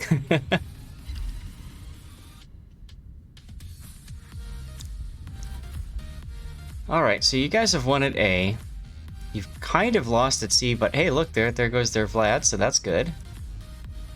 At this point, there's no reason to freak out and try to make a push or anything. Wait for the enemy team to make that decision. Not nearly as rigged. Yeah, almost 2 years, Island Cat. It's been awesome. Harley says that she likes this position. Oh, God. This was a really slow game. I can see that. Well, what do you expect? It's a Vermont. You do two things. You go slow, and you reach out and inappropriately touch someone on the other side of the map. Uh-huh. Aw, bye, Hipper. Like the Thunderer. I still don't understand why people gripe at me for taking the range mod in the Thunderer. Oh, yeah, that's right. It's the people I set on fire at 25 plus kilometers away. Mm-hmm. I love the anger in chat too about your destroyer not going to cap, and it's like he kind of doesn't need to, and at the same time, don't rush him. Let him get there when he's ready.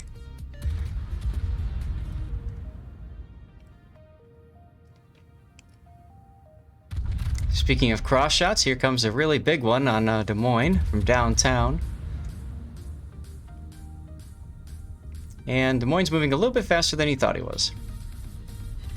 Oh well.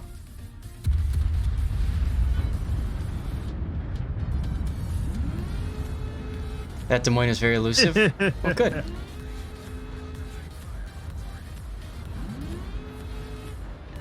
Oh! That's Minotaur. range. Nope, he's speeding up. It's like, well, okay, if one cruiser's gonna speed up, I'll just shoot the other one. Oh god, are you gonna actually kill the Minotaur even though you shot the Des Moines? Wait for it. You didn't kill him, Hey. but... Oh my god. Totally planned, right? That's right, totally Like, planned. Greetings from the colonies. Hello, Your Majesty. Yeah, this is where you definitely, I think, need to start getting your guns heard on this side too. That poor Thunderer has no idea what's about to happen to him. Because you are behind the island and therefore not detected. I think one of the biggest reasons why I like playing my Vermont is Bumblebee as its captain. Huh? Why? I have Bumblebee as my captain in I my know, Vermont, and it's Why, his though? his cheerfulness. He's being so cheerful, except for whenever we're set on fire, or get flooded. So cheerful every time he talks and says stuff. Okay. So what you're saying is you need a lot of positive reinforcement when you play the Thunder, or when you play the Vermont. Of course. So he's your happy little captain. Well, yeah. You need a Bob Ross captain is what you need. Oh, God. No, that's the happy little tree captain. That would be in a cruiser, because cruisers all island lickers, you know? I'd be up for more positive captain. Mm-hmm. Well, I mean, yeah. Jingles is pretty fun all the time. Mm-hmm. It's something that gets me, is that we have both men and women captains. Okay. Now, the only women captains I feel they do correctly are the Japanese women, because they sound like girls. I have several female captains. You know, I have the Dashas and the Ash and the one from the Halloween event. They all sound like men. What the heck?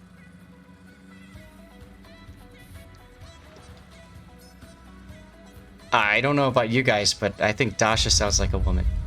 I was gonna say I don't really know that well because I don't use them all, but. But there are a couple of female commanders that I believe actually had the default male voice, and we did point that out to Wargaming. Ashley, that you get for Twitch Prime. That one in particular. Because that's on my Anchorage, which is one of my favorite ships, if not the favorite ship of mine. Mm-hmm. Current. And there's actually a Ashley Violet streamer.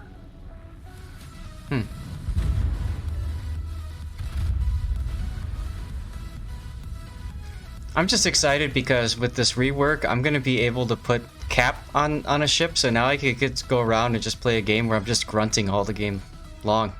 And I'm looking forward to that. I have Captain. He's on my War Sprite. Gotta put your, what is it, Isoroku, I think? Yamamoto Isoroku? Cat. No, the cat. The actual cat, yeah. It just kind of makes weird, like, burping noises the whole time. I don't have that one. But it does make me sad that the Jingles Captain is censored. Or if you watch his videos, they're not censored. What do you mean by censored? Yeah, what do you mean? Well, yeah, he doesn't say fuck up. He doesn't use the F word, or he says like, oh, damn, that's a paddling. Uh-huh. Well, I mean, you're talking about a video game where, you know, there's anybody that's playing it, including minors, versus a YouTube channel that is marked for mature adults. Right. They couldn't just put that in by default, given their whatever PEGI or ESRB, whatever governing body it is at this point rating. Right. Really, they rate video games still? I thought they got rid of that. Oh God, yes. Considering I play Cyberpunk and I stream Cyberpunk and I've watched several people's Cyberpunk streams. That's not appropriate for children. Of course not. There are settings in Cyberpunk to make it like between definitely rated R and definitely PG-13. Not that they work all the time. Nope. But it's not fun, especially with the sexual ads. I mean, yeah, like. Which doesn't have the problem with it being adult. It's YouTube that has the problem. Or Google overlords. I love how, Khan, thank you so much for giving us this replay where we have all of this time to talk and solve the world's problems. Debate time between salvos. Like. It's like right now, I'm in my Vermont, I'm running down the 10 line. Running on Northern Lights, sitting over here sniping at people at sea, which is in the middle of the map. You might be briskly walking. I don't think I'd ever go to the effect of running. Look at you got 3 cruisers running away from a Moggy. Moggy must be very terrifying. I mean, the Hindenburg still has HP too. That Amagi must be terrifying. Moggy just sat there all game. So something Repositioning. I have seen people do, like, is honestly shooting AG in Vermont. I know it sounds ridiculous, but when faced with a nose-in battleship, you have just the same problems as any other battleship because, well, you don't overmatch the nose. Yep. So you have trade-offs between trying to snipe the guns and the superstructure or just randomly lobbing AG at people. But like at the end of the day, it works. It works. I mean, you probably would have done like that salvo right there. It did 4K. So I like this move though, because so few players are willing to do this kind of a thing. Now, there's only one destroyer left in the game, and it's Akita Kaze, and he was spotted up to the north, right? So by moving this direction, you make it impossible for the Montana to really push up, and you might lock in the Des Moines too. So this is a good play here. And Kaduzin, the stream's going really well. I ranked out earlier today, to the surprise of everybody on stream, including myself, I have to say. Because I did not think that I won the game that I left to play the last game that I ranked out with, so... Was it the awkward situation of like you, what happens then? Does you just get one extra game? Because I think I've done that too, where you get out of a game real fast and just go into another one, and then you win the one you thought you'd lose, right? Yeah. Yeah. You just have one extra game.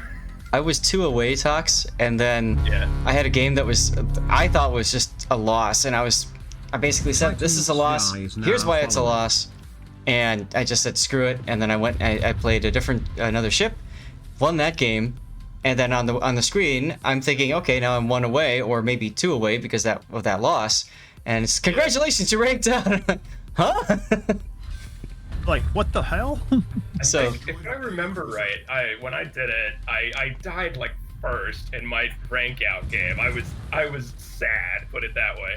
And we'll go with that for the family-friendly version of what I was actually feeling. And I went and do another game, and if I remember right, I was actually in that game, and I heard the port sounds of ranking out. And I was like, what just happened? Oh man, that dude, it's like if you heard that all of a sudden, you're like, oh, throw in the game.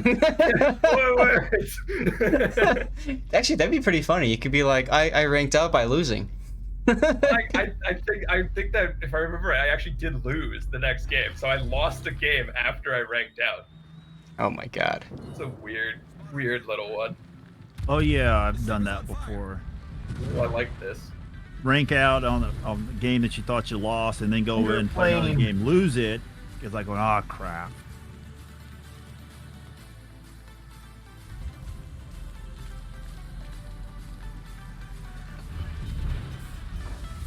Well, you weren't able to shoot him over the island there, but at least you're keeping the Des Moines there. And surprisingly, with the Vermont, its HC chance for fires is quite high. Con, last week was loss after loss after loss for me, so I completely get you, my dude. Oh, Kiyakaze's back. And he's kiting away from you, which should tell you he probably sent torps your way. And with 15 seconds left, they're probably not even going to get here. Ah, details. Hey, congratulations, you're a useless BB. 223,000 damage, man. That hurts you right in the feels.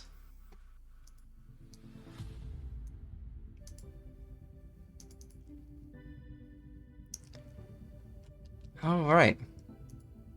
Spend some time with family of the PC watching. Kadooz, no problem, man. Thank you for hanging out. Good to see you again. Titan, you hate the new rank system? Why do you hate the new rank system?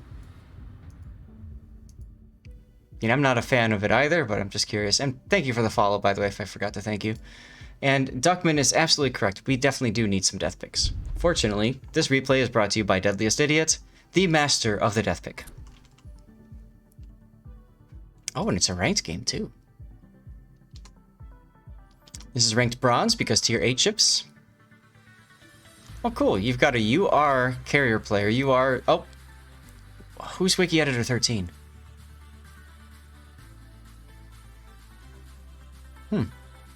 I'll have to figure that out.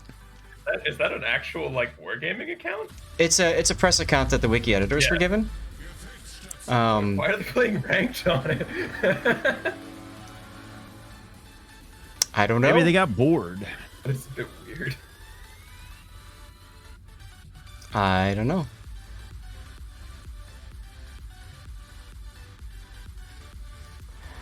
Whatever.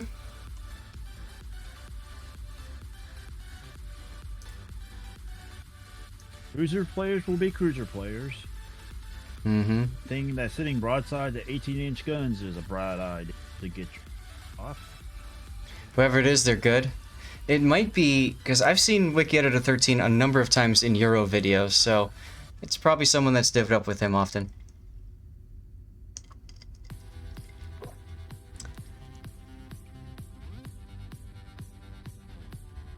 Titan, 1 harder to rank out, and 2 no tier 7. Okay.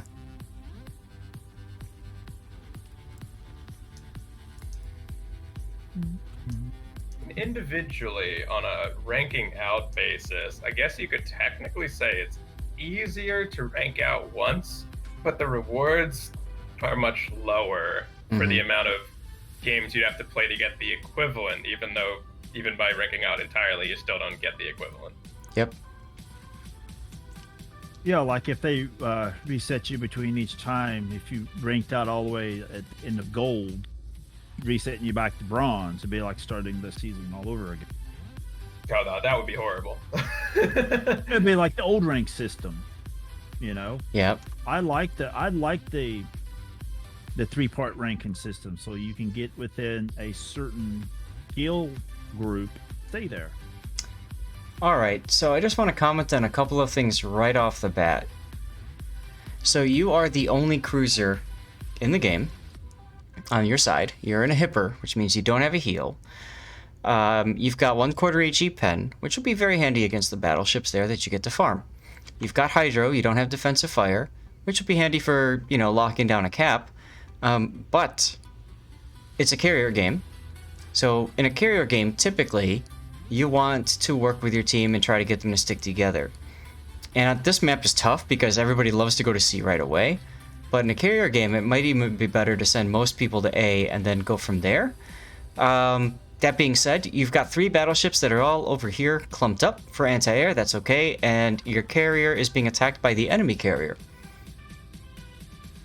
So a lot's happening right now that we can dissect.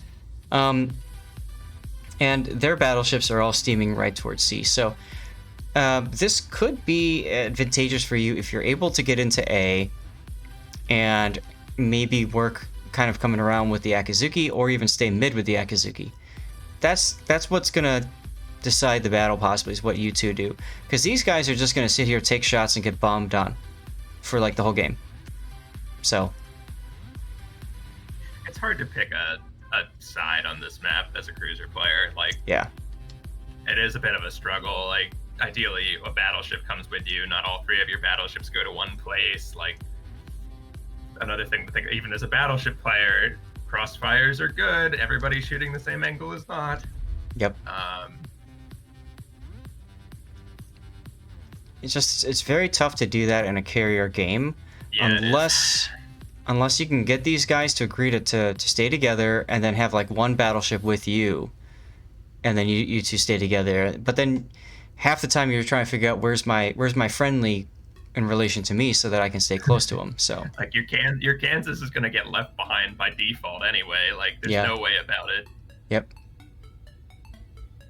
So I was right to go this way instead of hang out with the battleships and burn out anything south of sea. You could have done that too, Deadliest. In ranked, any competitive mode, 2 is far better than 1. So generally speaking, I like to find somebody that I can latch onto and work with them. By default, that was you and the Akizuki at the start, and now you're leaving him alone to die. You know where other battleships are already. You know where I guess you can infer where the hipper is too. Yep. Well, Snow, I use the term competitive lightly, of course, but regardless of whether it's indeed a competitive mode or not, the decrease in the number of ships on each team means that sticking with somebody else is so much more important. because any situation where you end up with a 2v1 and you are the 2, chances are you're going to win that engagement. And the 1 is going to lose it.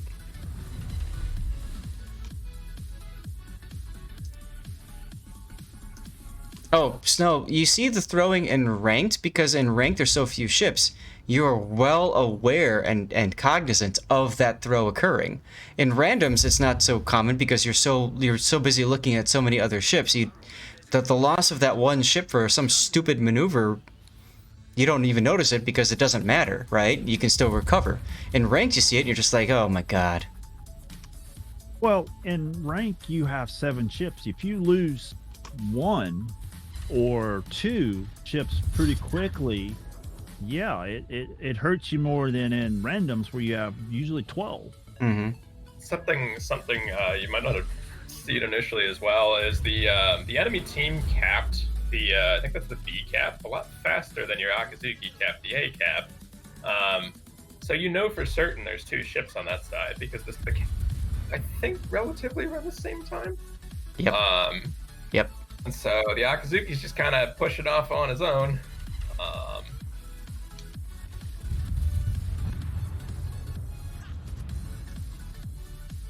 Yep.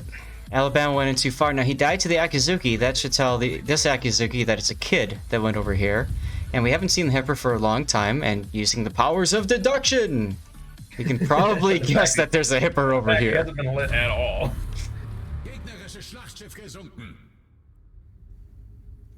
Now, this play deadliest of staying by the contested cap and just farming is okay, assuming that all of the enemy battleships just sit there and happily let you farm them. Like that first ship did. What the heck was it anyway? North Carolina. The problem is, their Bama isn't pushing up fast enough, and the Tirpitz is running away. Oh, and your Bismarck is dying. Over there. The issue with farming in general is just it doesn't put a whole lot of actual your impact is not that high. Oh, A is being detected, or that's capped. Awkward. So that means the kid went up this direction, and the Aki went down, and the 2 just high-fived each other right around the EF line. The Aki found okay. That is admittedly not something I think anybody would have seen coming. The Aki finding the carrier. And it's a Kaga too, so that guy was steaming at full speed since the beginning of the game.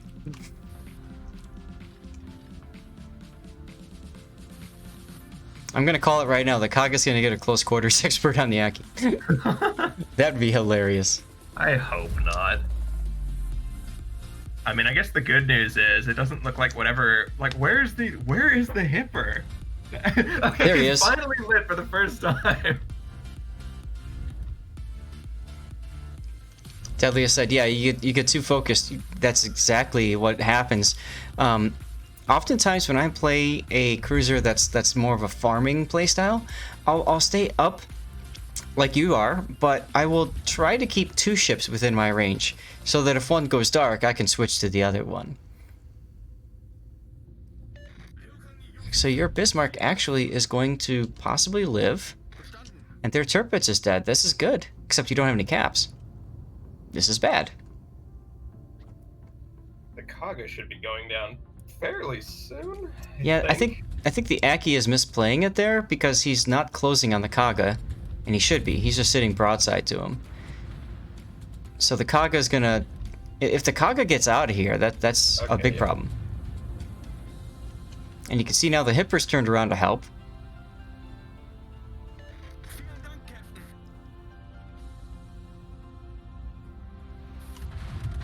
Do I have my... What's my Hydro range? Put those up too.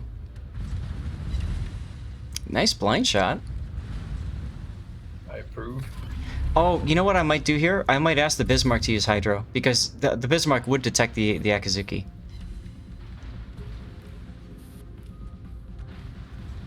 Also, now you're detected. The Aki knows that you're there, and he's going to shoot you, and of course he will chew up your armor because he's got that magical 1/4 HE pen. Oh, by the way, you're broadside to an Alabama. You might want to fix that. Yeah. Yeah, the guns on Alabama is long range, but they're still very dangerous. Yeah, that could have gone much worse than it did right there.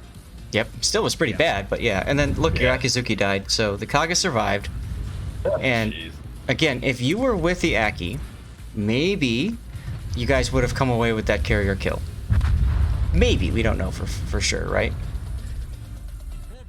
The two biggest differences between a Bama and a Massey is that the Massachusetts has slightly inaccurate, shorter, big guns, but very good secondaries. The Bama has very accurate, very good big guns. I was gonna say, is this a win? Like, standard. This is a Deadliest replay, so it's most likely a loss featuring a death pick. Okay, all right. I wasn't sure if there was meme content coming. There's no reason not to pop your fighters. Yeah, they exist. Mm-hmm. It's at this point Deadliest realized he's not in an Eugen and can't heal. Yeah.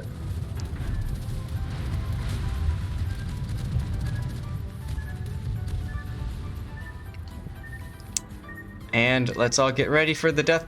Nope. No, that's not gonna hit. Whiff. You wish you had an Eugen? You can buy one, can't you? It's all right. I mean, it's better than the Hipper. Not Denied. That that's saying that much. Gotta build up suspense. Did the Hipper realize a little too late that it made... Raining, that's right. We gotta keep our win rate down in Zast Replay Theater. Hey, well, I guess I didn't help it. A lot of people didn't help that today. That's okay, though. Most people submit wins and not losses. You mean you don't delete all your losses to pretend they never happened? Oh, this is gonna be good. Win-loss rate, you didn't. Uh-oh, here comes the airplanes. Yes. I just wanted to watch those bombs hit in slow-mo. Oh, the AA looks really cool. Mm-hmm. Oh, you're not actually dead. I know, right? Like, give it a minute. I mean, you're about to be, but Give him a minute. He'll be dead. Don't worry. He'll confirm his Deadliest.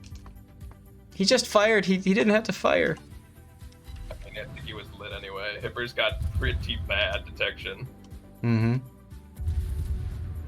Look at that maximized adrenaline rush, though. Hey, adrenaline rush is worth that.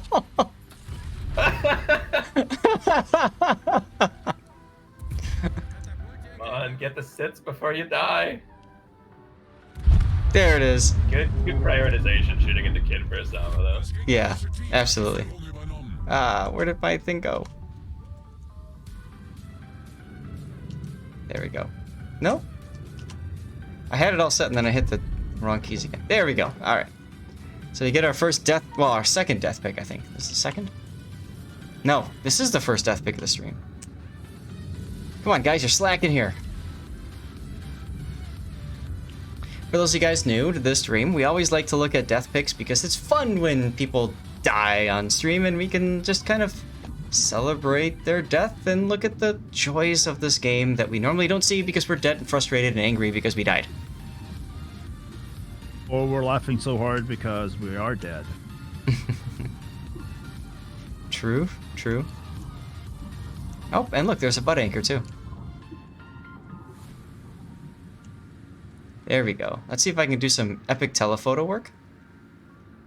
Problem with that is you lose some of the smoke. That can kind of work. Weird looking death. Kind of a weird looking what? Like his nose is still on fire. Like it looks Yeah. like the ship isn't dead, but it just blew up anyway. Like the back half is dead and the front half isn't. It's like, I'm just gonna die now, thanks. That could work. I kind of like that look with the smoke and everything. Alright. Or he's coming out of smoke on fire. It's like, yep, I'm on fire. I'm okay. It's just a flesh wound. Oh, Cthulhu, yes! Looks like Bikini Atoll. Yeah. Actually, kind of does.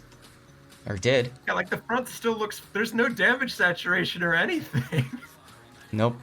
That's because he took it all in the back. Yeah. Oh He took it my. in the butt. Now, It's just this huge fire like coming out of the nose, yet everything looks fine still. now there's one great quality of saltwater, and that is that saltwater heals all wounds. Because as Deadliest sinks below, you're gonna see the area that's all saturated is gonna just magically clean up.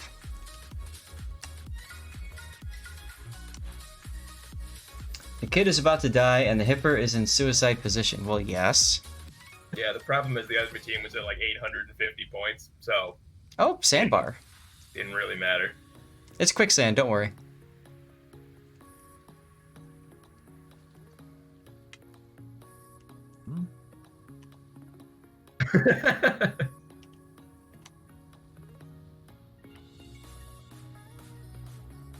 Now see you might not, nope, you can see it here. I think. The saturation, it goes from dirty to clean. As it slowly slips beneath the terrible sand texture. Yes. It just Oh, looks that's so stupid. It just looks so dumb. It's going back to the world of 240p.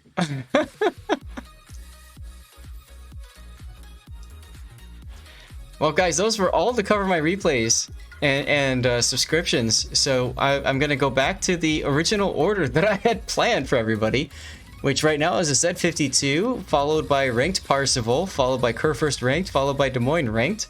We only have about 30 minutes left. Puddin'. Is Puddin' here?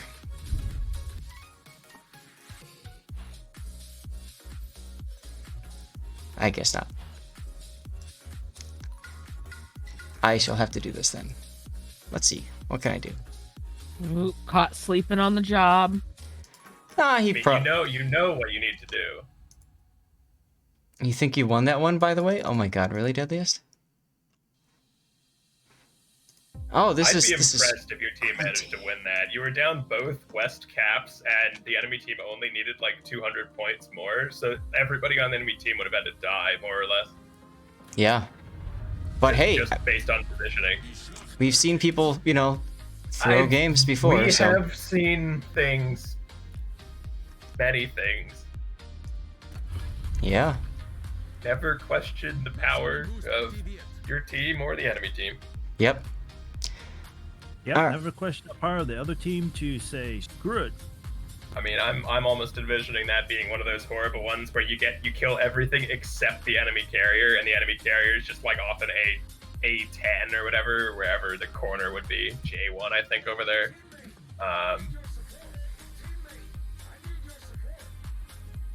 And then you just lose because the timer ticks out. Now, this is a carrier game in Ranked. They have an FDR, though, which means chances are you're going to win simply because the FDR is not as effective against destroyers. We'll see, though. Oh, Friesland. Okay, so this is a Silver League game. Hey, Silver League, best league. There you go.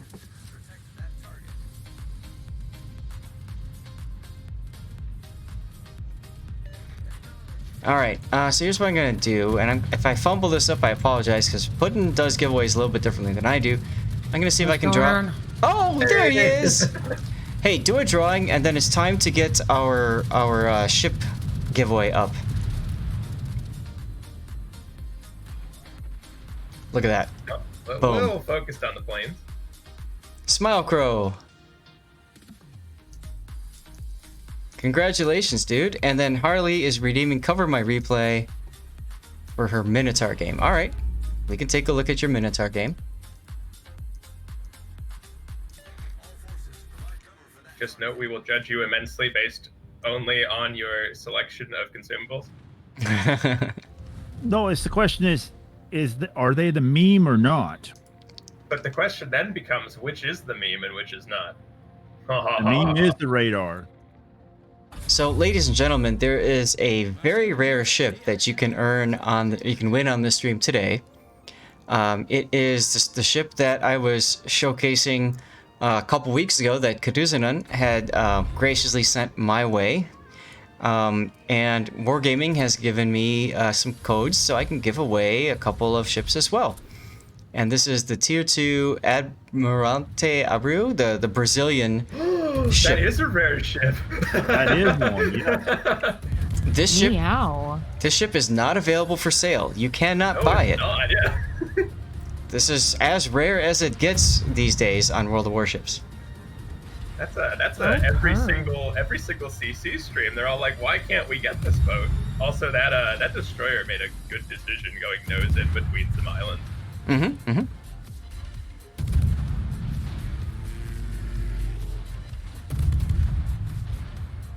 Just a very, very weird nitpick. You should shoot AP here. Because of the guaranteed damage?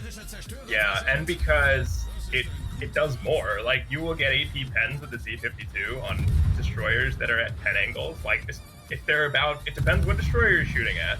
But if they're at like 70, if Navigator says they're kind of at like between, I don't know how to correctly describe the angles, but yeah, like if AP a lot of the time will actually get pens depending on precisely the angle they're at, and you can pick up 3,000, 4,000 damage salvos, which really helps.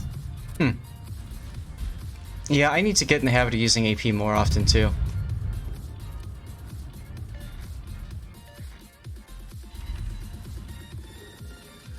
Super secret tier 2 ship of the Brazilian type. Thank you, Puddin'. You always do the best names. That might actually be the rarest ship on the server other than Alabama ST. Yep. Oh, you mean the ship that I bought apparently to some idiot in chat?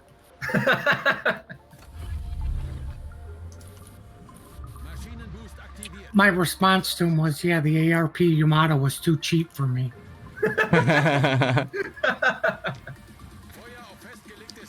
Oh, that Fletcher. Well, thank you again for keeping the World of Warships free to play. Damn right. AP into the Fletcher, this is good. Yeah. And I know a good thing to do, like just for general practices for people in the chat, when you are shooting AP, instead of watching the target, because your aim shouldn't change that much, watch the ribbons. If you're getting more over pens than pens, you're not aiming in the right place, so you should be shooting AG. Yeah, start walking your Yeah. fire around and. What the heck is that Montana doing? Wow. Backing into bronze? No, I'm kidding. Hey, we don't go back anymore. No, we can't. We can only go forward. Silver League best Walking league. into a spanking? He's Oh, probably... it doesn't have fire prevention. Oh man. My guess is he's afraid of pulling forward and turning around and showing broadside. The problem is, in the process of showing broadside, he might take citadels from the Thunderer, sure. But the problem is that him being like this, backing up, he might just as easily take more damage and die for Not it. exactly angled either. I mean. No. Oh, what was that shot? Oh. Who would win in a gunfight between a Benson and a Flynn? The better player. That is the best answer. That's an awesome answer. Oh, I think I love Puddin'. you. Oh, look at the dancing you're doing here with the Minotaur. Aww. Some nice salt in chat. It's always cute. Ooh, open water minnow. That's. Oh, he's getting. He was an open water minnow. I shouldn't say anything. I really shouldn't. Whatever we division, I call what's gonna happen like minutes in advance. It's terrible.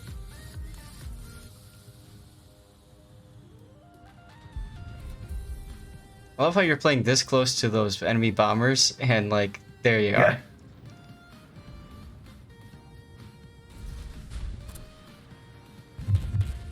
Ow, ow, ow, ow. Ouch. Yeah, I was gonna say, you might as well turn your anti-air on for a little bit longer. Lit, they're not gonna go away until you can shoot them down. Plus, the planes are XP earnings, which could help you potentially save your star. Now, the other set of planes coming in, don't turn on your AA at all until they've flown past you. Yep. Something that people aren't very aware of with FDR planes, especially the rockets, is their minimum attack range. The distance from the planes to the reticule when it's fully aimed is actually farther than most destroyers' air detection. Yep. Oh, look at you with loot gens. Ooh. That's also a good advice to do anytime, is to wait for them to pass over you, because then they have to then turn around. Yeah, it's the thing with FDR in particular, though, is if you're in a destroyer and you're not surface spotted and your air detection is lower than about 3.5 kilometers, FDR cannot hit you with a rocket squad if your AA is off. Right, even if he's like slowing down fully and immediately left clicks to start the run, it can't hit you. And his run can be fully aimed flying along, and you will light behind his reticule. And those rockets are also, like, it takes so long for those rockets to hit, and they're spread out, like, linearly, like in a line. It's, if you're bow into them, I mean, it's really hard for them to do anything to you. Maybe one hit, and that's about it, so... Well, yeah, broadside. That's the way it is with a lot of the rockets, is that you want to hit them broadside. Right, but what I'm getting at is that with the lag time of the rockets from when you fire them till they hit the ground, it's almost impossible to actually catch a destroyer broadside unless he's stopped dead and sitting in smoke or something, or beached. Yeah. So, like, that smoke there, you technically probably could have gotten away with not smoking and taking that rocket strike, because that rocket strike then would not go on your Thunderer teammate.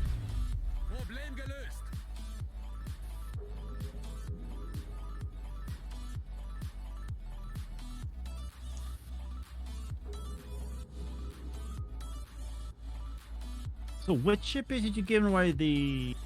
It's the Tier 2 Admiral Abreu. It's a Brazilian ship. It's the first Brazilian ship to be entered into the game. And they gave Mara Draco, the new Brazilian community manager, the authority to give them out as he saw fit. And he gave a bunch of them out to various engaged players through, I guess you could say, care packages. Kuduzanon is one of those, and it was pretty awesome. He got one code for himself and then one code to give away, so he gave it to me. Nice. Yeah, I mean, I never thought a viewer would send me would send me a ship. You know what I mean? Like I give them away, right? So that was awesome. And then pretty cool.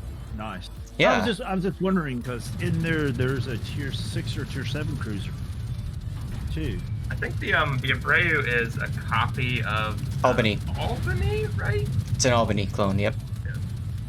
No, I never see it in game though. That's the whole thing. It's because it's rare. It's also Tier 2. Like. Yeah. Well, no, I was talking about the Tier 6 or Tier 7.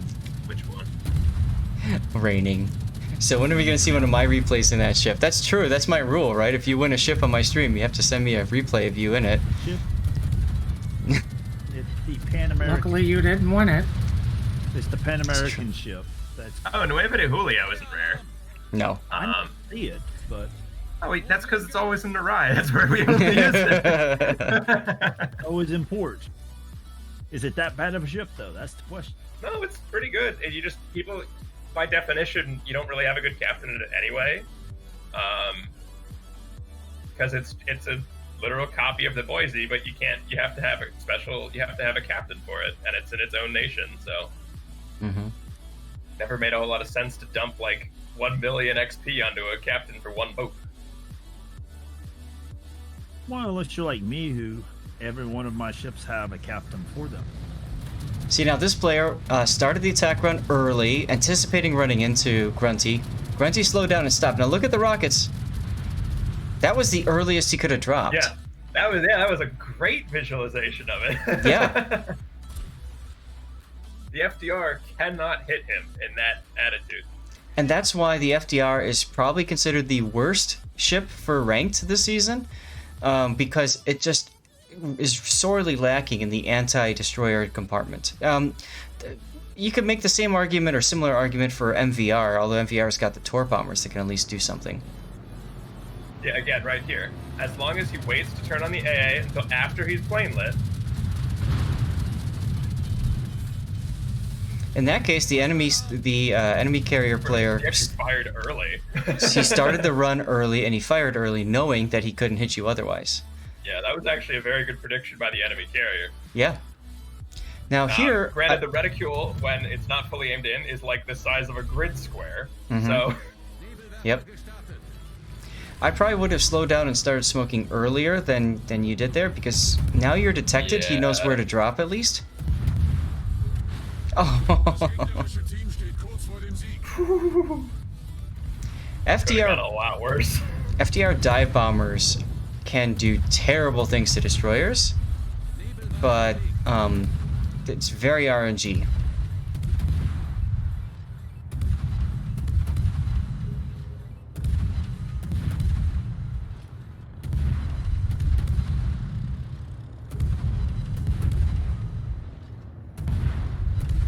Yeah, so probably best carrier for rank this season is actually Midway. Yeah, that's I've heard a lot of people talk about Midway, and I'd have to agree with them. I have a lot of fun battles in my Midway, and right. Well, because like I said, I learned a new trick, to help annoy the enemy carrier.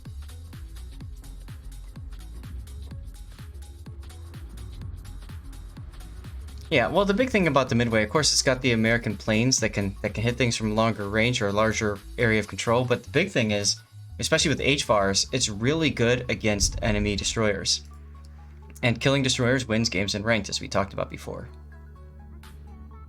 And its secondaries are not too bad either. True. All right, Harley, here's your game in the Radar Minnow. After this is done, we'll probably take a brief ad break and then move into a different game. Glacial, I'm doing great, thank you.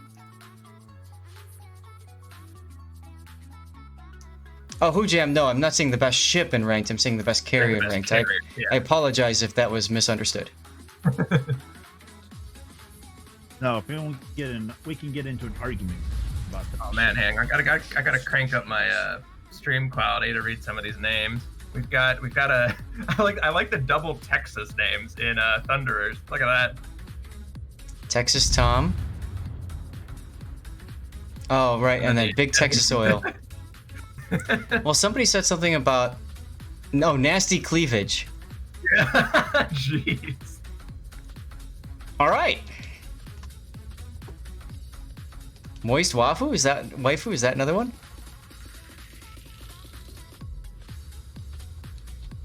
Moist waifu. Atago is my waifu. World of Warships. Just wow. Exactly. I actually saw recently somebody had changed their name to Haboobs, which is a cyberpunk. I don't know, man. Me personally, I don't want to waste the doubloons. What are you doing, Harley? This looks like one of my replays. Right down the middle. There we go. It's like, look over there, and look over here, and look over there. ADHD boy. Harley's shaking her head no. That sounds good. Daring's like, come here. You're like, no.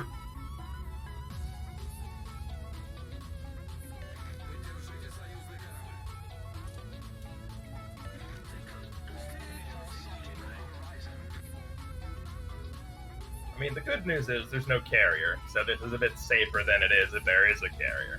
Mm-hmm. And there's not that much in the way of radar. Nope. And she is playing smoke, so I hope that's okay to judge her on that. Or that's okay. Look both ways before crossing the street. Yeah. I mean, it's randoms, and I think in randoms you can get away with either option. Please don't take the smoke when it's hard. Every time you run radar, there's a carrier and like a bunch of other stuff. There's no destroyers, and every time you run smoke, there's. Yep. Yep. Yeah. But running radar, you more often than not surprise. Smoke generator. I mean, it's So- always a surprise. So Titan Surprise A. them and you stealth radar.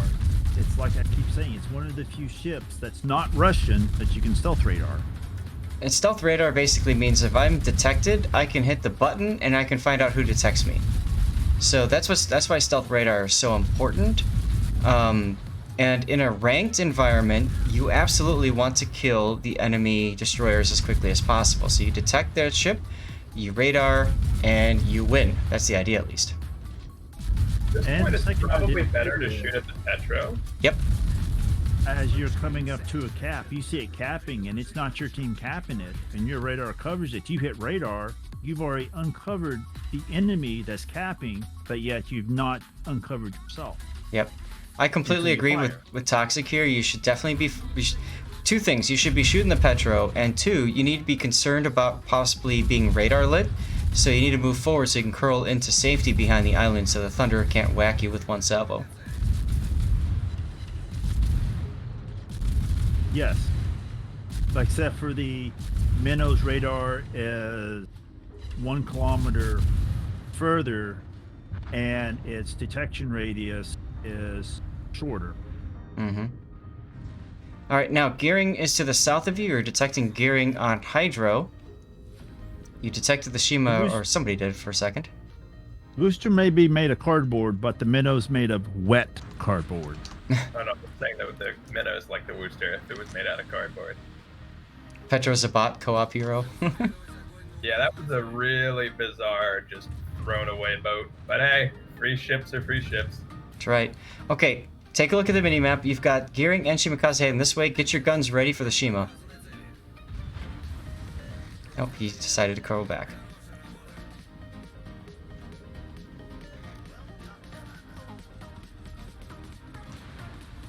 The Minnow is a long and tortuous path, especially the Neptune. Yep. Oh my god, it's not... Neptune is pretty bad. I love the name, by the way, Infinite Chat Band.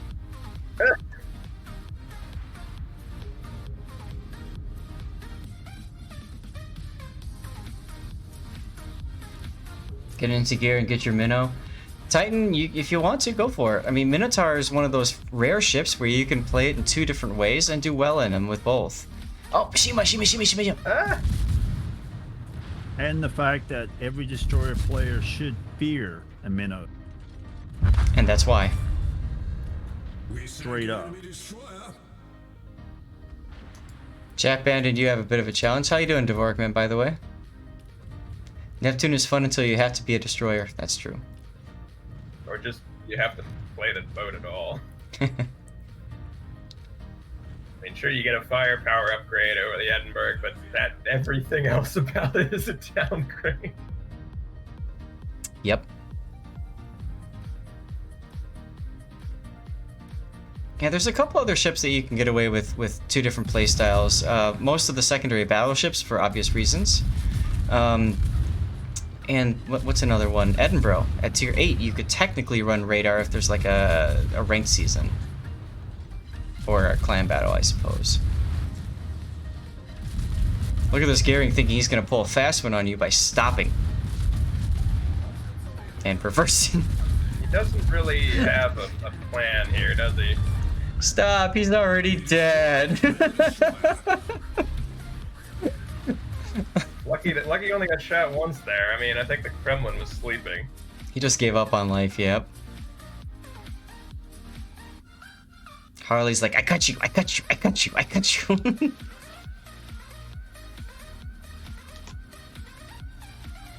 Well, and at this point, I mean, GG, right? Like, come on. What do you do the rest of the game now? Enemy team's just all gonna go kite and be annoying? Well, that's an ambition.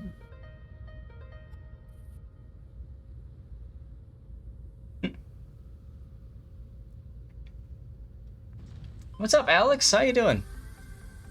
Good to see you. And everybody else, of course, that are here. Now you get to be the destroyer. That's true. Is that GK gonna, is he gonna do the thing I think he's gonna do? I mean, it looks like it. I'm rooting for him. No! Rip.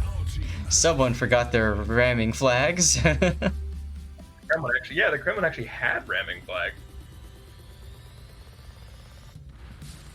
I find more opportunities to ram in rank than I do in random. Of course. I go up and give them a kiss. They're doing a great job protecting the H-line. Yes, they are. But what you need to do is you need to prepare for them to possibly do a desperation push. But it looks like you guys are moving over to the other flank now. You might soon not have a Worcester anymore. Yeah, I wouldn't. What he's doing. I would probably either stay at A or maybe I would move south. I might move down to here-ish so that I can support the team, kill that Des Moines broadside, and then totally isolate and defeat the Thunderer. Both of them. Oh, Kremlin.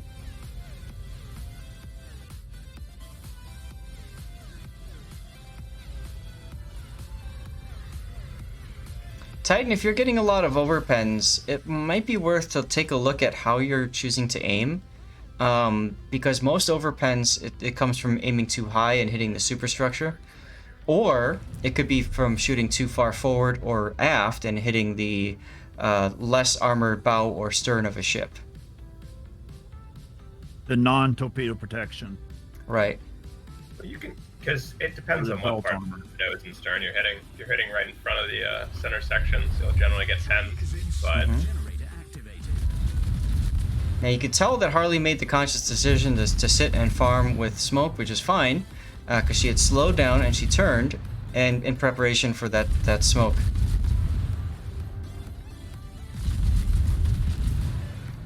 And at this point in the game, I guess you could farm, because what else is there left to do? Nope.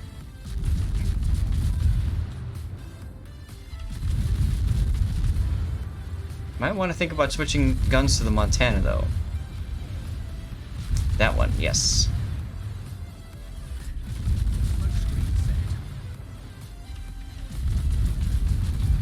You uninstalled your 2K for your battleship, but that's just you? Okay. Hey, Titan, at the end of the day, if you're having fun, that's what matters. So, if you're brawling in your Georgia and you're dying, if you're taking people with you, then great. Also, those torps should have been fired a lot earlier. Don't even bother with torps now. Because by the time they would even get there, there's going to be no chance to hit them. Yep. Yep. I'm a big fan of luck chucks, so if you think the Montana might do something, think of the opposite and fire them, and you'll probably hit them.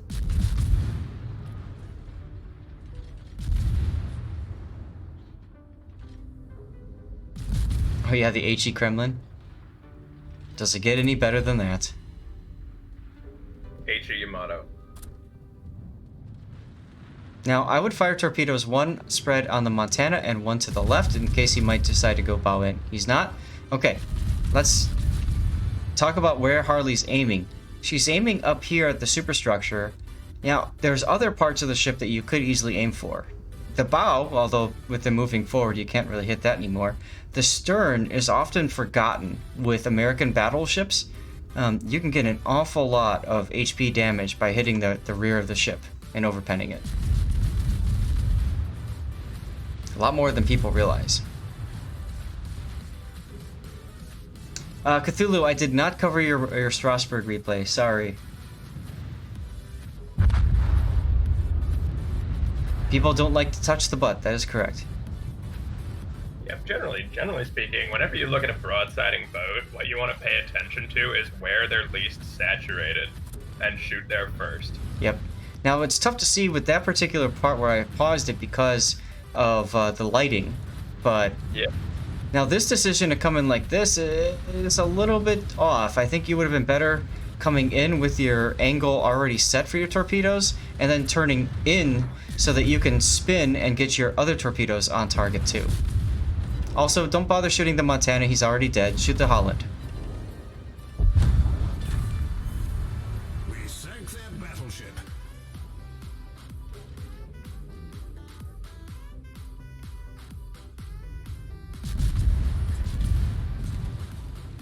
Yeah, Cthulhu, I'm sorry. I don't remember if it was a cover my replay or a sub replay or something like that. If I missed that, I really do apologize.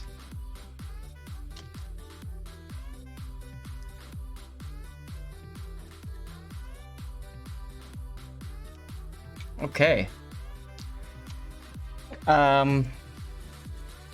Well, here's what I'm thinking we'll do now.